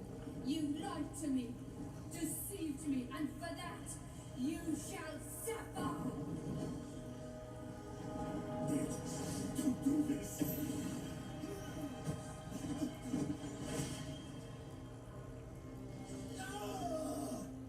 You never loved me. It was all a lie. All of it. Our whole life.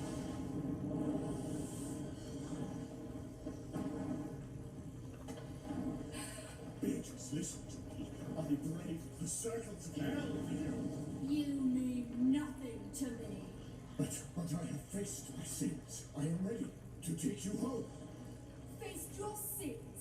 Look down, Dante. Look deep into the ninth circle. The circle of traitors. Heaven, what happened? Who was responsible for this massacre? Take care of my sister. I am responsible. Hang him and prepare to march tonight. When the noble Saladin learns of this atrocity, he will bring forth the very forces of hell. Take care of Beatrice. Dante, protect her with your life.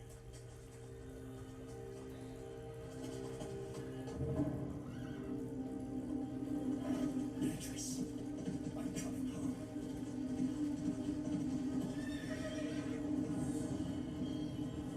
I wanted nothing more than to see you and beg for forgiveness. I will never forgive what you've done. Never. But while I live, I can absolve you. Forgive me. And free yourself.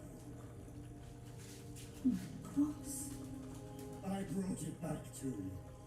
Accept again the love of God.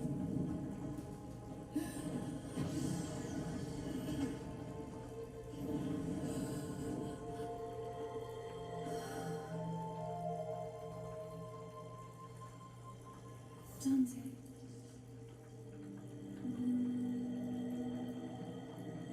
I forgive you. I never took any harm to come to you.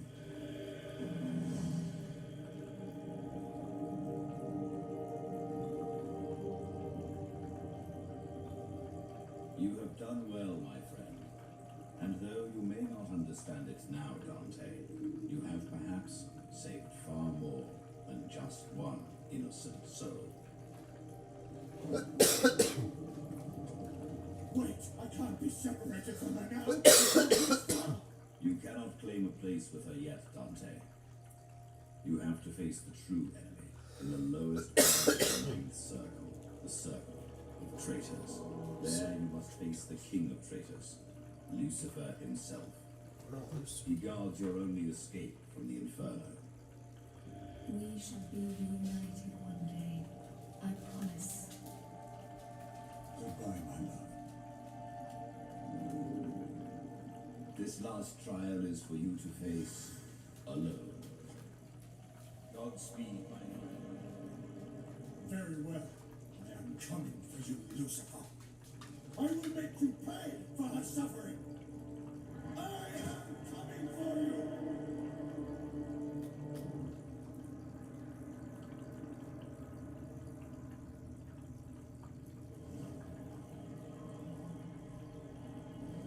I fell, not into fire, but into a vast, frozen wasteland. The very center of hell. Furthest place in all of creation from the divine light of God. Treachery. The ninth circle of the inferno.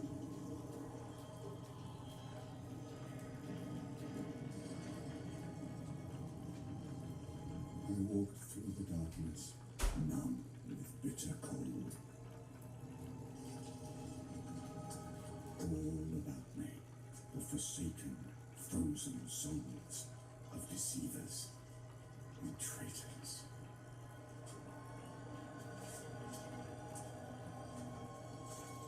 Who are you to walk the path paths of hell so warningly, O living man. Damn soul, where is Lucifer? Tell me, before I too freeze in this miserable hell. Wipe the icy tears from my eyes, and I shall tell you.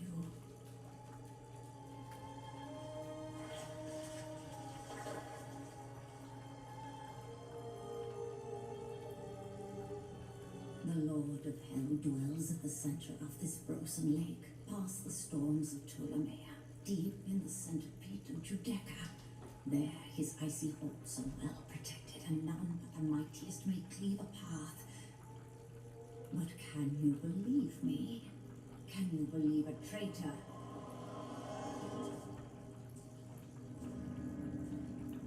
Long did I wander the dim and icy paths of hell. Past the frozen giants of legend, Nimrod, Ephialtes, and Antaeus. I was battered by a frigid wind that was like the beating of Lucifer's black wings.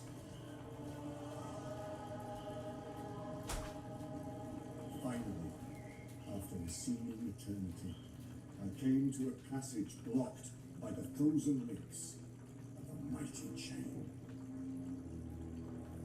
Lucifer thinks he can block my way with this. He thinks he can stay my vengeance.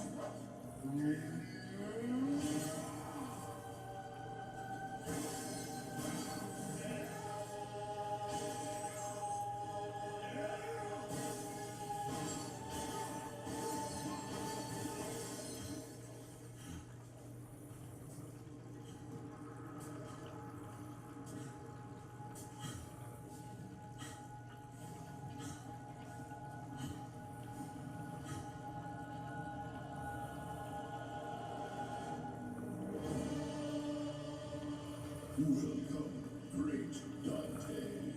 Welcome to your final resting place, the circle of traitors. Lucifer, I have come to escape this hell, so that I may be reunited with my beloved, but not before I rid the world of your corruption. You'll never see Beatrice again.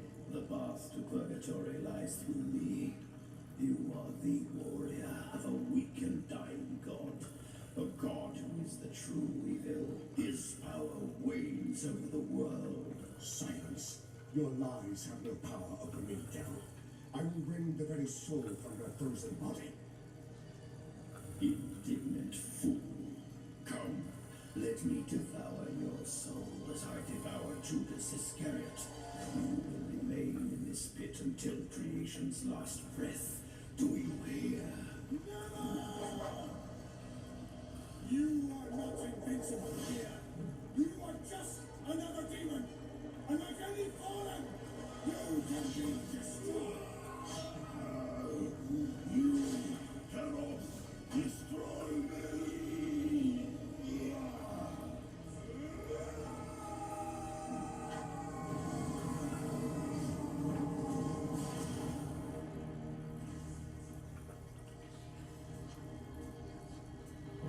What have you done to me?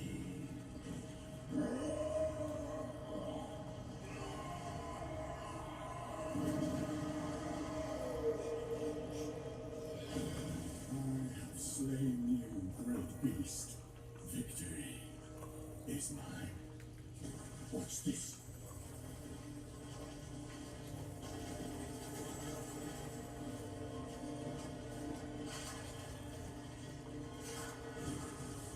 New life writhes inside him. No!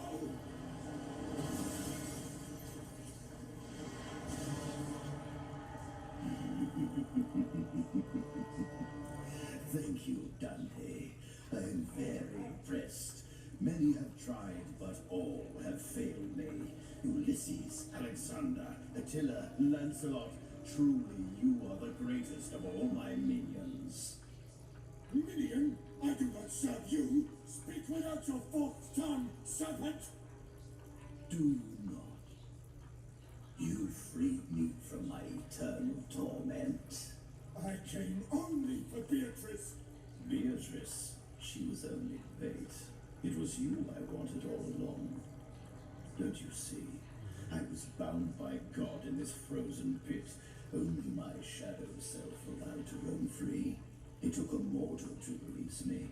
You, Dante. No, it isn't true. I defeated you before.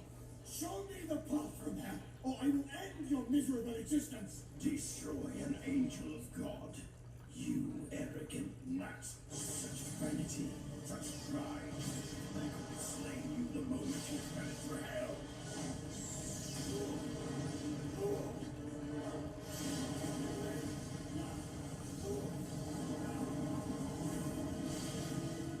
You worship God, but it was he who created evil. It was he who created me. If you knew the true nature of God, Dante, you too would rebel. No, you are nothing to me. A talking animal. He made you in his image. And I was to bow down to you.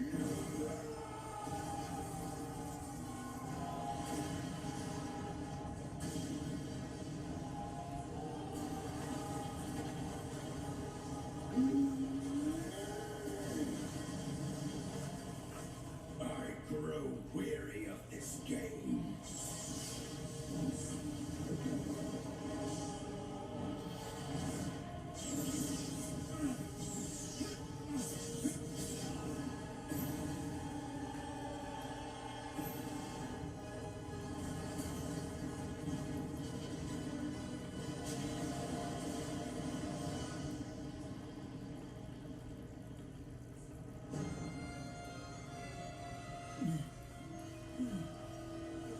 Finally, I will reclaim my proper place in heaven. Behold, Dante, beyond the inferno lies purgatory, where awaits your precious Beatrice. But instead of you, I shall escape from this pit. All the souls in purgatory shall suffer and burn, and beyond purgatory, paradise itself. I will plunge the cosmos into chaos, and it is all your doing, Dante. Because of you, God will finally see me rule his creation. No, I cannot be the cause of this. There is nothing you can do to stop me, mortal. No one can stop me. One can.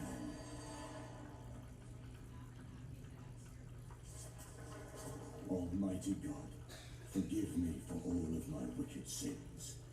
I forsake my escape. I give up even Beatrice. I belong here in hell and accept my just damnation. What are you doing? A repentant soul in Judea? Stop! Do not utter a word! But grant me the power to keep your enemy here with me. Stop! I command you!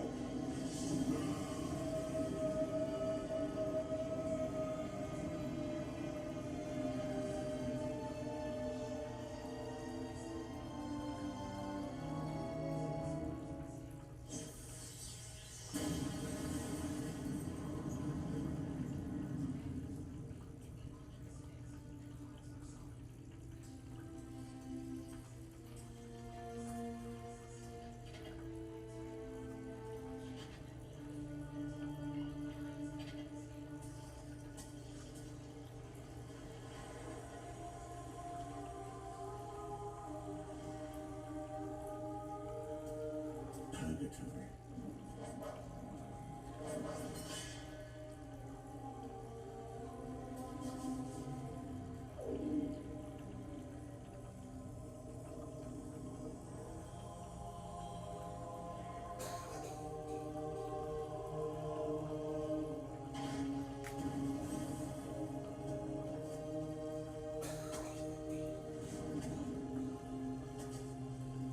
Beatrice, I will come to you yet.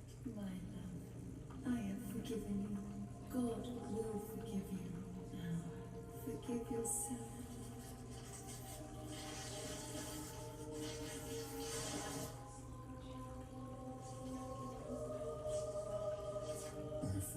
traverse earth and hell to find my beloved Beatrice. We were together, neither in hell nor in paradise, neither damned nor saved.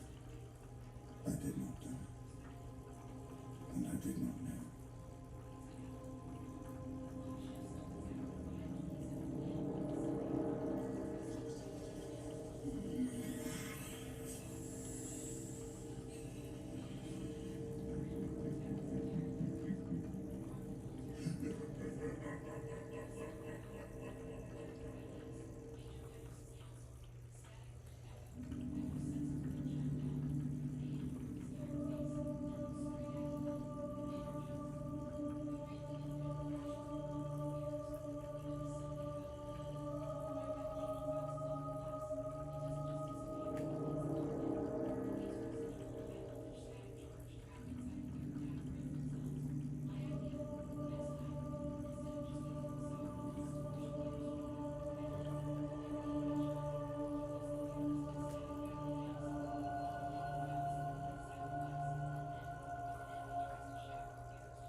The Emperor united humanity. His legions conquered the stars. The Imperium was in a golden age. But peace, that was never part of our future. 9 full legions of the Adeptus Astartes, fully half of the Imperium's forces, are about to rebel against the ruler of humanity, and a conflict lasting over a decade will break the galaxy while the cruel gods of the warp laugh and feast on souls. There is no story in the Warhammer 40k setting that is more iconic or important than this. So get yourself some snacks and a good place to sit, because this is the entire Horus Heresy timeline explained. Breaking a galaxy-spanning army of hardened and loyal soldiers takes more than just a single event, and when we look over the causes of the Horus Heresy, we do see several points of weakness and mistakes that contributed, events that were both spontaneous and also shaped by careful manipulation. And no one did more of this work than Erebus of the Wordbearers. First Chaplain Erebus of the Wordbearers has been a manipulative snake of a man since he was young. Erebus isn't even his true name, and while he's not a Primarch, the first Chaplain was a follower of the Chaos Gods long before he met Lorgar Aurelian, and he did more to advance their plans than almost anyone else in this story. But even Erebus wasn't as effective at alienating the Primarchs as the Emperor himself. Early on, Big E had lots of time to spend on his recovered sons. Horus got a few decades alone with him, as did Vulcan, but as time went on, it was clear that the Emperor had some sort of pressure, and he was starting to spend less and less time pretending that the Primarchs were people. Some, like Conrad Kurz and Angron, were deeply damaged from the start. Kurz haunted by visions of death, Angron mangled by the Butcher's nails. Other Primarchs found later in a crusade like Mortarion were just given much less attention. Aside from neglect, there is a clear pattern of the Emperor not explaining things to his sons when it would have been very helpful for them to know. So here's where we'll circle back to figuring out what the definitive start of the Horus Heresy was. And for us, that has to be Monarchia. The Wordbearers Legion had been scolded more than once about how slowly they conquered planets. This slowdown was because leading elements of the Legion, people like Erebus, Orpheron, and Lorgar himself, insisted on building shrines and monuments to the Emperor as the god of humanity before moving on to the next world. Now, Big E didn't tell Lorgar why this was a bad idea. He just said it was against his wishes and expected that his most faithful son would stop worshipping him. Then the Wordbearers created Monarchia, their perfect city, filled with beautiful cathedrals and statues and populated with the most devout worshippers of the Master of Mankind. It was a step too far, and the Emperor finally had enough. In 964 M30, he orders the Ultramarines to level the place, and makes the entire Wordbearers Legion kneel in the ashes of their perfect city, rededicating themselves to the atheist principles of the Great Crusade. And it's here that Erebus saw his chance to convince Lorgar that the Emperor was a false god, that there were older and more worthy beings to worship. The depressed Primarch took very little convincing, and from then on, the events of the Horus Heresy were inevitable. Now that the forces of chaos had a foothold in the galaxy with Lorgar and his loyal Wordbearers, all they had to do was find the right opportunities to turn more Primarchs. Changing loyalty is a difficult prospect with regular humans, but the Primarchs were super intelligent demigods, and so it would take some very destabilizing events to drive that wedge between the Emperor and some of his sons. As usual, the Emperor kept his sons in the dark about chaos, about his grand designs, about everything. That silence wore on them, and doubt began to take root between the Emperor and his sons, but also between each other. The first big shift was Yulin. In the first year of M31, at the end of a truly massive campaign to rid the galaxy of the largest Orc empire ever seen, the Emperor announced that he was quitting the Great Crusade. He had personally fought and bled with his sons and their Astartes legions for over 300 years at this point, but other projects demanded his attention, and so it was time for him to leave the crusade in the hands of his sons, specifically Horus, the greatest of the Primarchs, who was named War Master and given complete control over the final stages of the campaign to conquer what remained of the galaxy. Making Horus War Master was already a political nightmare. Horus was well regarded amongst his brother Primarchs and was widely believed to be the very best of them overall, but we're talking about superhuman demigods here. Best was always a relative term. Even Horus was doubtful that he was the right choice, with him and several of the other Primarchs thinking that Sanguinius should have been made the War Master. Again, it would have been smart here for the Emperor to have told his Primarchs that he was focusing on his Webway project back on Terra, using the Golden Throne to wedge open an apparently abandoned section of an Eldari Webway so that humanity could stop using the warp altogether, cutting even more of the Chaos God's influence out of the galaxy.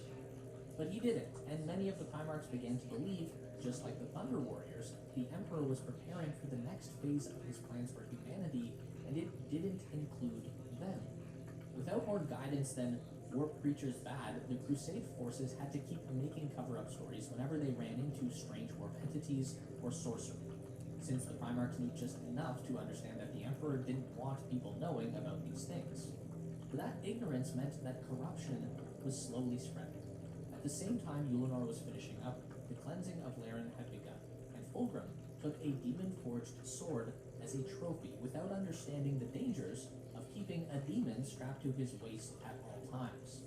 Not long after that, Magnus would be called to the world of Nicaea to argue for his librarian program, an experiment that trained the hardened warriors of the Astartes legions to use psychic powers for the good of humanity.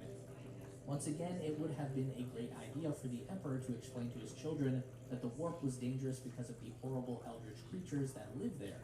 And to his credit, he actually had told Magnus this, although not much more than that, which had already resulted in the Thousand Sons Primarch making some secret deals with warp creatures he had no idea were laying a trap for him. However, because many of the Primarchs only knew that sorcery was dangerous, the trial went badly, and the Psychic Marines had to give up their practice and become average line officers again, and Magnus had to stop poking at the warp. So that obviously didn't work, but it did set up a whole new tricky area of law that basically forced Magnus to be a criminal if he wanted to fulfill his purpose. More on that later. But this is getting more complex because as time went on, the civilians of the Imperium were starting to have a voice. The Council of Terra, mortal bureaucrats who managed the Imperium's daily affairs, were suddenly handed authority over the worlds the legions had fled to conquer. At the Emperor's command, fleets of artists and remembrancers were sent to document each campaign.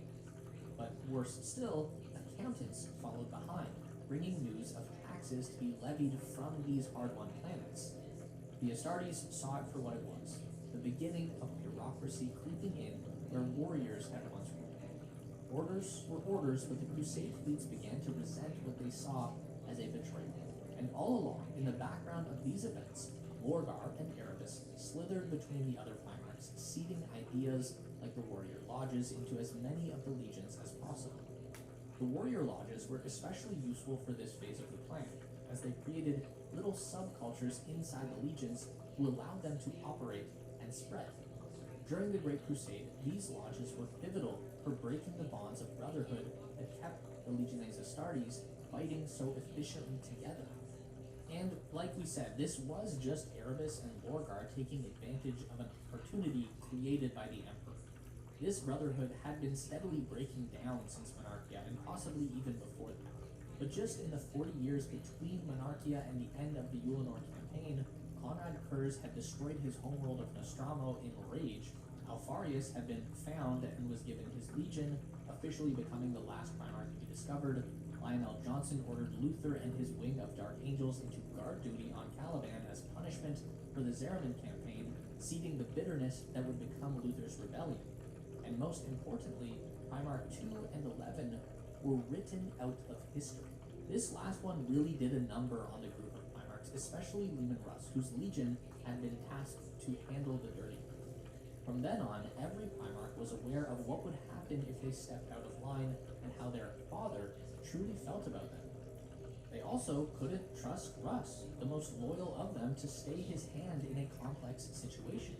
They were finally aware that they were tools to be used and discarded, and that uncertainty, doubt, and whispering created an almost perfect opportunity for our villains to make their big move. It was time to turn the War Master. Lorgar was firmly on the side of chaos. He was hardly respected by his brothers. Fulgrim was slowly being corrupted by his Air Sword. The Night Haunter was being driven insane by visions of death, and Angron was a barely controlled monster. These four would have no problem turning on the Emperor, but without a true leader, the rebellion with these unstable Primarchs was doomed to failure. The problem was that Horus was still a loyal son. He may have had issues with how his father was acting, but he was never going to rebel without a push, and the opportunity came in the form of the Interrex. A human civilization on the fringes of Imperial space, the Interrex had survived the Long Dark alone and had come out on top. The problem was that they had done so by integrating with Xenos species. First, they relied on the Eldari, who taught them about the dangers of chaos. Then they won a war against a people called the Kinabrak, and absorbed them into their society. They began to mutate slightly, and by the time Horus and his 63rd expedition made contact, the Interrex were a multi-species society spanning 30 systems. While they were peaceful, Imperial law was clear. Hanging out with Xenos was not to be tolerated. But, like we said, Horus had some issues with how his father ran things and wanted to see if these humans were really a threat. So they opened talks and started to get to know each other. But then, because we can't have nice things in the far future, along came Erebus. The first chaplain didn't care at all about what was happening with the Interrex. He had his eyes on a tool that could help him convert Horus, a Kinabrak sword called the Anakin. The weapon appeared semi-sentient and could kill anyone once the user said the real name of their target aloud, even a Primarch. The theft of this weapon caused a rift between the Imperium and the Interrex that forced a war which obviously ended with Horus crushing the Interrex completely, but the real danger was now on its way to a planet with a dark destiny, Davin, the place where the War Master would die. Davin was the 8th world brought into compliance by Horus's 63rd expedition fleet around 944 and 30. Its people were a primitive offshoot human society, having spent so much time alone that they had mutated similarly to how Ogryn, Ratlings, or the Votan had. Secretly, these people had already been corrupted by chaos, although they called it by a different name. The expedition forces easily crushed the Davinite resistance, but were so impressed by their warrior culture that they allowed them to reintegrate into human society under a new governor, Eugen Temba, the personal friend of the War Master. Now, stay with us, this is where things get twisted. Davin was already a stronghold of chaos. Lots of temples to various forms of the gods, and a populace that was fully on board with the primordial annihilator. So, when Erebus went looking for the perfect place to bait the War Master out into a vulnerable position, Davin was the planet he chose. And he must have chosen it early on, since almost immediately after the 63rd expedition fleet moved on, Governor Temba took his soldiers to the moon of Davin to put down what appeared to be a minor rebellion, and was immediately twisted by sorcery into a puppet of the plague god Nurgle. So 60 years after Temba was corrupted, Erebus made a sneaky trip to Davin's moon to give the mutated Temba the Anakin, and returned to Horus with a story about the unthinkable. "Oh no, Horus, it's terrible. Your friend Eugen Temba has rebelled, and he said you stink and that the Emperor's a dummy. We should do something." We're paraphrasing slightly, but in hindsight, it was a really obvious trap. Enraged, Horus and his fleet returned to the now fully corrupted moon of Davin and fought a battle against the horrible reanimated corpses that had once been the soldiers of Governor Temba. Finally having a clear enemy to fight, Horus took the field himself and dueled a monstrously remade Temba, who was no match for the Primarch, but had just enough chaotic power to manage a small stab to Horus's shoulder with the Anakin. Horus quickly succumbed to the strange technology of the Kinabrak weapon, and in desperation, the leaders of the Sons of Horus Legion took advice from their trusted friend, first chaplain Erebus. On his suggestion, they traveled to the Serpent Lodge on Davin proper, placing the Primarch into the care of the priesthood there. Inside the secret heart of the temple, Horus lay dying, and Erebus entered his mind using sorcery, showing the War Master visions of a grimdark future, and laying the blame squarely on the Emperor's shoulders. The Chaos Gods were peaceful creatures trying to defend their realm from the Emperor's schemes, he said. He showed Horus that the Emperor had made the Primarchs using warp sorcery, which was technically true, and yet another thing the Emperor could have been upfront about if he had been smart. The only attempt to stop Horus from siding with the powers of chaos was his brother Magnus. The Thousand Sons Primarch had seen this coming and tried his best to show Horus that he was being used. The problem problem was that the War Master's life was on the line here too, and choosing to stay loyal meant death. So the Horus who emerged from the Temple of Davin was not the one who went in. The rebellion had its leader. Earlier we talked about a handful of Primarchs that were 2 steps shy of fist-fighting the Emperor on their own, but the work of recruiting allies truly began at around this point. Lorgar was Team Chaos before Horus was, but aside from him, Angron was probably the easiest for the War Master to recruit.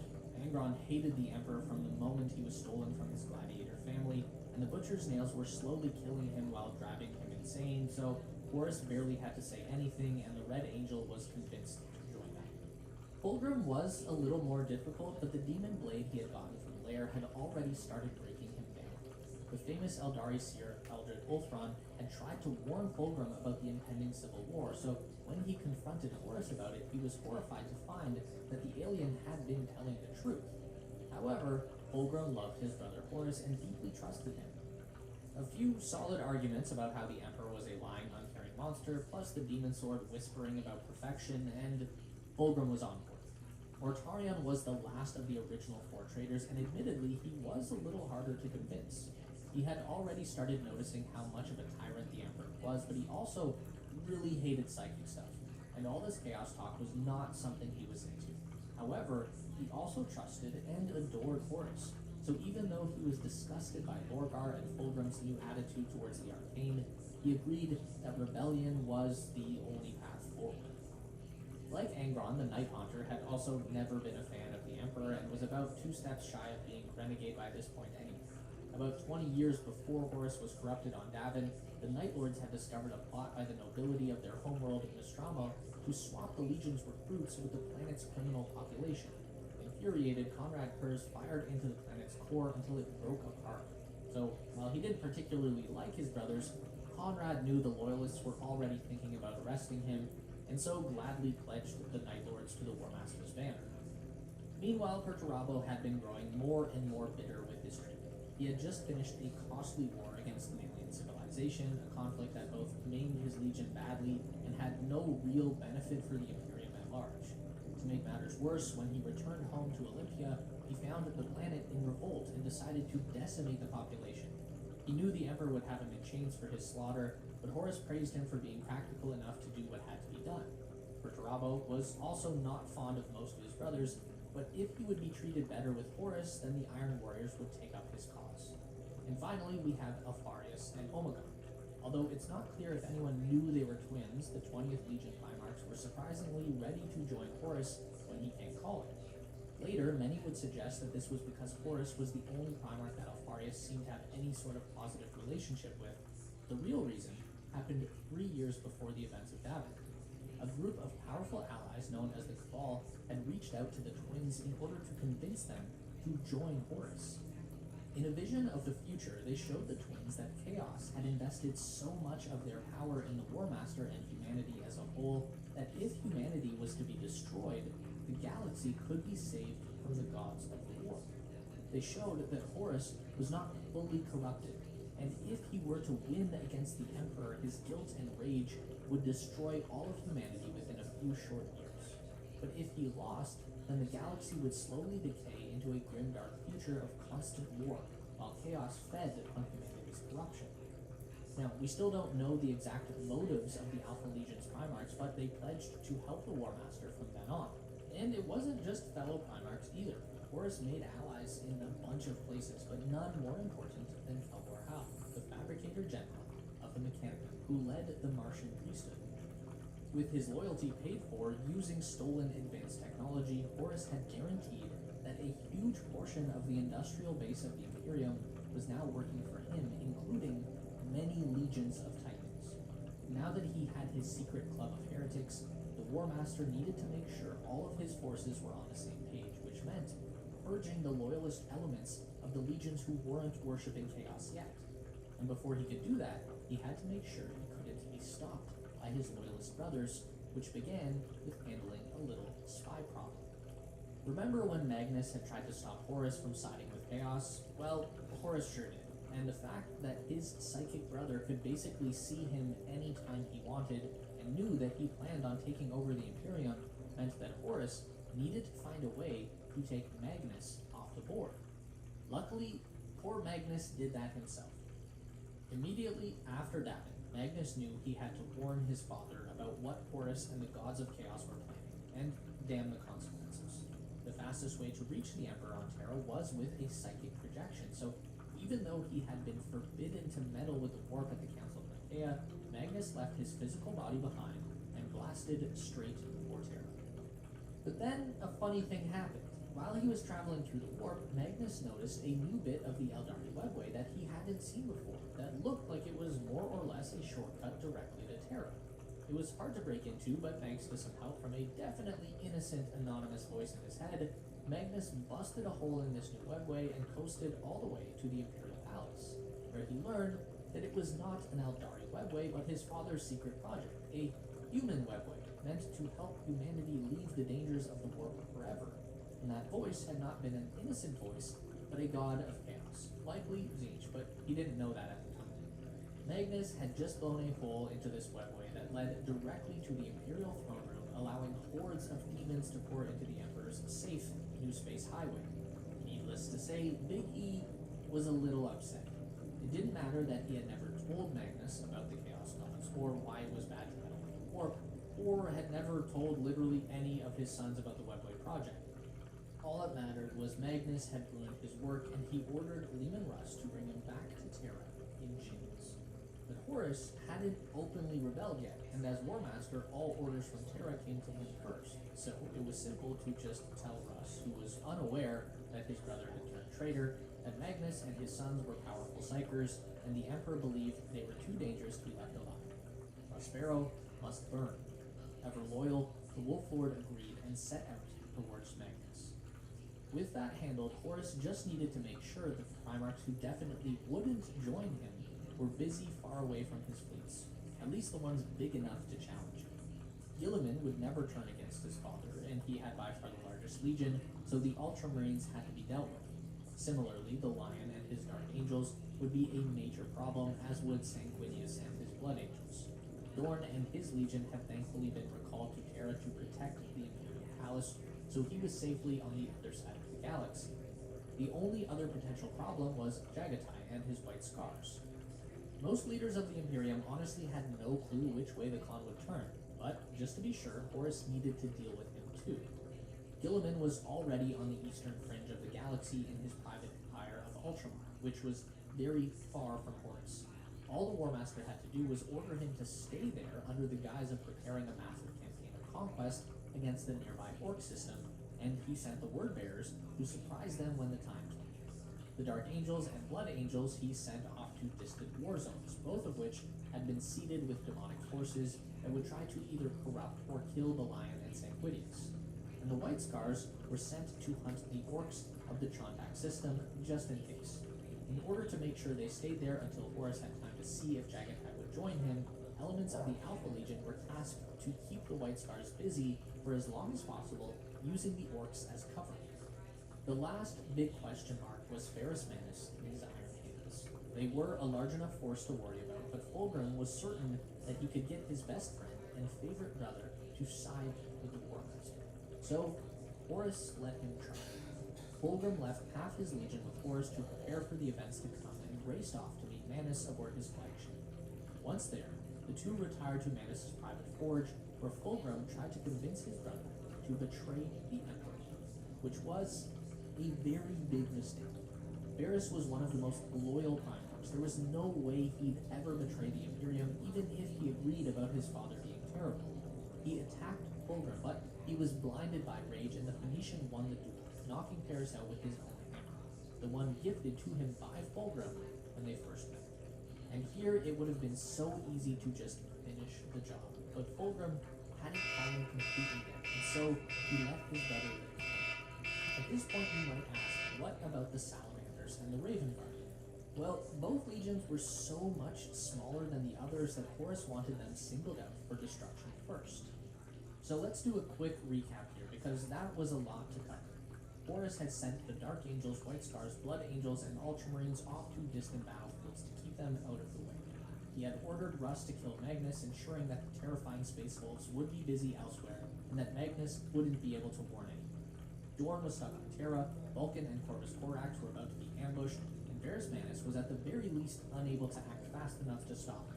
He had the Word Bearers, Night Lords, Iron Warriors, and Alpha Legion on his side and ready to help spring a massive trap. And he had his core spearhead, Ortarion, Angron, Fulgrim, and his own Sons of Horus, all powerful assault legions ready to fight. The only thing he had left to do was purge the loyalists still in his ranks, and so Horus chose a place where he would openly declare rebellion, a place called Eastfen. The Eastfen system was already in rebellion. Chaotic priests and cultists had begun taking the planet back, so the expeditions were told that this was a mission of compliance, just like on Davin. They would land with overwhelming force, kill the traitors, and install a new governor loyal to the Emperor, or at least that was the cover story. The first wave was entirely drawn from the loyalist elements of the Sons of Horus, World Eaters, Emperor's Children, and Deathblood. Those Marines who were least likely to go along with betraying the Emperor. And then, with the now famous declaration of Let the Galaxy Burn, Horus bombed the planet with forbidden virus weapons, destroying almost every living thing on Eastfen 3. However, an operation this complex was bound to have some holes in the planning, and there were inevitably some loyalists left in orbit with the fleet, one of which, an Emperor's Children captain named Saul Tarvitz, noticed the bombs being loaded and understood what was about to happen. He managed to steal a Thunderhawk and dove towards the planet to warn his comrades to seek cover. Along the way, he alerted a trusted friend, Nathaniel Garrow of the Death Guard, who was in command of a frigate called the Eisenstein. Garrow was a Terran-born Astartes, and he trusted Saul even though his story was insane. The War Master turning traitor was unthinkable at the point, but he and Saul had formed a strong bond during many campaigns together. And once the bombing started, the truth was obvious. Garrow decided to slip past the traitor fleet and deliver a warning to Terra itself, while Saul continued to the planet's surface to help lead the defense. Now, we will see Garrow again, but unfortunately, Tarvitz ends his story here. Although his warning came just in time to save many loyal Astartes from the bombs, Tarvitz and the other loyalists would not survive the final traitor assaults, but he made sure they paid for it with a drawn-out fight that Horus had not planned for. However, now that he could be certain his core force was entirely loyal to him, Horus began planning the ambush we mentioned earlier. It hadn't been the plan to reveal themselves as traitors quite this early, but the War Master was prepared anyway. He alerted his allies who hadn't yet openly defied the Emperor to be ready for the second part of their Eastfen plot. All they had to do was pretend to be loyal for just a little bit longer. After a series of misadventures, the Einstein arrives at Luna with Captain Garrow delivering the news of Horus, Mortarion, Fulgrim, and Angron's betrayal. It was, thankfully, still 005 and 31, the same year they had escaped Eastfen 3, but they hadn't lost too much time, and after some checking to make sure Garrow and his men weren't secret traitors feeding them false information, Rogel Dorn issued orders for an immediate retribution action. The Emperor was slightly busy holding back a tide of demons that had somehow flooded into the throne room, so Dorn was officially in charge of the Imperium's armies, and doing a quick check of his forces, he had the Iron Hands, Salamanders, Raven Guard, Iron Warriors, Night Lords, Alpha Legion, and elements of the Word Bearers, as well as his own Imperial Fists, although they would be slower to arrive than the others thanks to their position on Terra. Communication with the Ultramarines, Dark Angels, Blood Angels, Space Wolves, and White Scars was cut off by some convenient warp storm activity that had just popped up, so those legions couldn't even get word that Horus had rebelled. On the traitor side, Horus had ordered Fulgrim to prepare Eastfen 5 for the coming battle. The little planetoid on the edge of the system would be perfect for the ambush, plus the traitors had sort of wrecked Eastfen 3. But within short order, fortifications were raised, and the 4 openly traitorous legions dug in and waited. Meanwhile, the revenge force led by Varys Manus was blazing towards the system. Manus was so angry that he had chosen to rush ahead of the bulk of his own fleet with the ships he had that were still functional after Fulgrim's betrayal. This meant that the Iron Hands had only their most elite divisions to drop, making their force not much larger than what the Salamanders or the Raven Guard could field. But luckily, they had the Alpha Legion, Word Bearers, Night Lords, and Iron Warriors to back them up, so everything would be fine, right? Tried to contain your shock, people, but everything was not fine. The hidden traders in the Revenge Force had lagged behind, claiming warp storm interference or mechanical issues, leaving the 3 loyalist legions to land first, against the better judgment of some of the cooler heads among their leadership. But Ferrus Manus was too angry to wait, and he charged to the surface via drop pod, smashing as close to the traitor line as he could before the orbital guns had even cooled from the preliminary bombardment. At first, the battle was going well for the loyalists. Manus's rage more than made up for the difference in numbers, and for some reason a couple of the traitor primarchs, notably Fulgrim and Horus, hadn't yet shown themselves. Because of this, the loyalist legions made huge gains into traitor-held areas. Vulcan's troops melted their assigned flanks with so much fire that they forced even the Death Guard back.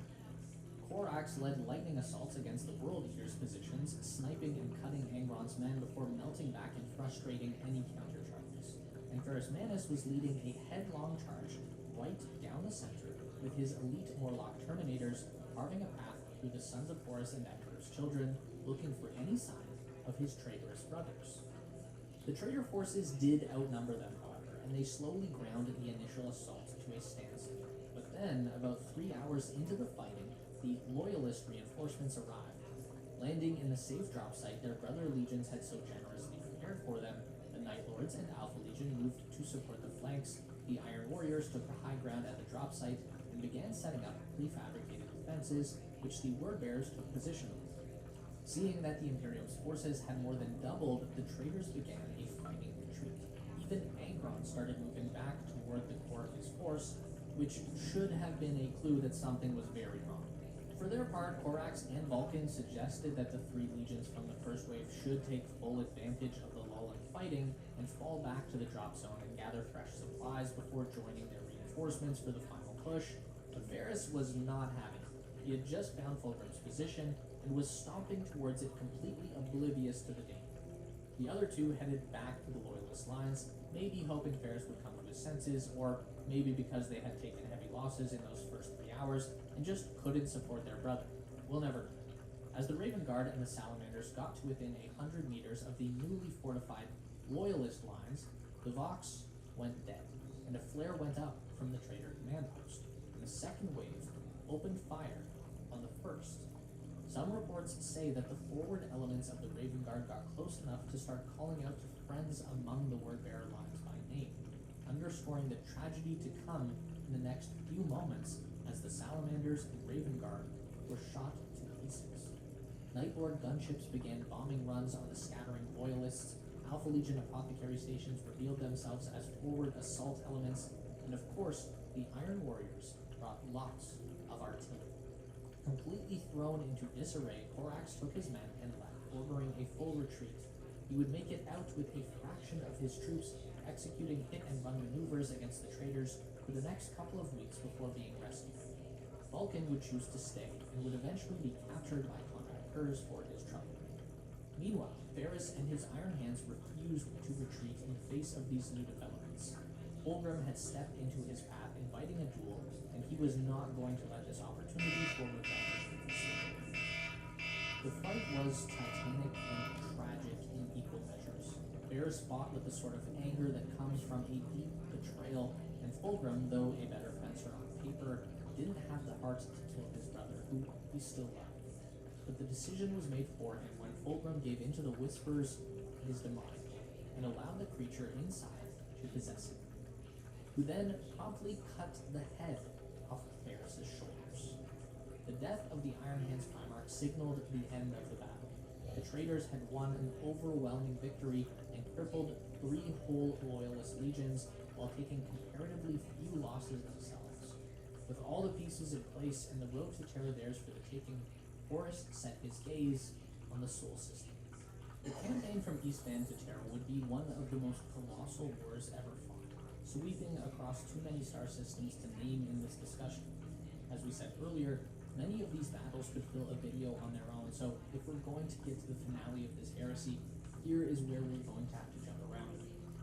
First, let's talk about what the other Loyalists had been doing, because several of them were so cut off from Terra that they didn't even know about the War Master's treachery. The Blood Angels had been sent to the Cygnus system to put down an uprising and arrived in 006 and 31 to find an army of demons alongside traitor wordbearers. Remember that at this time, demons were still considered superstition, so imagine the shock of these Astartes pulling up to an entire horde of these things. Regardless, even though the demons would do their best to try and corrupt and then, when back and kill Sanguinius, he and the Blood Angels would be victorious. This campaign was also the first ever open appearance of the Red Thirst, the gene-seed flaw that would become the hallmark of the Legion. In that same year, an Imperial Fist's strike force, which included elements of the Space Wolves, Custodes, and Loyalist mechanical elements, blockaded and conquered the War Master's homeworld of Chthonian. The traitors knew they couldn't hold it, so instead they sabotaged the planet's industry and went underground to fight a guerrilla war until reinforcements could arrive. Around that same time, the Dark Angels were made aware of the heresy when a stray Sons of Horus fleet made a surprise attack on an installation of theirs in the Rangda system to the galactic north of their main expedition fleet. And not long after that, Horus sent the Night Lords to tie up the Lion's fleets with an extended running battle across the eastern fringe, which worked very well, keeping the Dark Angels occupied for about 2 years. Back in the Sol system, the Mechanicus were having a small civil war called the Schism of Mars. On one side, Fabricator General Kaldor Hal and a whole bunch of tech adepts who were really tired of not being allowed to play with the cool forbidden technologies. And on the other hand were the adepts who still believed that the Emperor was the Omnissiah and a sizable force of Imperial Fists and Custodes. Unfortunately for the Loyalists, the lure of being able to study technology freely was too great, and the overwhelming traitor forces won, renaming themselves the Dark Mechanicum and forcing the Imperial forces to blockade Mars. Not long after that, at the very beginning of 007 M31, Korax, having been rescued from Eastban by a relief fleet, makes his way to Terra in order to beg his father for help to speed up the process of making new Astartes for his badly mauled Legion. Big E was still using most of his brainpower holding back demons in the throne room, but he spared a thought or two for Korax and showed him where to get some gene tech to do just that, which Omegon then promptly sabotaged and stole. That will happen a lot in this war. But probably the biggest event to happen during this year would be the betrayal at Calp. If you recall, the Ultramarines had been told by Horus to gather their forces in preparation for a campaign against the Orcs that was totally real. Trust in you guys. They had also been cut off from Terra by some convenient warp storms and had no idea about the heresy unfolding. And so, when the bulk of the Wordbearers Legion arrived at the muster point in Orbit of Calf, they thought everything was going to plan. And then, the Wordbearers opened fire. The tightly packed Ultramarines ships didn't stand a chance, and a huge portion of the Legion was sent falling to the planet. Our favorite bad guy, Erebus, used this as a massive sacrifice to the Dark Gods and created the Ruin Storm, a massive warp storm designed by Lorgar to not only cut off communication to the wider Imperium, but also to stop travel outside the Eastern Fringe for anyone not allied to the Dark Powers.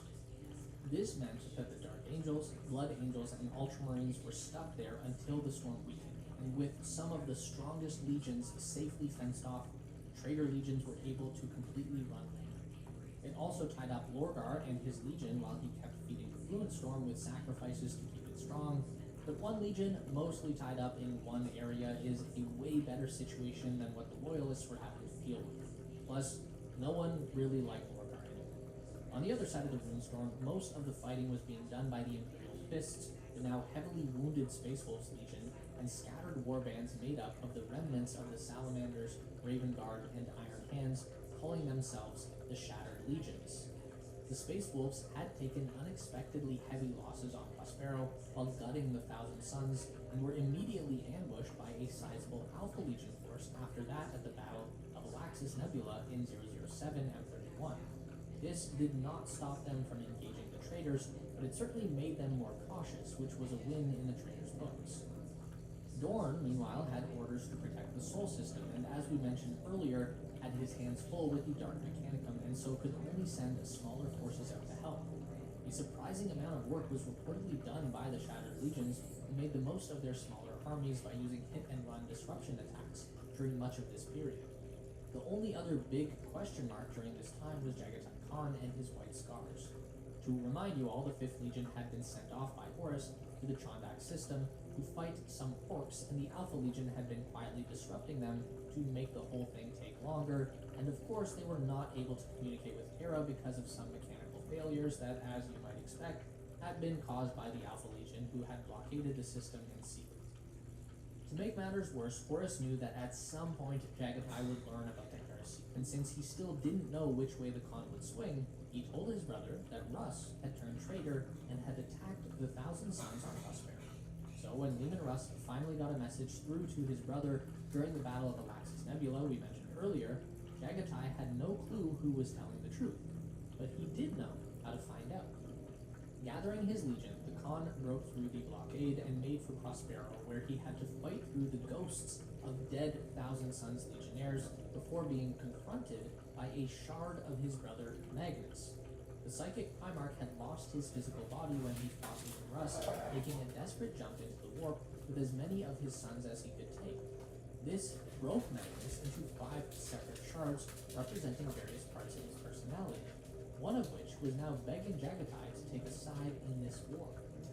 After their conversation, the Death Guard arrived and Mortarion went down to try and convince the Khan to join Horus, while Traitor White Scars in orbit tried to take control of the fleet. This ultimately failed, and Jagatai, who was grumpy at being manipulated by this point, declared himself a loyal son of the Emperor and forced Mortarion to retreat after a vicious battle. From there, the White Scars decided to but were kept back the next 4 years as various enemy fleets and warp storms attempted to slow them down. But they would eventually make it through a one-way portal, ending up in orbit around Terra in 011 and 31.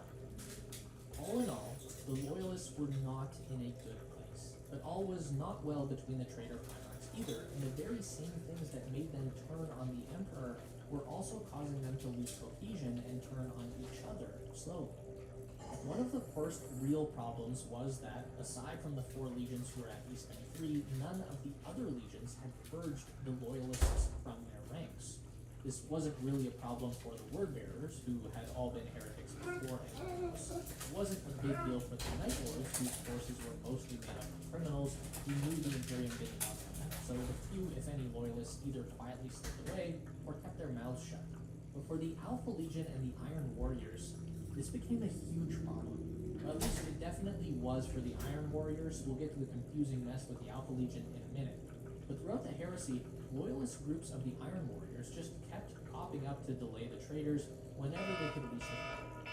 For instance, the fortress of Shattengold was besieged by the traitors in 006 and 31, and the loyalist Iron Warriors held them for 366 days against a huge force, even destroying an Emperor-class Titan before detonating some prepared explosives as a final act of defiance.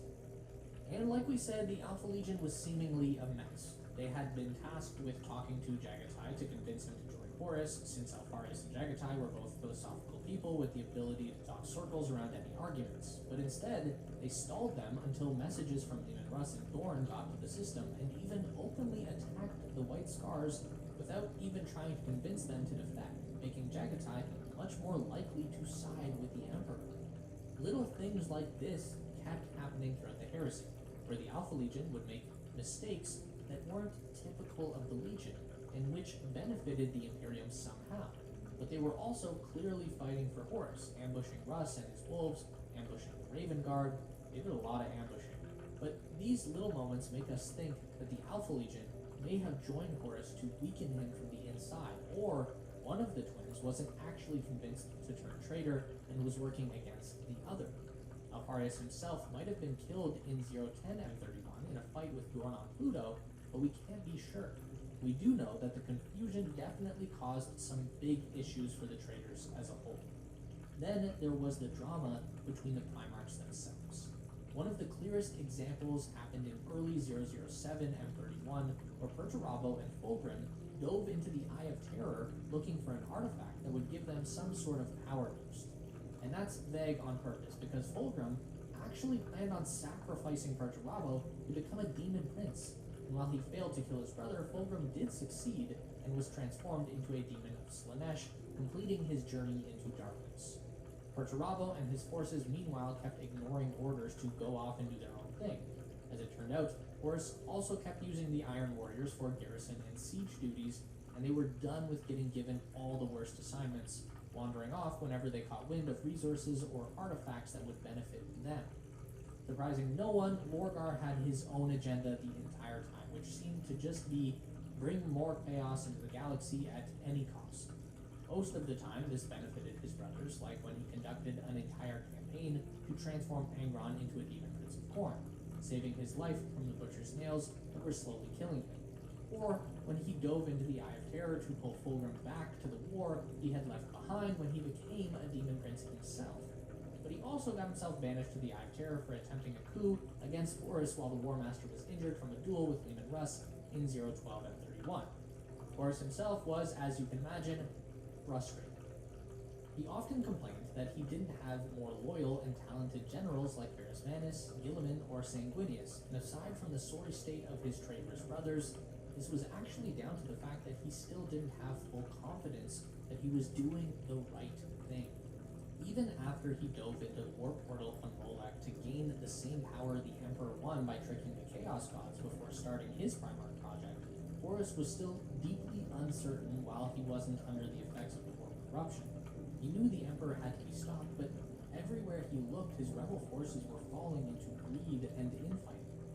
By comparison, his loyalist brothers were surviving insane pressure and reaching out to each other to organize and push back. Even trapped behind the Ruinstorm, unable to know if the Imperium was even still standing, Guilliman, Sanguinius, and Lionel Johnson created a new Imperium to keep the dream alive and push back against chaos. They even disbanded this new government willingly once the Ruinstorm finally collapsed in 011 and 31, which was a display of duty and commitment that Horus would never get from most of his brothers. Angron, especially after his transformation, was very difficult to control and required a lot of resources to keep focused on the war effort. Conrad Kurz kept slipping in and out of sanity and had been captured by the Loyalists at one point before escaping. We already talked about the issues with Alpharius and Omegon, and Magnus was only there because he had no other choice. Mortarion was mostly an asset, but he refused to do anything without getting orders directly from Horus, which slowed things down sometimes, but to be fair, I wouldn't have trusted any of his allies either. The real problems with the Death Guard were that only some of its members were worshippers of chaos. Like we said, Mortarion really hated anything to do with the war. But his first captain, Callus Typhon, was looking to change that, and he had a scheme to force his Primarch to see the warp light. In late 013 and 31, the traitors had gathered on Beta Garmin and were getting ready to jump to the Sol system for the final showdown. Typhon convinced his Primarch to travel there aboard his battle barge, and then framed his navigators as being spies for the Emperor's chief advisor, Malchor the Sigillite. After killing them, the Death Guard fleet was marooned in the warp where Nurgle began his work. The destroyer plague tore through his Astartes, causing agony. After being infected himself, Mortarion confronted Typhon, killing him. But Typhon was a champion of the Plague Father and was brought back to life over and over again. Realizing he was defeated, Mortarion heard Nurgle tell him that he could either stay here with his men forever, rotting and sick, or he could pledge himself to chaos and gain the power to bring down the Emperor. Mortarion wanted to save his men, and he wanted to bring down the Tyrant of Terra, and so, reluctantly, he agreed. And when the Death Guard finally appeared in the Sol system, Mortarion was a full demon prince, and the Death Guard were nearly unkillable. The year was 014 M31, and the end of the heresy was in sight. The Solar War, as it was called, had actually started way back in 010 M31, with the Alpha Legion joining the Dark Mechanicus and causing problems for Rogal Dorn's forces in the Sol system. The 20th Legion was adept at sabotage, and the amount of times they were able to destroy infrastructure around Terra itself during this period was truly mind-boggling. Dorn wasn't particularly well suited to taking on the slippery Alpha Legion, but he kept the Sol system mostly under control, even killing Alpharius early in the conflict. Maybe. Look, he killed someone named Alpharius, who definitely seemed to be a Primarch, but Alpharius later gave a map of the Sol system's defenses to Horus personally, so it looks like his death was a ruse. What we do know is that it didn't even make the Alpha Legion flinch, and they kept up the pressure until their allies started arriving 4 years later. The traitors had won a titanic victory on Beta Garmin, which had forced the Loyalists back and finally allowed the heretics a clear route to the Sol system. The full armada jumped in at the furthest warp gates in the system near Pluto and Uranus, and began sweeping aside Imperial Inquisition. Dorn had set up 5 spheres of void defenses made up of orbital platforms and naval flotillas, and one by one, the War Master's fleet destroyed them all. Horus had the numbers, he had the resources, and he had sorcery all aiding him. He took the outer defenses, then moved inwards, breaking the blockade of Mars and assaulting the defense ring of the moon. Using sorcery, Ahriman of the Thousand Suns, along with a Wordbearer's force, used a rare alignment of Halley's Comet to open a huge warp tear that blotted out the sun, allowing for the full World Eaters, Emperor's Children, and the remaining Thousand Suns fleets to appear right above the moon. Similar plots and gambits were used in fighting all across the solar system, with one such scheme even managing to disable the Imperial Fist's mighty star fort, the Phalanx, by flooding it with demons using a refugee who had been unknowingly corrupted years before. All of this ended with the Sol system firmly in the grasp of the traitors, who now gathered in Terran orbit for the final assault. Horus had brought everything he had. We don't have many accounts of the numbers, but we'll add them where we can here. Perturabo leading his Iron Warriors, the Demon Princes Magnus, Fulgrim, Angron, and Mortarion, along with the full weight of the Thousand Suns, 9,000 strong, alongside a staggering 100,000 Emperor's Children, and every member of the World Eaters and Death Guard. 5,000 Wordbearers, led by Zarduleia, with First Chaplain Erebus to back him up, since Lorgar was still in time out in the warp, and the Night Lords led by Captain Gendor Scravon, because, we're not kidding you, Conrad had been frozen in a stasis capsule by Sanguinius and shot into open space while en route to Terra. We know Sanguinius meant it to be a kindness of sorts to keep Kurz away from the assassin he had seen in his visions, but that is a really funny reason for why the Night Hunter wasn't at the scene. The traitors were also joined by the now fully reunited Dark Mechanicus, along with its Titan legions, as well as Imperial Army regiments, and of course, a massive horde of demons. By comparison, the Loyalist forces seem very outnumbered. Besides the Ultramarines and Space Wolves not being able to make it in time, the bulk of the Dark Angels hadn't been able to get through the Runestorm, and had decided to go around destroying the Traitors' Legion's home worlds, succeeding in raising Chemos of the Emperor's Children, Lucaria belonging to the World Eaters, and Barbarous, home of the Death Guard. Incidentally, the Lion choosing to do this instead of blazing towards Terra is the source of the old Dark Angels are secret heretics jokes. However, we know that that's not true nowadays, and there was already a sizable contingent of Dark Angels under Lord Commander Corswain that were on Terra for the siege, who reported 10,000 Marines.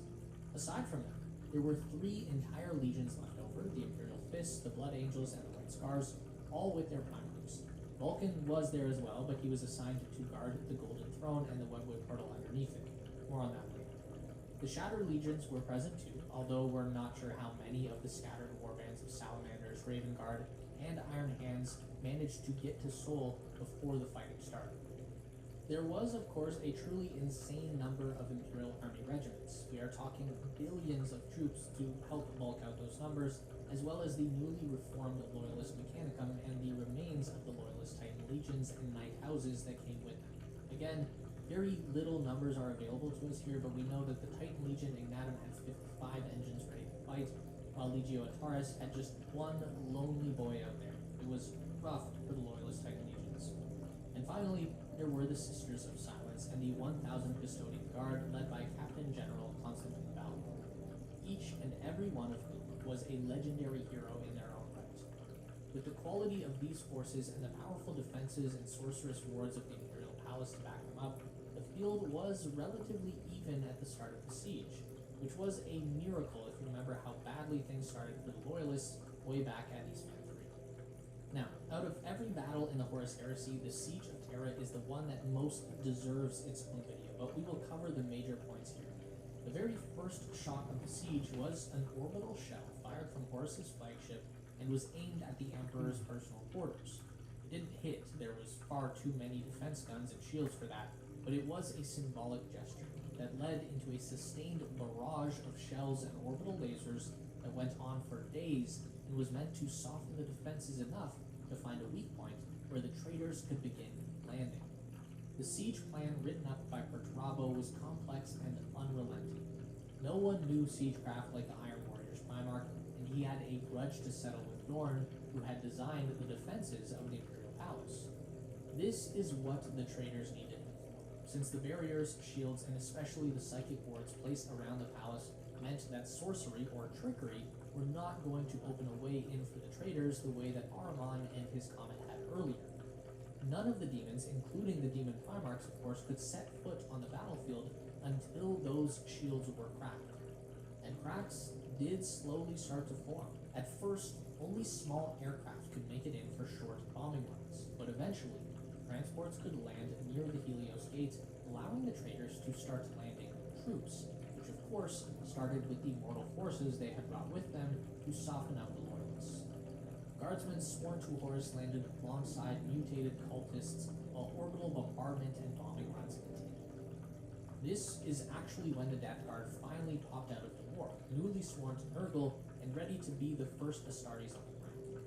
The Death Guard assault made space for the Dark Mechanicus to deploy their arcane siege engines that would begin to lower the shields and psychic wards of the palace. Jagatai and Sanguinius both led small charges out from their gates to disrupt the traitors, but it was more to gain information and destroy some key fortifications than it was a real attack. The shields did eventually come down, however, and although the Emperor was able to keep an anti-warp barrier active from the Golden Throne, demons and demon primarchs were finally able to make it to the surface of Terra. Angron was literally shot out of a ship in orbit and just fell to the ground like the angriest meteor you've ever seen. Now, fully powered by the gods of chaos, Horus began assaulting the Emperor's barrier with his own psychic might, alongside Magnus, who was searching for a breach in the webway he could exploit on purpose this time. But the traitors were already starting to fall apart. They had the numbers, of course, but they all had different motives, and especially Fulgrim and Angron were impossible to control. The Emperor's children, for instance, despite having some of the largest numbers of Marines available, had started wandering around Terra taking captives for their own perverse uses instead of fighting at the palace. Angron just stomped around the battlefield wherever his rage took him, which wasn't always where he was most needed. Thankfully, Mortarion seemed to still be in control of himself, and he attacked the Lionsgate spaceport. The fighting was insanity. Everywhere, great heroes on both sides dueled each other. Massive titans blew holes in fortifications kilometers across.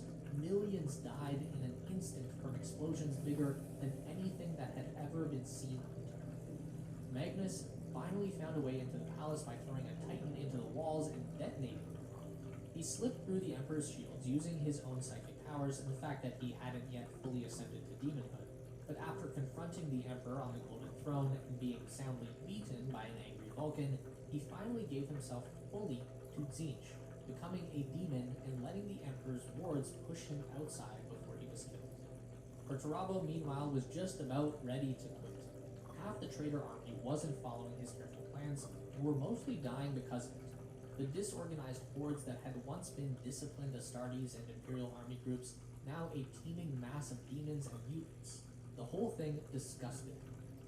Finally, when Horus ordered that Perturabo break his army up and sprinkle them across the battlefield to hold key positions, he cracked and ordered a retreat of his forces. If he was going to be treated exactly like the Emperor had treated him, then he was just going to leave. In the vacuum, the Death Guard took over as the Dark Mechanicus sent in waves of zombie titans that had been raised back onto their feet with sorcery and hordes of demon engines. The Astronomican had gone down at some point during the fighting, infected by a greater demon, but was retaken by the Dark Angels, who desperately held the device safe from the traitors while trying to relight the beacon. Knowing that they had to retake the spaceport in case Gilliman was able to show up and land troops, Jagatai charged out towards the Death Guard and fought Mortarion. He was badly wounded by his now demonic brother, but he succeeded in sending him back to the warp by cutting off his head. That is 2 headless Primarchs for those keeping track at home. Magnus had found his way into the webway finally, and Vulcan was forced to enter the portal and fight his brother again. Sanguinius, meanwhile, was on a tear, killing anything he came across. titans, demons, even managed to kill his brother Angron, sending him back to the warp after an aerial duel that saw both Primarchs score deep wounds on each other. At almost the exact same moment that Angron was defeated, Vulcan managed to beat Magnus in the webway and banish him as well, which made the traitor line more or less collapse just as they were about to breach the Great Eternity Gate that led to the heart of the palace. And now that the Loyalists had control of the spaceport again, they switched back on the anti-orbital defenses, shredding the traitor armada above them. After months of siege, the traitor advance was finally slowing to a crawl, just as word came that Gilliman and his massive fleet of fresh Ultramarines reinforcements was barely a week away. For Horus, it was now or never. Horus had become a conduit for pure chaotic energy in an attempt to become the fifth Chaos God, a being known as the Dark King, the god of conquest, which was foretold to come from humanity in the same way that Slanesh had come from the Eldari. Horus believed he was to become this god, and as time and space began to bend around his ship, threatening to pull all of Terra into the warp, cultists across the planet began chanting for the Dark King. It was now that Horus knew he had to act, before Gilliman arrived and swept the remaining traitor forces aside. He needed to draw his father out and kill him. So to a shocked rich crew, he ordered that the shields of his flagship, the Vengeful Spirit, be lowered. Immediately, the change was noticed far below in the palace by Malcolm, the Emperor's closest friend and advisor. He rushed to inform the Master of Mankind, who was still struggling to hold back the waves of demons attempting to pour out of the open webway portal. The Emperor knew there was only one choice. He had to face his favorite son. After some debate, he chose Sanguinius, Dorn, and Valdor, alongside leaks from the Blood Angels and Imperial Fists, as well as 2 companies of the Custodian Guard to come with him. A bold teleport strike directly onto the Vengeful Spirit was the best way in, even though everyone knew it was a trap. Vulcan would stay and defend the portal, but he couldn't hope to hold it without a powerful Psyker of the Golden Throne. That would have been Magnus's job, but he was now drifting in the warp, a traitor. So, Malkador volunteered, knowing he could never survive it. He was a perpetual like the Emperor, but he was much less durable, and the psychic strain would eventually tear his soul apart. But this was the only option they had. Malkador the Sigillite climbed the stairs to the throne, and Malkador the hero said goodbye to his friend as he sat down and activated it. The assault force ready, the sacrifices made, the Emperor headed to the Teleportarium. He had his son to kill. Immediately, something was wrong. The assault force had been scattered across the ship, but worse than that, the Emperor discovered that Horus had been holding back his power to let him think he could win. The War Master had found the portal on Molech and was filled with the same power as the Emperor, a true match for him by almost every measure. The interior of the Vengeful Spirit had been transformed by illusions, and the Loyalists found themselves in several strange places. The Emperor and his custodian bodyguard were in a hellish landscape. Valdor and his men were in a dark vault of some sort, surrounded by demons. Dorn was in some sort of endless desert, feeling centuries go by in minutes. Sanguinius was the only one who had landed somewhere half normal, and he was immediately attacked by demons and Sons of Horus squads. Horus's power was growing, and the ship began to meld with parts of Terra and places within the warp, and it wasn't an illusion. It was a true blending of realities, which allowed more traders and war creatures to spill into the palace, past the almost non-existent defenses. However, even now, it seemed that Horus still wanted to turn his brother Sanguinius to his side, whether from love or hubris, we'll never know. Sanguinius had no intention of joining him, of course, and fought more viciously than he ever had. The Blood Angels Primarch had seen visions of this moment and knew he would be killed, but he tried anyway, even managing to wound Horus a little, despite the War Master being so powerful that it didn't really affect him. Horus almost casually killed the Angel Ball, and on the planet below, every Blood Angel went insane as the death visions of their father overrode their sanity. The Black Rage had been born. Meanwhile, Dorn and Valdor were desperately cutting their way free of the insanity of the Vengeful Spirit and making their way slowly to where they knew the Emperor and Horus would be, hoping they weren't too late. Knowing that he might not be able to beat Horus in this state, the Emperor tried something desperate. He began absorbing massive amounts of warp energy to gain power. It was a decent plan in the sense that it would have given the Emperor the power he needed, but it was too much. The surge of warp energy killed the last of his custodian guard, and he took the form of a sphere of obsidian wreathed in lightning. He passed through realms of the warp, demons fleeing from him as the truth was revealed. It wasn't Horus who was destined to become the fifth god of chaos. It was the Emperor. It's here that we see a curious group of perpetuals and unlikely heroes, including an old friend of the Emperor's named Elenius Person, show up, seemingly out of nowhere. Person was able to reconnect with his old friend and remind him that victory meant nothing if he lost his own humanity along the way. It was an argument that the Emperor agreed with so strongly that even in his partially corrupted state, he came to his senses and let that power go in a burst of psychic energy that calmed the warp almost everywhere except Horus's throne room. If the Emperor would defeat his son, he was going to do it as the ruler of humanity, not a horrible warp abomination. The Perpetual Squad sticks with him for the last of this fight, but honestly they don't do much except give the Emperor that anathema blade that had originally killed Horus. Seeing Sanguinius dead and strung up in the throne room was truly the last straw. He ignored Horus's taunts and addressed the Chaos Gods directly, telling them that he had killed his son and to stand down. That obviously wasn't going to happen, and the War Master began the duel by shooting lightning at his father. The battle was insanity, being fought in the metaphorical as much as the physical. Each of them would deal horrible blows to the other, only to have it instantly healed. They fought across time and space as realities broke under their raw power. They attacked each other in their own memories, and then their fight became a card game instead of a high-powered duel. It must have looked like nonsense from the outside. Powered by all four of the Dark Gods, Horus overpowered his father in this metaphysical arena and dragged him to a nearby throne, and literally nailed him to it. It's here that a lone custodian in Elenius Person confront Horus to give just one more moment for the Emperor to break free. Horus kills them both, of course, but it was just enough time, and the battle continued.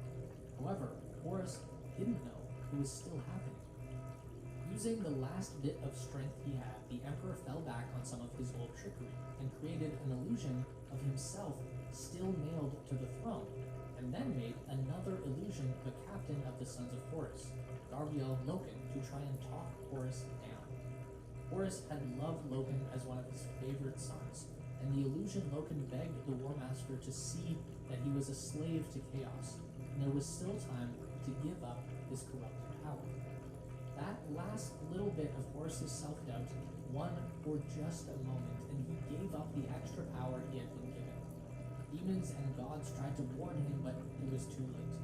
The illusion was revealed, and the fight continued in the physical realm, with a greatly weakened Emperor facing off against his son one last time. Even without his power, Horus was strong enough to do some serious damage. He took the Emperor's eye, wrecked one of his arms, crushed his spine, and even burned off his neck.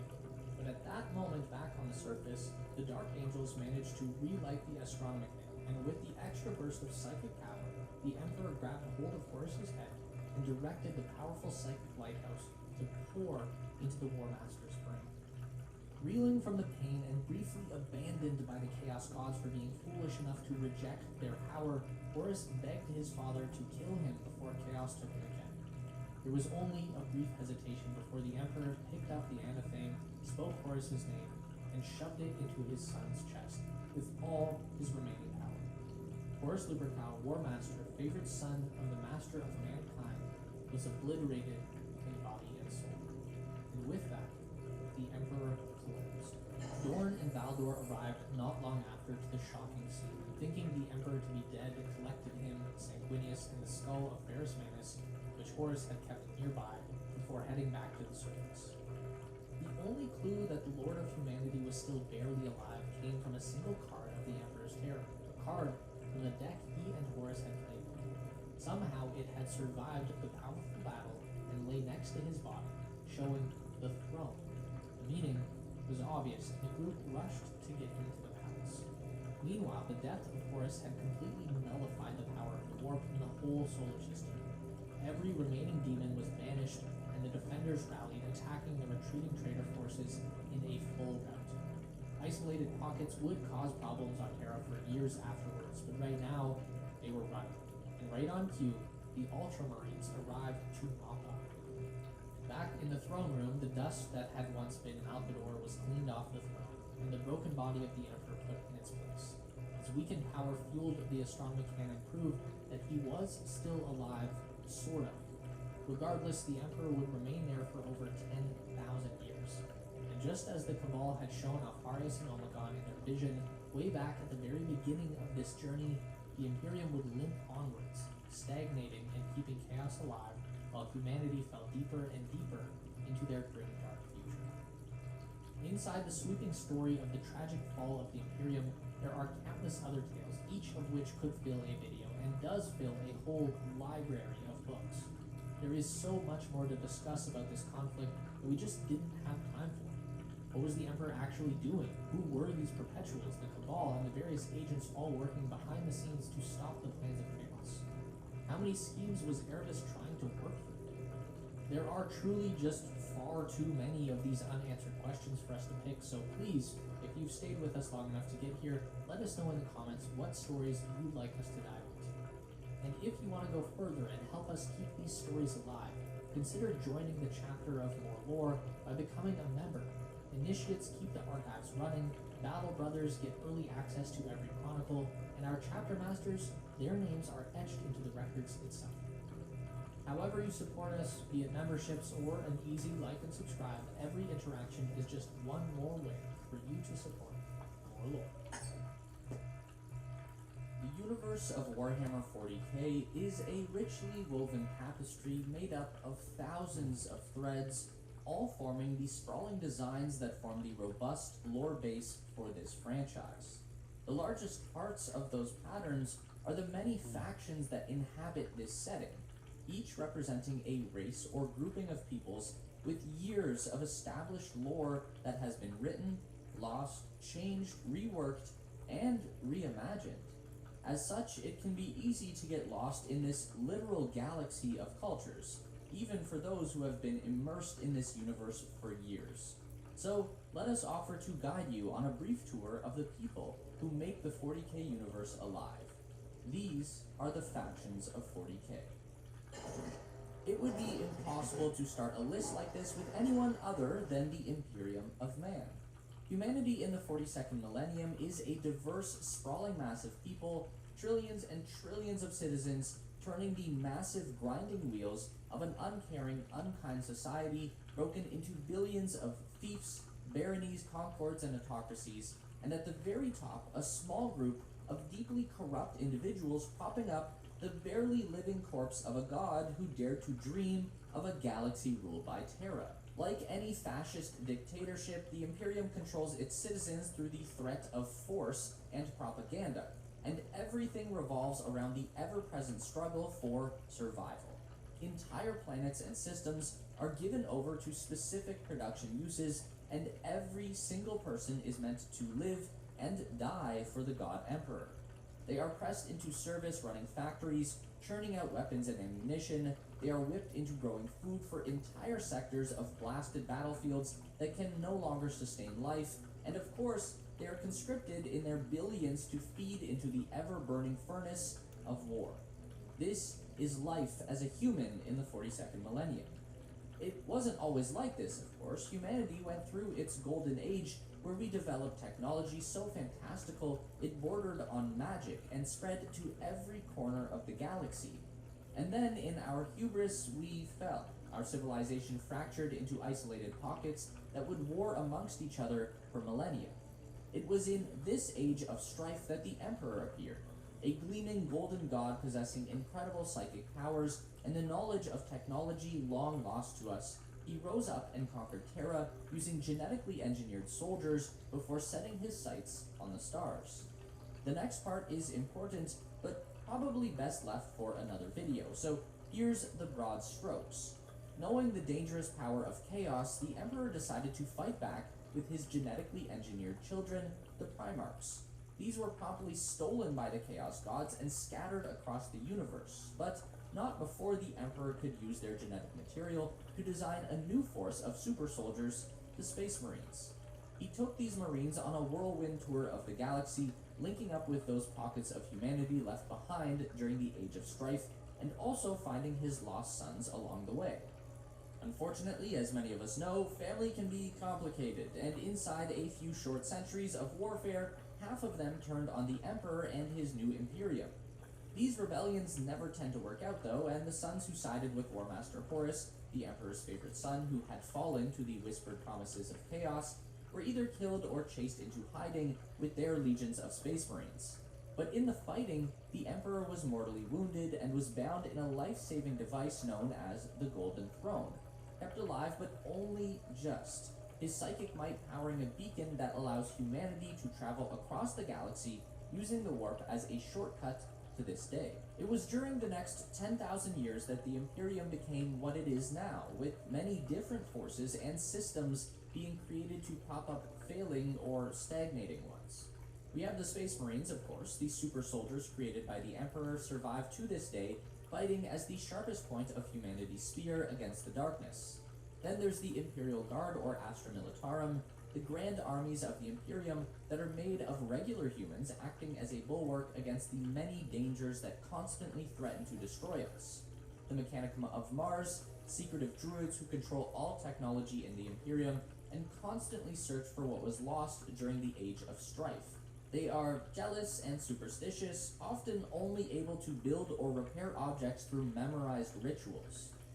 And the Inquisition, the Watchers who watch the Watchmen. The Inquisition are spies and investigators, duty-bound to hunt down the most insidious threats to humanity, even from inside the very organizations that hold us up. The alien, the mutant, and the heretic are the targets of this shadowy organization.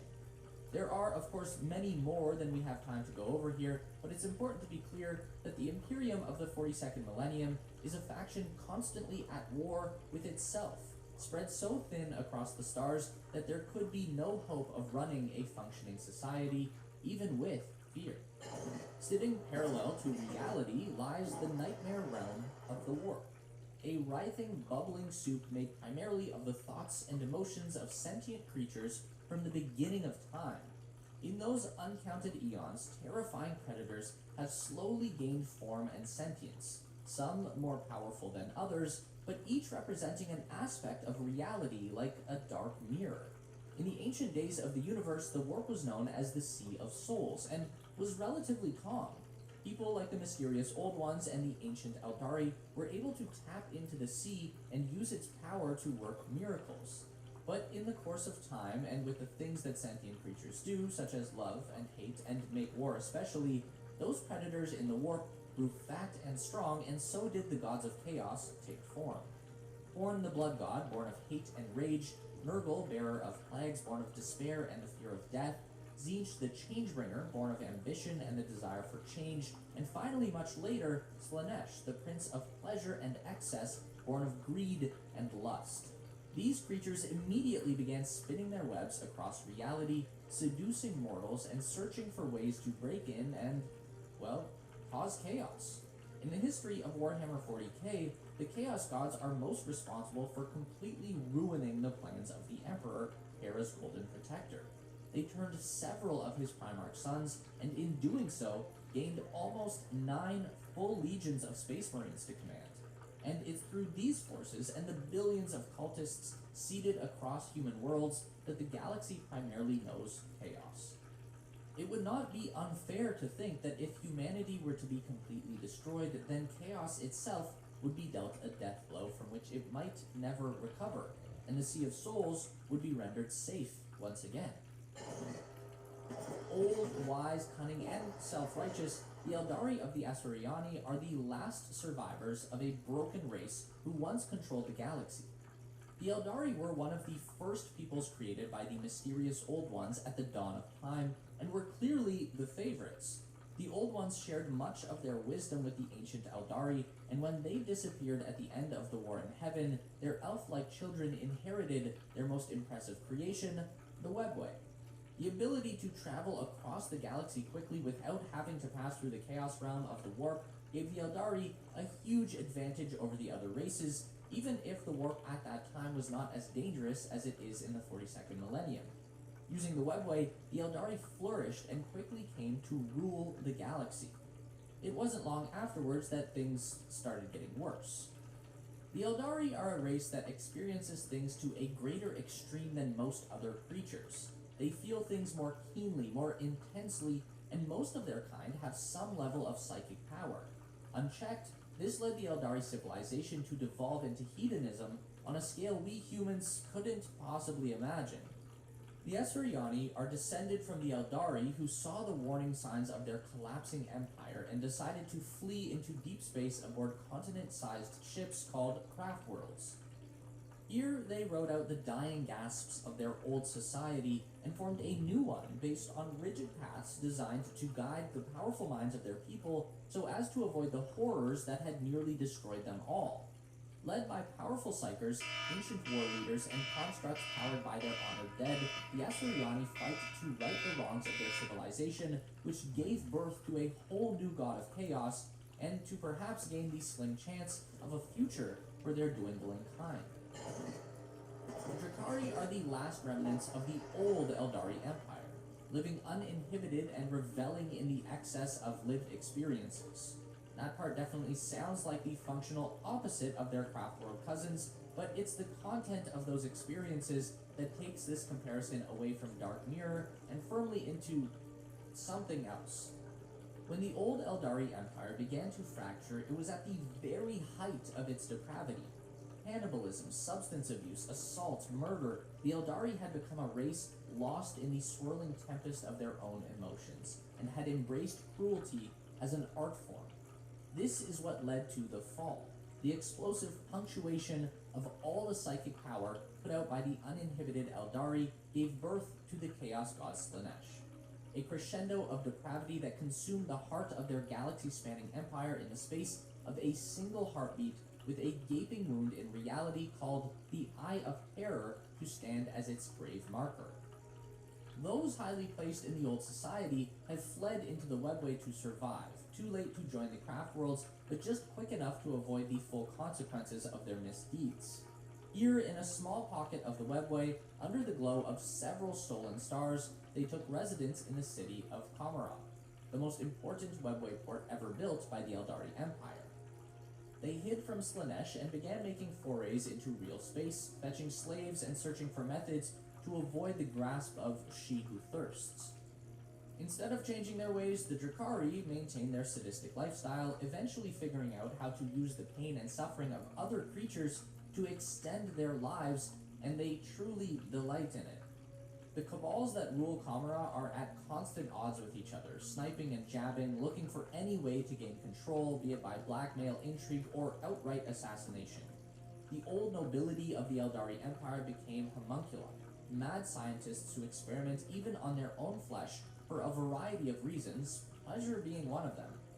And all the while, the witch covens fight in the grand arenas with slaves and monsters, gaining longevity through the thrill of extreme experiences and the love of bloodshed. Out of the black nothingness between galaxies drifted the hive fleets of the Tyranids in the late 41st millennium. Taking the other races by surprise, these creatures stripped whole worlds of life before moving on to new ones, like a horde of terrifying alien locusts. But it quickly became apparent that the Tyranids were not mindless beasts. They were guided by a massively oppressive intelligence which formed complex plans and invasion routes and could even blot out the pervasive touch of the warp itself. The bioforms of the Tyranids are many and change constantly in response to new threats, ensuring that any method of beating them is quickly erased. Each group of these monsters are also guided by a powerful synapse creature, which acts as a focus for the hive mind and a useful way to guide the swarm across trillions of battlefields at the same time. The real terror of this menace is that it comes from outside our galaxy, implying that these creatures have already devoured at least one other, but also that the overwhelming forces of hive fleets we faced already could represent only a fraction of their number. a scout force looking for fresh biomass the same way gene stealers guide their parent swarms. Across the many threats to life in 40K, it can be difficult to say which faction represents the most pressing danger, but in the face of the Tyranids, the answer becomes very clear. If the peoples of the galaxy can't learn to work together, the Great Devourer will have the ultimate victory. The next title is Orcs. The warlike orcs are easily another one of these potentially galaxy-destroying threats, or they would be if they ever united. The average orc boy is a large, meaty slab of muscle with green skin and large tusks. Starting out, they normally stand at least a head taller than even the tallest human, but continually grow over the course of their lives according to their importance in their warband. So, while orcs tend to lead short, violent lives, those that can survive longer than a couple of battles tend to grow to truly monstrous sizes, with stories from the Great Crusade reporting powerful orc war bosses the size of multi-story buildings. The orcs and their subspecies, like Gretchens, Snotlings, and Squigs, are a species of sentient or nearly sentient fungi, multiplying by way of spores that disperse when an orc dies. This method of reproduction not only makes a greenskin infestation hard to stamp out, but also explains why they easily outnumber every other race in the galaxy. And those numbers come into play quite a bit, with gatherings of orcs creating a low-level psychic field that only their shamans and weird boys can seem to take advantage of. For an orc, powerful belief literally makes things happen, leading to impossible machinery and surgeries to actually work when used or done to an orc. Adding to that, individual orcs are some of the hardest creatures to kill in existence, able to shrug off shockingly extreme injuries to keep fighting, which is their favorite pastime. As we mentioned earlier, orc society is balanced through pure violence. The more successful an individual orc is, the bigger they grow, the more violence they can carry out, and on until someone larger comes along and stops the train. An orc is constantly fending off challenges to their authority, but once they get truly massive, they basically can't be stopped. This also holds true on the large scale with warbands and clans forming behind large successful bosses, eventually leading to a WoG, the orc version of a crusade, which spreads a wave of peak orc violence across whole sectors of space in search of a good scrap. The orc gods are similarly vicious, with Gork being cunning and brutal, while Mork is brutal yet cunning. We're sure this won't surprise you at this point, but the orcs frequently fight over which god is best, while also mistaking them for each other. Where the orcs came from, no one knows. Orc legend says that they were created by a lost subspecies called the Brain Boys, who engineered them to be the meanest and greenest, but a greater likelihood would be that they were created by the Old Ones as either a hardy construction force or as a last-ditch effort to win the war in heaven against the Necrons and their Catan patrons. But their constant need to fight is actually why they're not likely to ever become a larger threat than the Tyranids, Necrons, or the forces of chaos.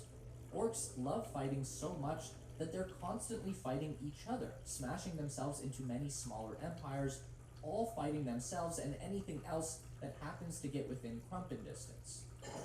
We have very little recorded lore from the beginning of our galaxy's history, but what we do know for sure is that it was dominated largely by two of the very first sentient races, the immortal, all-powerful Old Ones and the Necrontyr. Living in some of the most hostile areas of space, the Necrontyr led very short, painful lives, plagued by heavy radiation and solar winds. Every new system they spread to seemed to have the same problems. It was said that Necrontyr cities were built to be mausoleums, with larger and more grand homes being built for the dead than there were for the living. With this sort of grim life comes two things, strife and bitterness. Seeking to end the pain, the Necrontyr asked the Old Ones for help and were denied. The two races had been feuding for territory since they had encountered one another, and it had led to what the Necrontyr felt was an unfair advantage for the seemingly godlike Old Ones. This is how the war in heaven began, and almost immediately, the Old Ones had the upper hand. They were masters of not only technology like the Webway, which allowed them to quickly and safely travel the galaxy, but they had access to psychic powers fueled by the warp. Within a few short centuries of fighting, the Necrontyr had been pushed back to their radiation-blasted homeworlds and forgotten. It was in this despair and anger that the Catan found them. Beings who fed on the very stars themselves, these parasitic creatures had power and knowledge of advanced technology that could even the playing field, and allow the Necrontyr to take their revenge on the Old Ones. All they had to do was transfer themselves from their weak, fleshy bodies and into ones made of glorious living metal. But this was a trick, played on them by the Catan known as the Deceiver. As soon as the rites of biotransference began, it was clear they had been played, as the Necrontyr traded their souls for the chance to live forever, and the Catan absorbed the cast-off life essence to grow much stronger. Only the strongest were even able to keep their minds intact, and even then, some were already losing their sense of individuality. The Catan were now too strong to even consider rebelling against, and so the Necrontyr instead decided to finish the Old Ones and bide their time. They had become the Necrons. The fighting was brutal and swift. With their new bodies and the technology granted by the Catan, the Necrons swept the Old Ones aside, reaching even their strongholds inside the webway. Stars were collapsed and whole systems razed before the war in heaven was won for the Necrons. And it's here that they chose to turn on the Catan, tearing them apart while the Star Gods were distracted with the recent victory. Once this was done, the Necrons saw that the creations of the Old Ones, the Eldari and the Orcs, among many others, were growing more numerous and would one day beat them with sheer numbers, and so they chose to retreat deep under the surface of their worlds and sleep the millennia away. And the galaxy they came back to in the 41st millennia was one of turmoil and strife, with the creations of the Old Ones vying for control, while monsters from the Sea of Souls threatened to destroy reality itself. Sleep could no longer be justified. The Necron would have to clean up this mess once and for all. From the oldest race to the youngest, the Tau burst onto the galactic scene in early M41. This young race of territorial aliens have become known for their bold use of advanced technology and the speed at which they adapt to new situations. Originally discovered by an Imperial survey team in the 35th millennium, the Tau were simple hunter-gatherers who hadn't yet formed societies. Soon after, a warp storm cut off their planet from further Imperial meddling, and by the time it had cleared, over 6,000 years later, the Tau had advanced to a fully interplanetary species capable of challenging the Imperium on the battlefield. The Tau are people marked by distinct biological differences according to the conditions they evolved in. During the early part of their history, Tau from the plains were particularly aggressive, while the Tau from the mountains evolved slender bodies, hollow bones, and flaps of skin so they could glide. This rapid change in physical attributes led to large-scale war during their Black Powder era, a time they called the Montau. It was then that the first Ethereals appeared. The Ethereals had an uncanny ability to calm those around them, a quiet authority that seemed to compel other Tau to listen and overcome their differences. Imperial scientists suspect this effect is a low-level psychic field, or perhaps a trick using pheromones, but whatever the source of this ability, the Ethereals not only stopped the wars from ravaging Tau society, but quickly reordered it into what we see today, a rigid, caste-based civilization where each member knows their place and works towards the greater good. Once unified, the Tau began to rapidly expand through their local star system and then beyond. Even though they didn't have the ability to travel faster than light or through the warp, they encountered several alien species during their first expansion, absorbing most of them into their empire, similarly to how colonization was achieved on Terra in the 20th century. Most new species were seemingly happy to join the empire, but not everyone. The Orcs were the most notable exception, and it was in their fighting with the Greenskins that the Tau honed their skills in warfare. Then came the first fights with the behemoth that is the Imperium of Man. Fighting during the Damocles Crusade showed the Tau that they were hopelessly outmatched by the gargantuan scale of the Imperium, but they were able to fight them on the small scale, and so when they were saved from the full might of the Imperial war machine by the Tyranid invasion on Macragge, the Tau took advantage of the lull in fighting to expand again. And this has largely been the way the Tau have survived through the last millennium or so. They are a very adaptable people and are able to spot opportunities at a moment's notice. It also doesn't hurt that the Imperium keeps getting into huge fights with other galactic threats, so they can never really seem to pay attention to the little blue aliens. Deep in the galactic core dwell the Leagues of Vulcan. the cloned descendants of miners, explorers, and settlers sent out on generation ships from the pre-imperial Terra. Hundreds of fleets dove into the dense gravity of the core, trusting their ancestor AI cores that they called the Votan. It was these advanced AI that guided the survivors in the construction of holds for them to live, clone skins for them to grow resistant to heavy gravity and the mutating powers of chaos, and the colossal particle excavators that allowed the kindred to dismantle still-forming stars or rare elements that made them fantastically wealthy.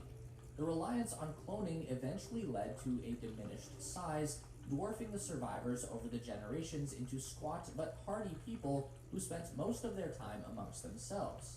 And though they still acknowledge their ancient link to Terra, these people want nothing to do with the superstitious Imperium, choosing instead to gather in groups of kindred called leagues, around the millennia's old AI constructs that they now take their name from.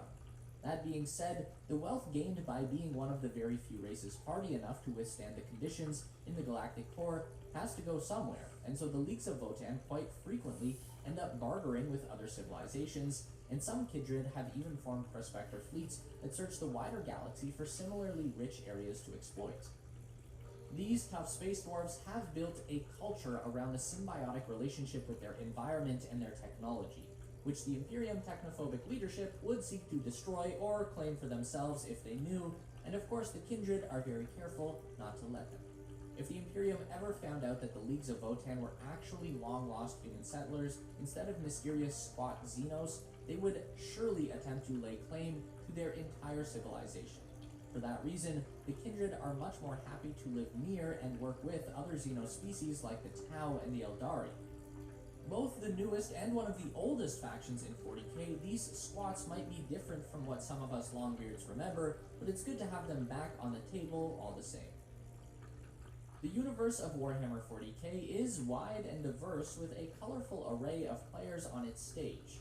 So much rich story, in fact, that it feels almost like a disservice to cover them all so briefly here. There is, however, more than enough Legendarium to do deeper dives into not just individual factions, but the distinct armies and sub-factions that make them up. So, if you have a particular need to hear about any of these colorful players in the grimmest of dark futures, do let us know in the comments below. And of course, if this is your first time seeing our videos, don't forget to subscribe and leave a like so that you never find yourself without more lore.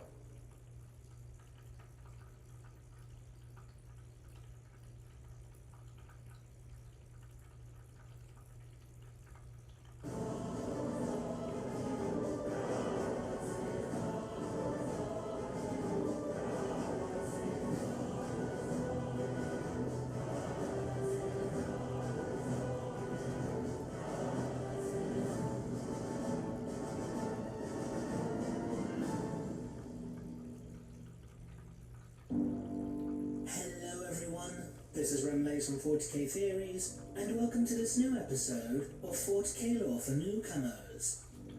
For this episode, we will take a brief look at the Warhammer 40,000 timeline. While this video will focus more on humanity's actions throughout the timeline, certain important Xenos events will also be documented throughout. So without further ado, let's begin.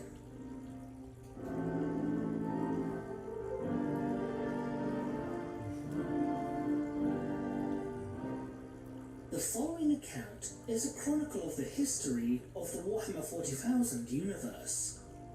Because of how intricate and detailed the events documented are, only certain key events will be mentioned, which in turn will be expanded upon in future videos. In addition, there is also a small chance for potential inaccuracies of specific dates and events due to contradicting sources. The Ancient Past. Shortly after the birth of the universe, the ethereal and godlike creatures known as the Catan would evolve, becoming the first sentient beings believed to ever exist. Date unknown. The race known simply as the Old Ones would make their appearance known, and would begin cultivating life upon many worlds. The Old Ones would also begin establishing the subspace network known as the Webway, allowing them to travel across the galaxy quickly and effortlessly. The Necron tier would evolve, and would eventually begin colonizing the stars, creating a vast galactic empire. the Necrontyr would suffer from a series of internecine conflicts, so in an attempt to end these civil wars, the Necrontyr ruler, the Silent King, would declare war upon the Old Ones, hoping that this war would unify his people behind a common purpose.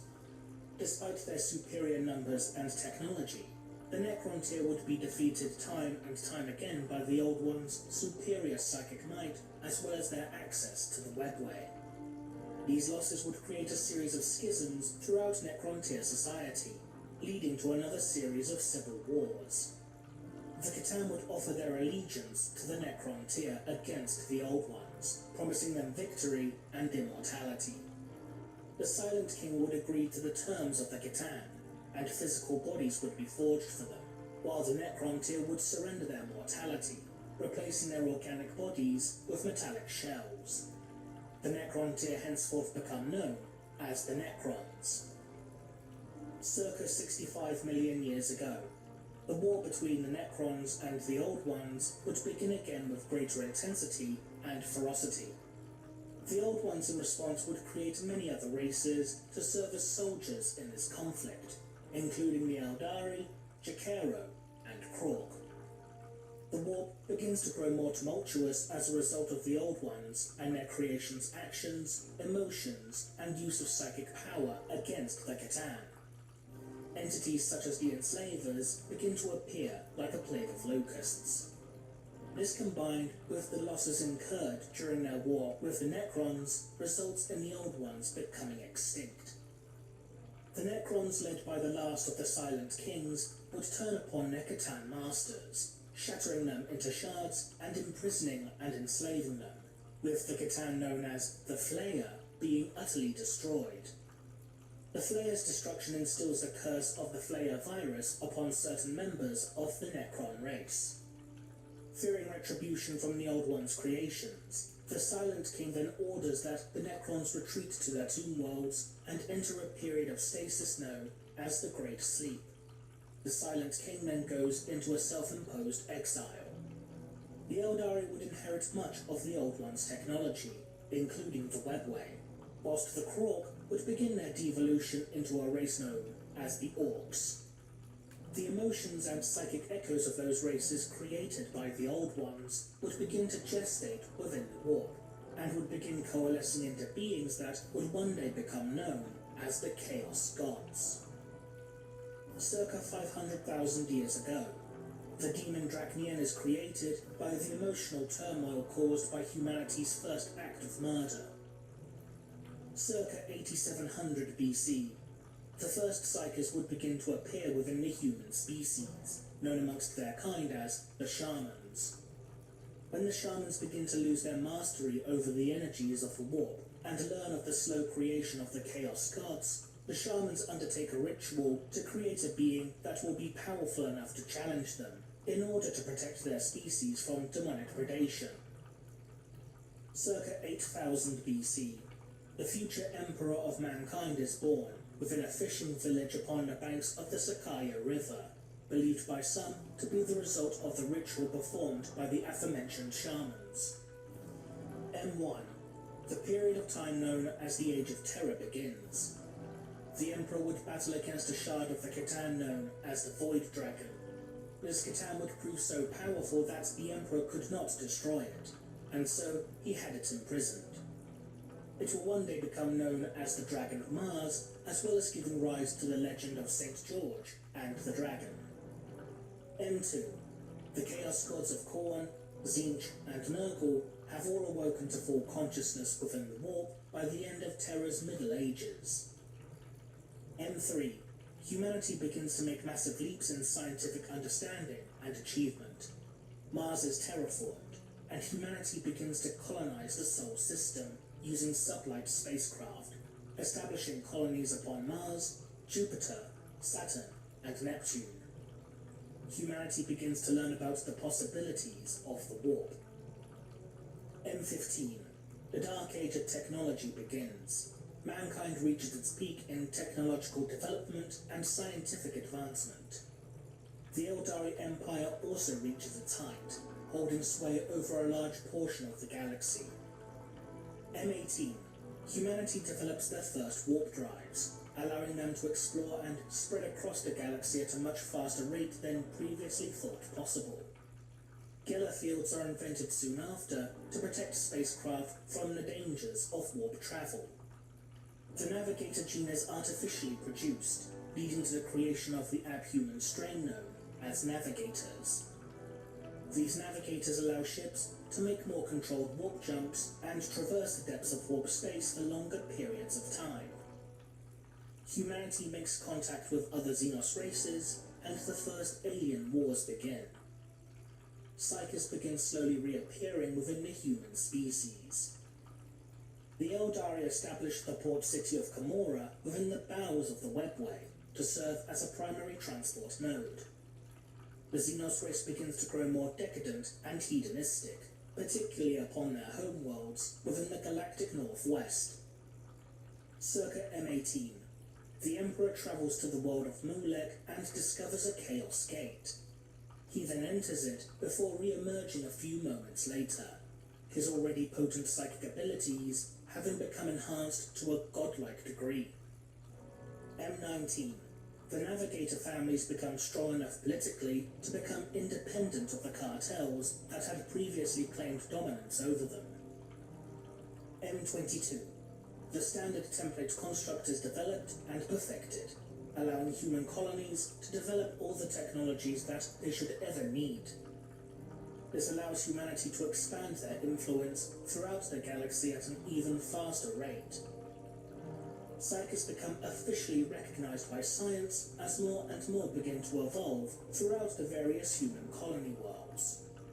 Humanity makes unprecedented advancements in the field of artificial intelligence, creating self-aware robotic constructs known as the Men of Iron. M23. The Men of Iron rebel against their human masters, leading to a near-apocalyptic war known as the Cybernetic Revolt. The Men of Iron would be mostly destroyed during the rebellion, with those surviving specimens imprisoned within great stasis vaults. Following this war, artificial intelligence was outlawed by humanity, having been redubbed Abominable Intelligence. This would lead to the development of cybernetic creations known as servitors, fusions of biology and machinery as opposed to true AI. M24. Malkador the Sigillite is born. M25. The Age of Strife begins. The fourth major chaos god, Slanesh, begins to take form within the warp thanks to the self-indulgent actions of the Eldari Empire. This creates an unparalleled number of warp storms, cutting off many planets from one another, leading to centuries of isolation, where the majority of these worlds would develop their own unique cultures. Many worlds still begin to degenerate and begin to experience periods of anarchy and civil war. Trade and communication between many worlds is cut off, and warp travel is made all but impossible. Xenos races, such as the Orcs, begin to launch a series of brutal raids upon many of these isolated worlds. Some of these human colonies would begin to evolve into new strains and species, due to being stranded within their new environments and unable to rely on previous resources brought in from off-world. This would then lead to the creation of various abhuman species, such as Ogrins, Ratlings, and Squats. The Squat worlds manage to maintain communication with one another, and begin organizing their mutual defense. These worlds colonized by the ancestors of the Squats become known within their sagas as the Homeworlds. Civilization upon Terra begins to degenerate and break down, eventually leading to the rise of the techno-barbarian warlords. Circa late M28, the Emperor reveals himself to humanity. With his legions of Thunder Warriors and the golden-clad warriors of the Custodes, the Emperor begins the Terran Unification Wars, conquering large portions of the globe and uniting many of the scattered tribes and nations under his rule. The Emperor begins the spread of his imperial truth, and begins a systematic destruction of all religious institutions upon Terra. Malkador the Sigillite joins the Emperor in his campaign, serving as his closest advisor and confidant. he eventually convinces the Emperor to adopt the title of Emperor. M29. The Emperor begins making preparations for the Primarch project. The battle for Anatole Hive upon Terra takes place, resulting in the death of the soldier and psyker known as John Grammaticus. Grammaticus is then resurrected by Slaudar, an Eldari autarch in service to the mysterious organization known as the Cabal. As a result of Grammaticus's resurrection, he is transformed into a perpetual and becomes an agent of the Cabal. The Eldari grow more and more degenerate and self-gratifying. More individuals who oppose the degradation of their society begin to make their presence known. Many who oppose this downfall of their civilization undertake a great exodus, settling upon primitive worlds and adopting a simpler but harder way of life. These beings would become known as Exodites. Others who opposed such hedonistic behavior throughout the Empire, seeing that such behavior could only lead to doom and disaster, flee from their homeworlds upon great arcships known as craft worlds.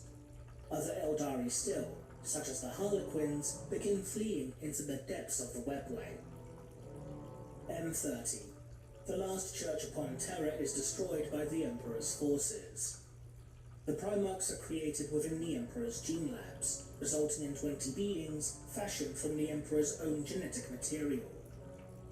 As the infant Primarchs grew within their gestation pods, a warp rift would open within the Emperor's laboratories and scatter the nascent Primarchs throughout the galaxy, depositing them upon different worlds where the majority would be adopted and raised by human parents.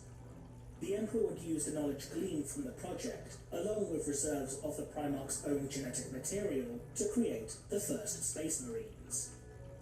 The majority of the Thunder Warriors would be slaughtered by the Custodes in order to make way for the Space Marines, though some would escape. The Eldari Empire falls and Slanesh is born. Her birth tears a hole within the very fabric of reality, creating a warp rift known as the Eye of Terror, situated where the heart of the Eldari Empire once stood. Billions of Eldari are slain instantly as their souls are consumed by the Chaos God.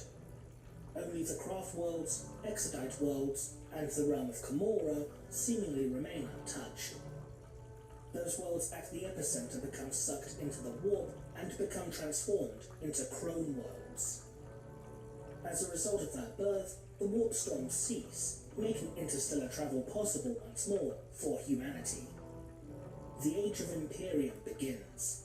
The Emperor begins making preparations for the Great Crusade, and orders the construction of the Astronomicon as well as the 20 Space Marine legions. The Space Marines of the 7th, 13th, and 16th Legions pacify Luna, Terra's moon, annihilating all resistance by those upon it in just 6 hours. The Emperor makes planetfall upon Mars. An alliance between the Emperor's Imperium and the Mechanicum Empire of Mars is forged under the Treaty of Olympus, providing the Emperor's forces weaponry, technology, and manufactorums in exchange for a number of Navigator-strain abhumans, allowing the forces of Mars to traverse the galaxy once more. The Great Crusade begins to push past the fringes of the Sol system, and the Emperor is reunited with the first of his rediscovered gene sons, Horus Lupercal of the Lunar Wolves Legion.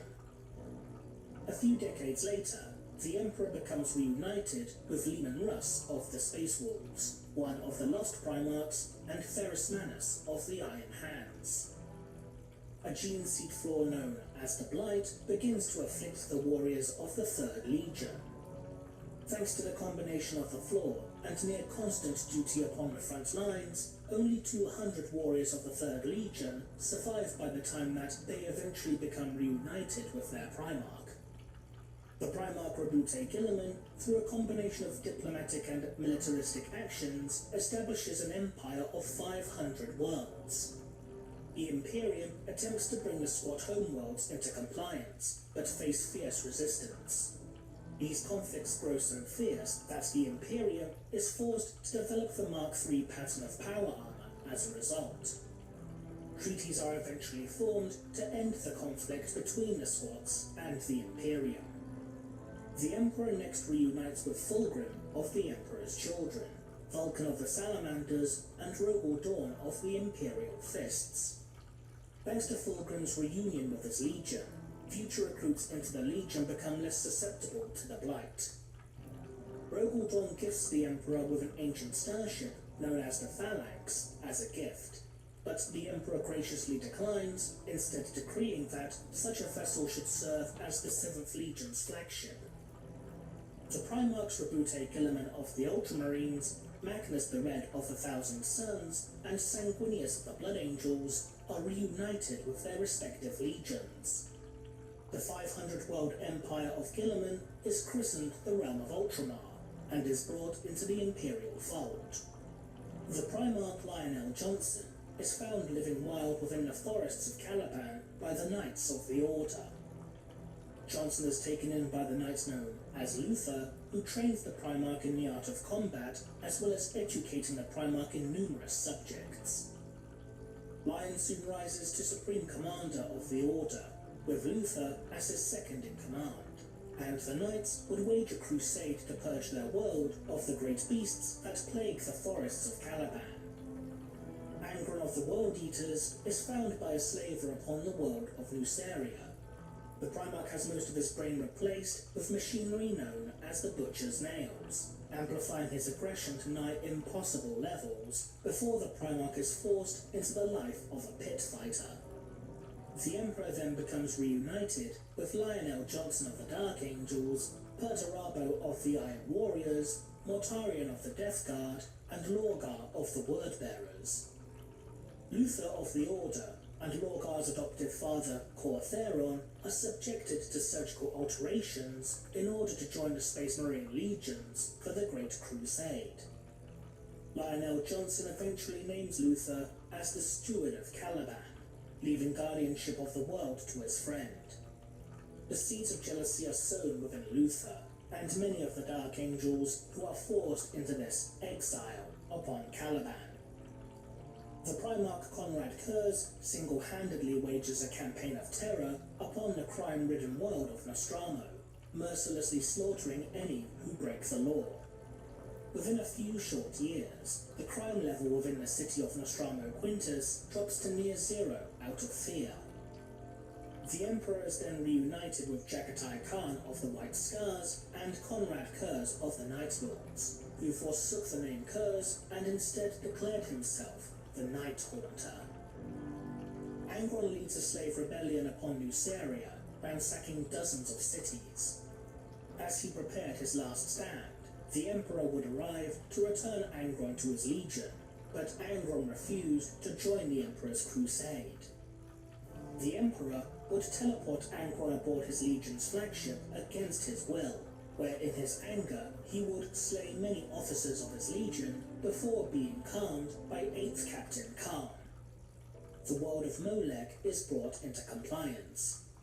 Those Primarchs who took part in the campaign have their memories of the conflict sealed away by the Emperor himself. Corvus Corax of the Raven Guard and the second lost Primarch would be recovered by the Emperor shortly thereafter.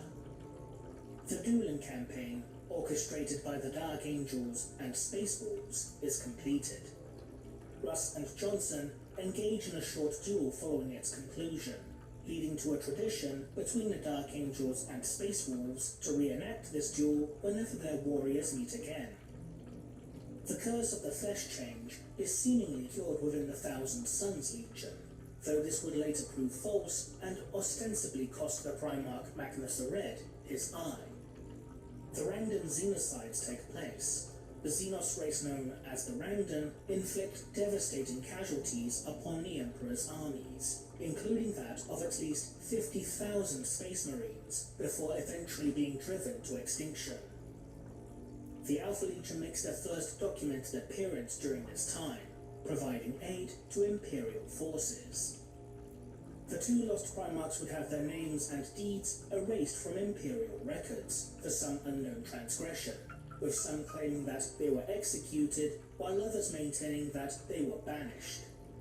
The remaining 18 Primarchs each swear an oath to never speak of their lost brothers again, and all information regarding their erasure from history is lost.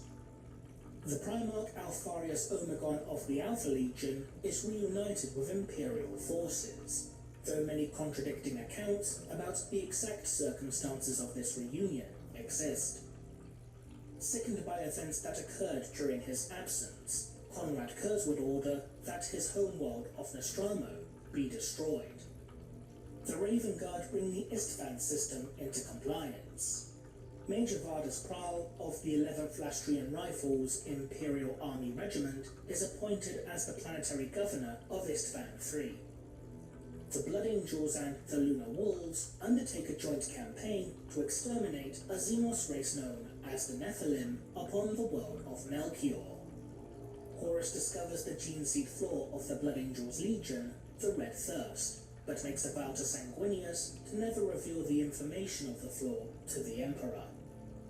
Governor Vardus Pral forsakes his oath to the Emperor, and has Istvan III secede from the Imperium. The Wordbearers Legion brings the world of Kur into compliance. The populace begins to worship the Emperor as a god and the Wordbearers as his angels. Great temples and cathedrals are erected in their name.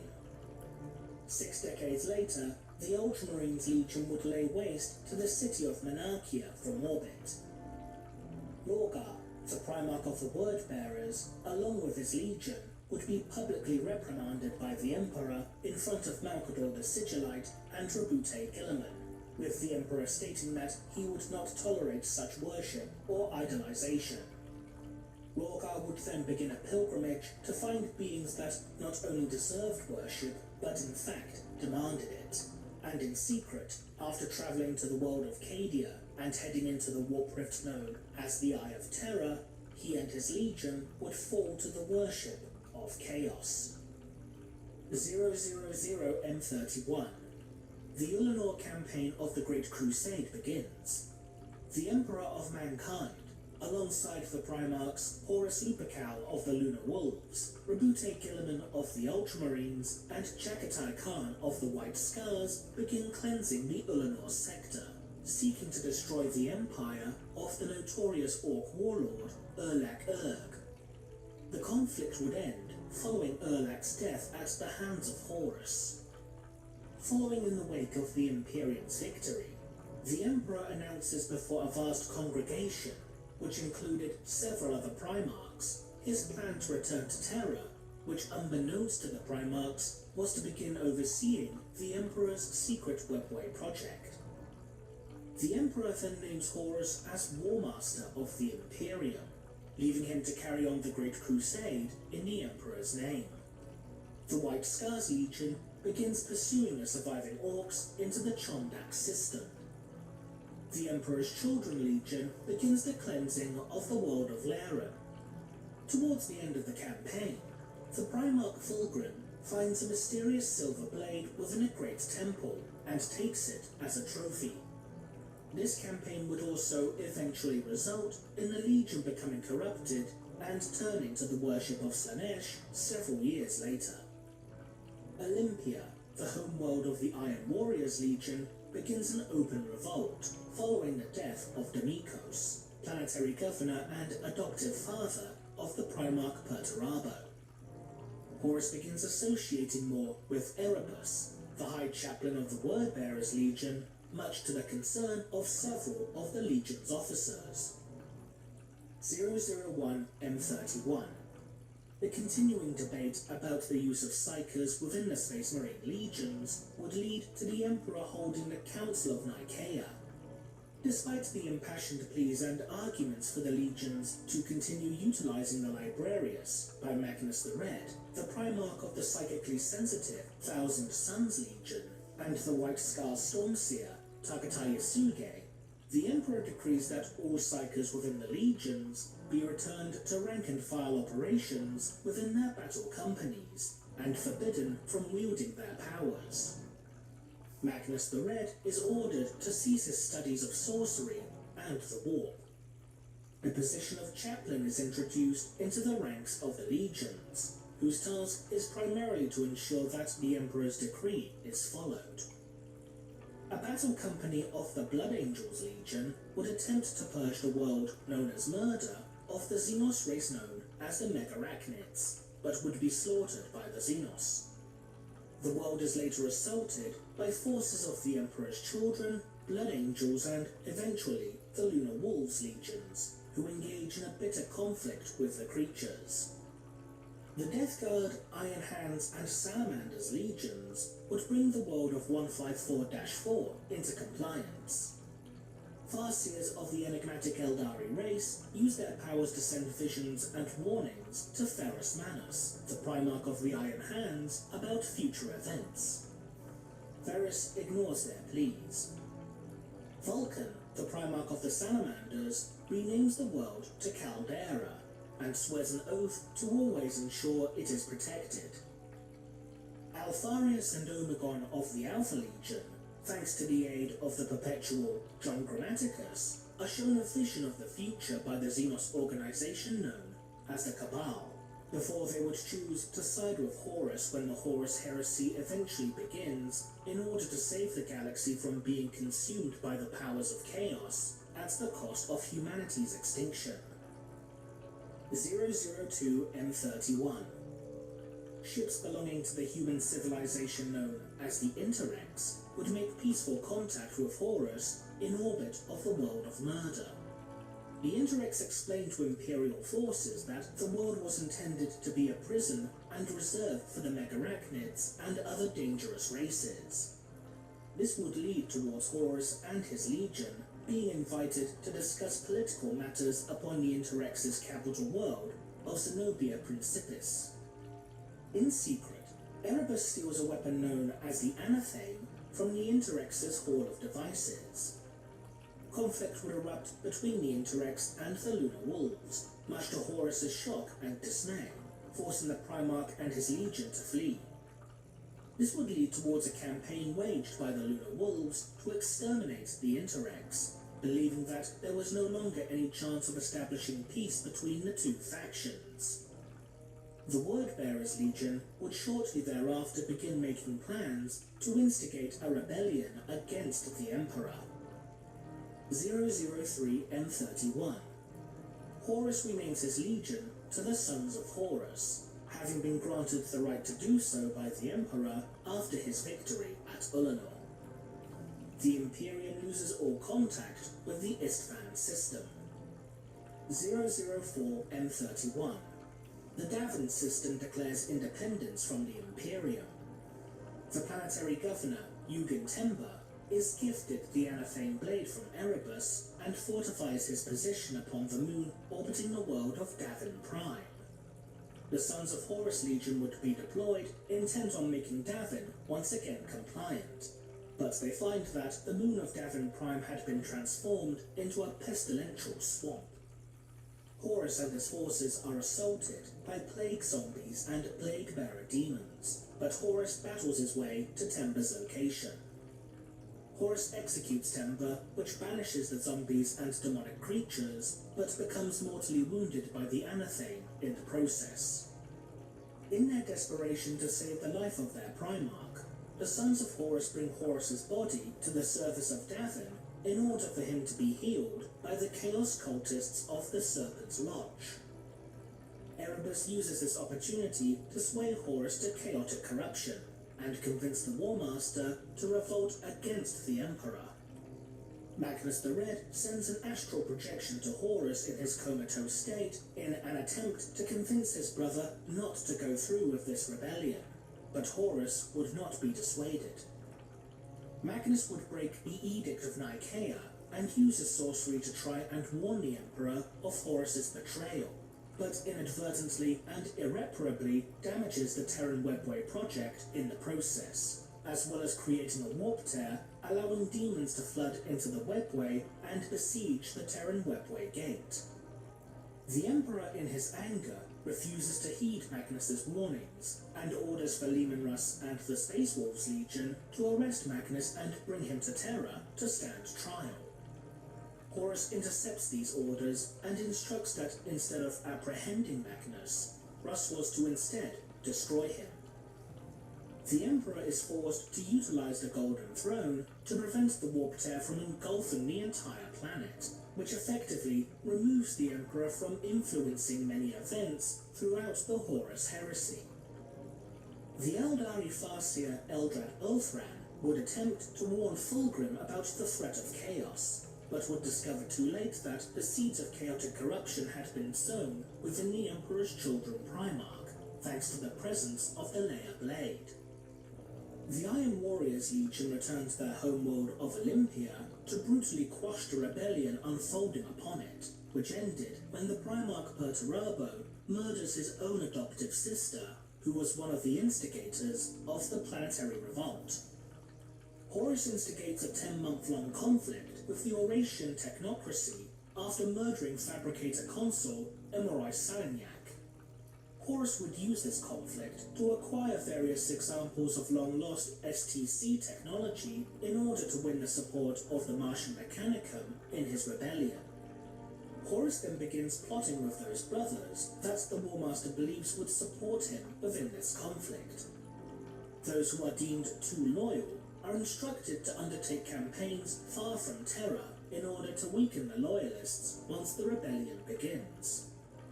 The Dark Angels are sent to the eastern fringes, and the Blood Angels disappear en route to the world of Cygnus Prime. The Space Wolves, alongside a contingent of the Legio Custodes and Sisters of Silence, launch an all-out assault upon Prospero, the homeworld of the Thousand Suns Legion. The conflict results in immense casualties on both sides, and Magnus the Red is broken and seemingly destroyed by Leman Russ, with his soul being fractured into shards. The surviving members of the Thousand Suns Legion, thanks to a ritual overseen by Azik Araman, are teleported to a world known as the Planet of Sorcerers. 005 M31. The Horus Heresy begins. The Sons of Horus, Emperor's Children, World Eaters, and Death Guard legions travel to the Istvan system under the pretense of bringing the system back into compliance. The traitors use this opportunity to purge their legions of any loyalist elements within their ranks by virus bombing the planet. This initially fails, leading to a conflict lasting several months between the loyalists and traitors, before the world would finally be subjected to another orbital bombardment. The loyalist Death Guard captain Nathaniel Garrow, alongside those Astartes under his command, commandeers the ship known as the Eisenstein and flees the conflict in order to reach Terra and warn the Emperor of Horus's betrayal. The Eisenstein would eventually make their way to Luna, Terra's moon, and Garrow would successfully deliver his warning to Rogol Dawn and Malkador, the Sigillite. Horus begins consolidating his forces upon Istvan V in preparation for the Loyalist counterattack. Fulgrim attempts to convince Ferrus Manus to join him in aiding Horus's rebellion, but the Iron Hands Primarch violently rebukes him and remains loyal to the Emperor. Malkador begins to lay the foundations for his Knights Errant, starting with Nathaniel Garrow. The Schism of Mars begins, as civil war erupts between those members of the Mechanicum who swore fealty to Horus's cause, including Fabricator General Kelbor Hal, and those who remain loyal to the Emperor and the Imperium. This conflict would last for over a year before Mars would fall under traitor control. This newly formed Dark Mechanicum unleashes a scrap code virus that cripples nearly every independent forge and manufactorum upon the world. On the world of Caliban, Luther and many other disheartened members of the Dark Angels Legion begin defying their Primarch's orders and become the first of the Fallen Angels. 006 M31. Several battle companies of the Imperial Fists Legion, led by First Captain Sigismund, secure key supplies of weaponry and equipment from Mars. The loyalist fabricator, Cain, becomes the Fabricator General of the newly founded Adeptus Mechanicus. 7 Space Marine legions enter the Istvan system and prepare to launch an assault upon Istvan V. The drop site massacre takes place. The Raven Guard, Salamander, and Iron Hands legions suffered devastating losses as the Night Lords, Alpha Legion, Word Bearers, and Iron Warriors reveal their true allegiances. Ferrus Manus is slain by Fulgrim. In his grief, Fulgrim allows the demon within the Lair Blade to take possession of his body. The skull of Ferrus Manus is then delivered to Horus as a trophy. Vulcan is taken prisoner by Conrad Kurz, where he would be tortured continuously, while Corvus Corax, along with a number of loyalist troops, would continue to wage a guerrilla war against the traitor legions before being rescued by a Raven Guard relief force led by Captain Bran. Alpha Legion operatives infiltrate the Raven Guard vessels as the remnants of Corax's forces make their way to Terra. Rogel Dawn issues a summons for all remaining loyalist Primarchs to return to Terra, while Dawn begins to make preparations in order to reinforce the Imperial Palace against a future traitor assault. Loyalist Iron Warriors defend the fortress world of Shadenhold from traitor forces, holding it for over a year before the survivors led by the warsmith Barabbas Dantiog make their way towards the realm of Ultramar. Fulgrim, against Horus's orders, leads his legion to pillage a Mechanicum resource world. Concerned about their Primarch's behavior, several high-ranking officers of the Emperor's Children Legion capture and torture their Primarch in an attempt to exorcise the demon from Fulgrim's body. They discover that Fulgrim had already done so at some undetermined point following the Dropsite massacre. The Blood Angels reach Cygnus Prime and battle against a vast demonic horde. The genetic flaw of the Red First manifests itself on a large scale for the first time within the Legion. Sanguinius refuses the temptations offered to him and defeats the Bloodthirster known as Kabanda, banishing the greater demon back into the warp. The Alpha Legion launches simultaneous attacks against the Space Wolves in the Alaxes system and the White Scars in the Chondak system. Due to the contradicting information regarding the events of the Great Crusade and Horus's betrayal, Jagatai Khan ignores Luminross's pleas for aid and Rogel Dawn's summons to return to Terra.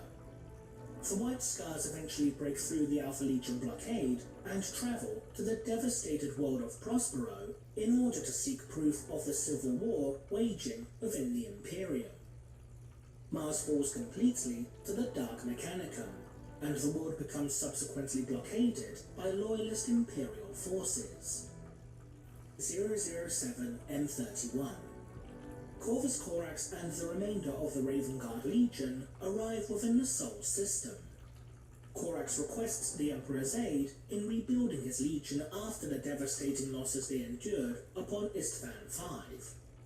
The Emperor, using Malkador as a conduit through which to communicate with his son, directs the Primarch to the location of the data and genetic material needed to not only rebuild his legion, but do so at a much faster rate.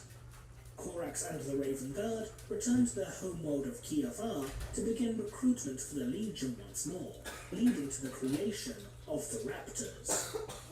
Alpha Legion double agents steal the data and technology needed for this task while simultaneously sabotaging the Raptor project, transforming the new Astartes recruits for the Raven Guard into shambling monsters. The Word Bearers launch an assault upon the world of Calth, catching the loyalist Ultramarines Legion by surprise. The conflict results in the creation of the Ruin Storm, which separates the realm of Ultramar from the rest of the Imperium. Fulgrim and Perturabo travel into the Eye of Terror to seek a device known as the Angel Exterminatus. After coming into conflict with a number of Eldari, Fulgrim would attempt to use the power of the Angel Exterminatus to kill Perturabo. Perturabo survives, but Fulgrim achieves apotheosis, becoming a demon prince of the Chaos God Slanesh. Lorgar of the Word Bearers and Angron of the World Eaters lead a joint shadow crusade throughout the realm of Ultramar, massacring billions in order to feed the Ruin Storm. During this crusade, Lorgar would learn after a surprise attack by Drukhari raiders that Angron is destined to become the Blood God's son, and begins making preparations for future events. Angron returns to his world of origin, Luceria, and, enraged by the local legends that called him a coward, has its population slaughtered. The Night Lord's Legion begins waging a campaign of terror and genocide throughout the eastern fringes, purely to keep the Dark Angel's Legion occupied. The Space Wolves Legion manages to break through the Alpha Legion blockade with the Nealaxes Nebula and make their way back to Terra. The White Scars reach Prospero and encounter the Loyalist Thousand Son, Revulavita. The Death Guard then launch an attack upon the White Scars after Jekatai Khan declares himself loyal to the Emperor, leading to several years of skirmishes between the two legions. Rbinwolf Gilliman, out of sheer practical necessity, reinstates the Librarius within the Ultramarines Legion in order to counteract the Warpcraft and demonic minions of the Word-Bearers. The Primarch also calls for any and all Loyalist forces that can to gather within the realm of Ultramar. 008 M31. The Officio Assassinorum deploys the first execution force in an attempt to assassinate Horus upon the world of Dagonet, but the assassins would fail in their mission. Thanks to the combination of mass slaughter enacted throughout the Shadow Crusade and a ritual conducted by Lorgar, Angron is eventually blessed with demonhood, becoming a demon prince of the Chaos God Khorne. Horus launches an assault upon the night world of Molech and locates a gateway into the realm of chaos itself. Horus enters before emerging a few moments later, having seemingly spent centuries performing labors for the Chaos Gods. As payment for his efforts, Horus's own power is increased exponentially, becoming an equal to the Emperor of Mankind. 009 M31. A mysterious piece of Xenos technology, known as the Theros Beacon, is discovered upon the world of Sotha within the realm of Ultramar. The loyalist Iron Warrior, Barabbas Dantiok, begins his studies of the artifact. The Night Lord's Legion scatters, following an ambush by the Dark Angels. Conrad Kurz, the Primarch of the Night Lords, along with warriors of the Atramentar, his legion's first company, board the Dark Angels' flagship, the Invincible Reason. The Dark Angels repel the invaders, taking the surviving Atramentar prisoner, while Kurz hides within the bowels of the ship. Fearing that the Imperium has fallen to Horus, and that the Emperor has died due to the Ruin Storm, Rbinwolf Gilliman begins a contingency plan to retain as much of his father's Imperium as possible, establishing Imperium Secundus. Dantiok activates the Theros, creating a beacon similar to the Astronomicon that allows Loyalist forces to navigate the Ruin Storm, with Macragge as the focal point.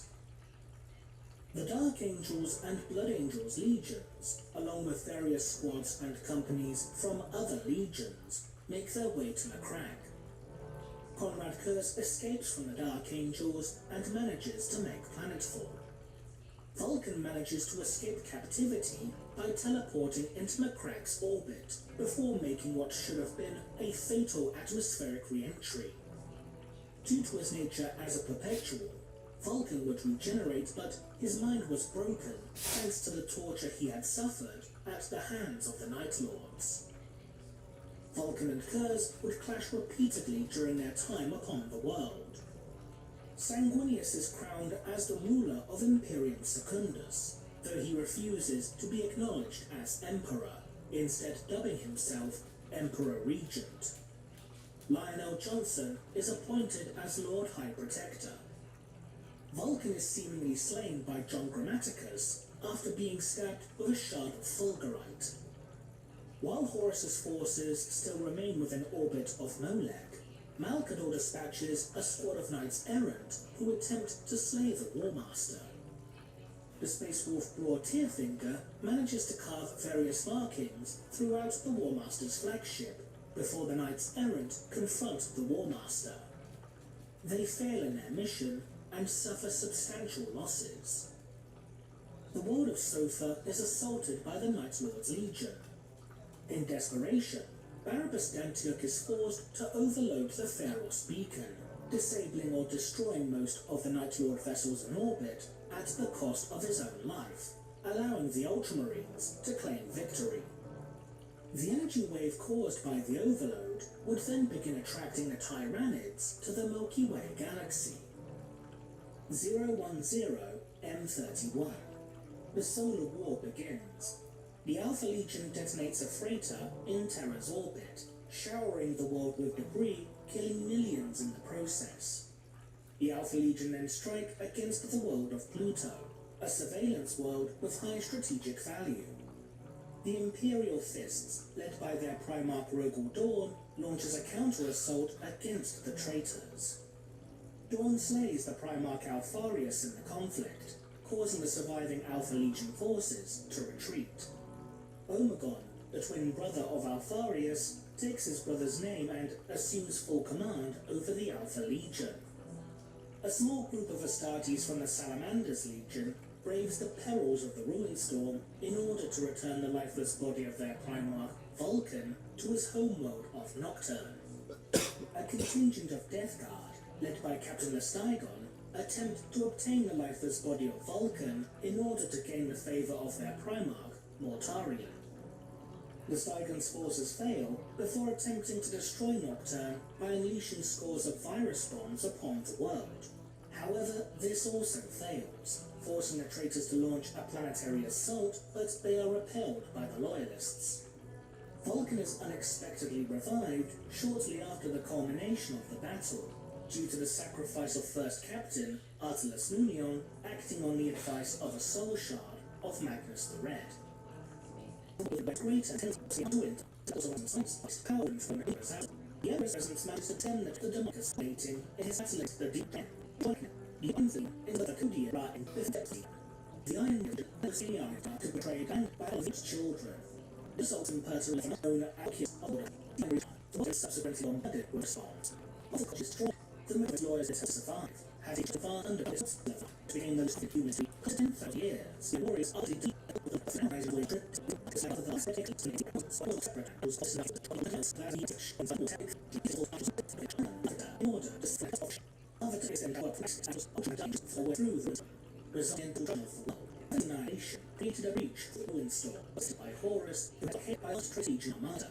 The Emperor's Darkest engaged Horus forced in order to allow them to put on each tab. The Dark Angels was eventually operated before King Owen slowed to Drumwood. Circus M31. And so it has recently climbed all the way to God, a system. Again, witches, he was space war terror, intent to destroy the subsided up. After living the spirit then from Gloucester's location, to make his way to the Mecca held solely in zone. The space was taken tons of origin by time, and the Russ of Cross managed to board the space force enough. During the court, tech action of the Mecca, Asarian after the legend War Master's Court, the teams are intelligence war, and knowledge of Horus and Russ engage one another little or some wound to pay the spear of the impotent Russ battle. Russ hesitates to kill Russ, who forms the space rock, and escape with life as he sees a first escape. The Space Wolves then flee, but are pursued by bosses, and by the Horus first captain, Cornelius Messiah's Legion leaders, and those elements of the Imperial Army that had with us. Horus, the Comac state, is a field of wounds. The Space Wolves went forward, and Russ would fall to a state due to wounds he had suffered, leaving the foul-handed and even the Raven Legion or Thorax. Horus would then to abandonment of the last and the Zero commits to Jenica, Legionary and Imperial Army, Savages Legion, before of Bait Army, never assault. Lord, the mark of the word barrier and Horus physical vision. The also the Primarch and fall to have the influence of terror. Lord himself, or rather was tasked retrieving an leader of the water teacher, who has found Horus also helped thanks to a ritual did by water very good. Trying to visit at Bait Army and finally make it dissolved. As the and tried to the way is more as the heaven god. Legions, Mortarius Gracious, and Masters and Marks spread the patron god of the Legion. Legion is. The Legion states that defend the begins to raise civilian populations that attack so violent turbulent justices for millennia. Those banned from what are planned again. Lawyers manage through treason to protect terror into to reinforce defenders. The ship was the attack fully. Lawyers will act contingent of parties, such as the army or on board the country the shot is attempt to transfer the attacks by Fonta. It will clash, flank Legion, Italian to first launch attackers. The Emperor then faces from that, but back from wielding his fork, and was nominated during it. Sacred features of the managed left horse slave because Road arrives upon the and brings the historic of God for more as the Emperor's assist. The strength of the turned dust as root raised by road, as a legitimate. From good side, along with the spirit after. Not legions made a time to the era. Lions always allowed to return to that of Cap. They become the Empire's attack for the trade and all under the roof. So it's all as is contain all the button. How about entry place since the black one devices an idea to enter conflict, so Horus Hesi, and threatening it. To this, Primarch proposed what he loves sexes marine legions be split down in small levels. In addition, killing possibly the invitation of spirits with a large faction month. The progress point. Yet from pursue Alpha Legion, kill the Primarch of us, fights the apparent the Alpha Legion to battle, eventually to kill a bundle of the occasion. So all that broke all the Imperial Fist, the thing as Imperial Fist suffered for weeks before rescued by the Ultramarines. Over as the seed of the Imperial Fist sacrificed to the lost spots, within a single Primarch to decode, and like Zero as one breakthrough. So now Imperial, while the legions are true as the F Terror, which then sets their prison for series to come. 60 factors to see no 1,000 of stars. The next one to see at this time, and James is declared the just ground and tabulated by a mount or built. Drax secludes away with the spine within the force mystery of Raven chapter. Zip and the one. Corks emerges from his eyes and ears and a sin more. Quantum like war, also about demon prince of Elsander of the Bearers is forced to retreat. Zip 3 and 3 would all need a defense against one approaching to be by his chapter. And 1. Jack ashes whilst with the radar through update. And 1 Marine and 7 of their chapters be released. Wood 2 and 1. Leave the system of Asian conquest, where the first of all region. Let's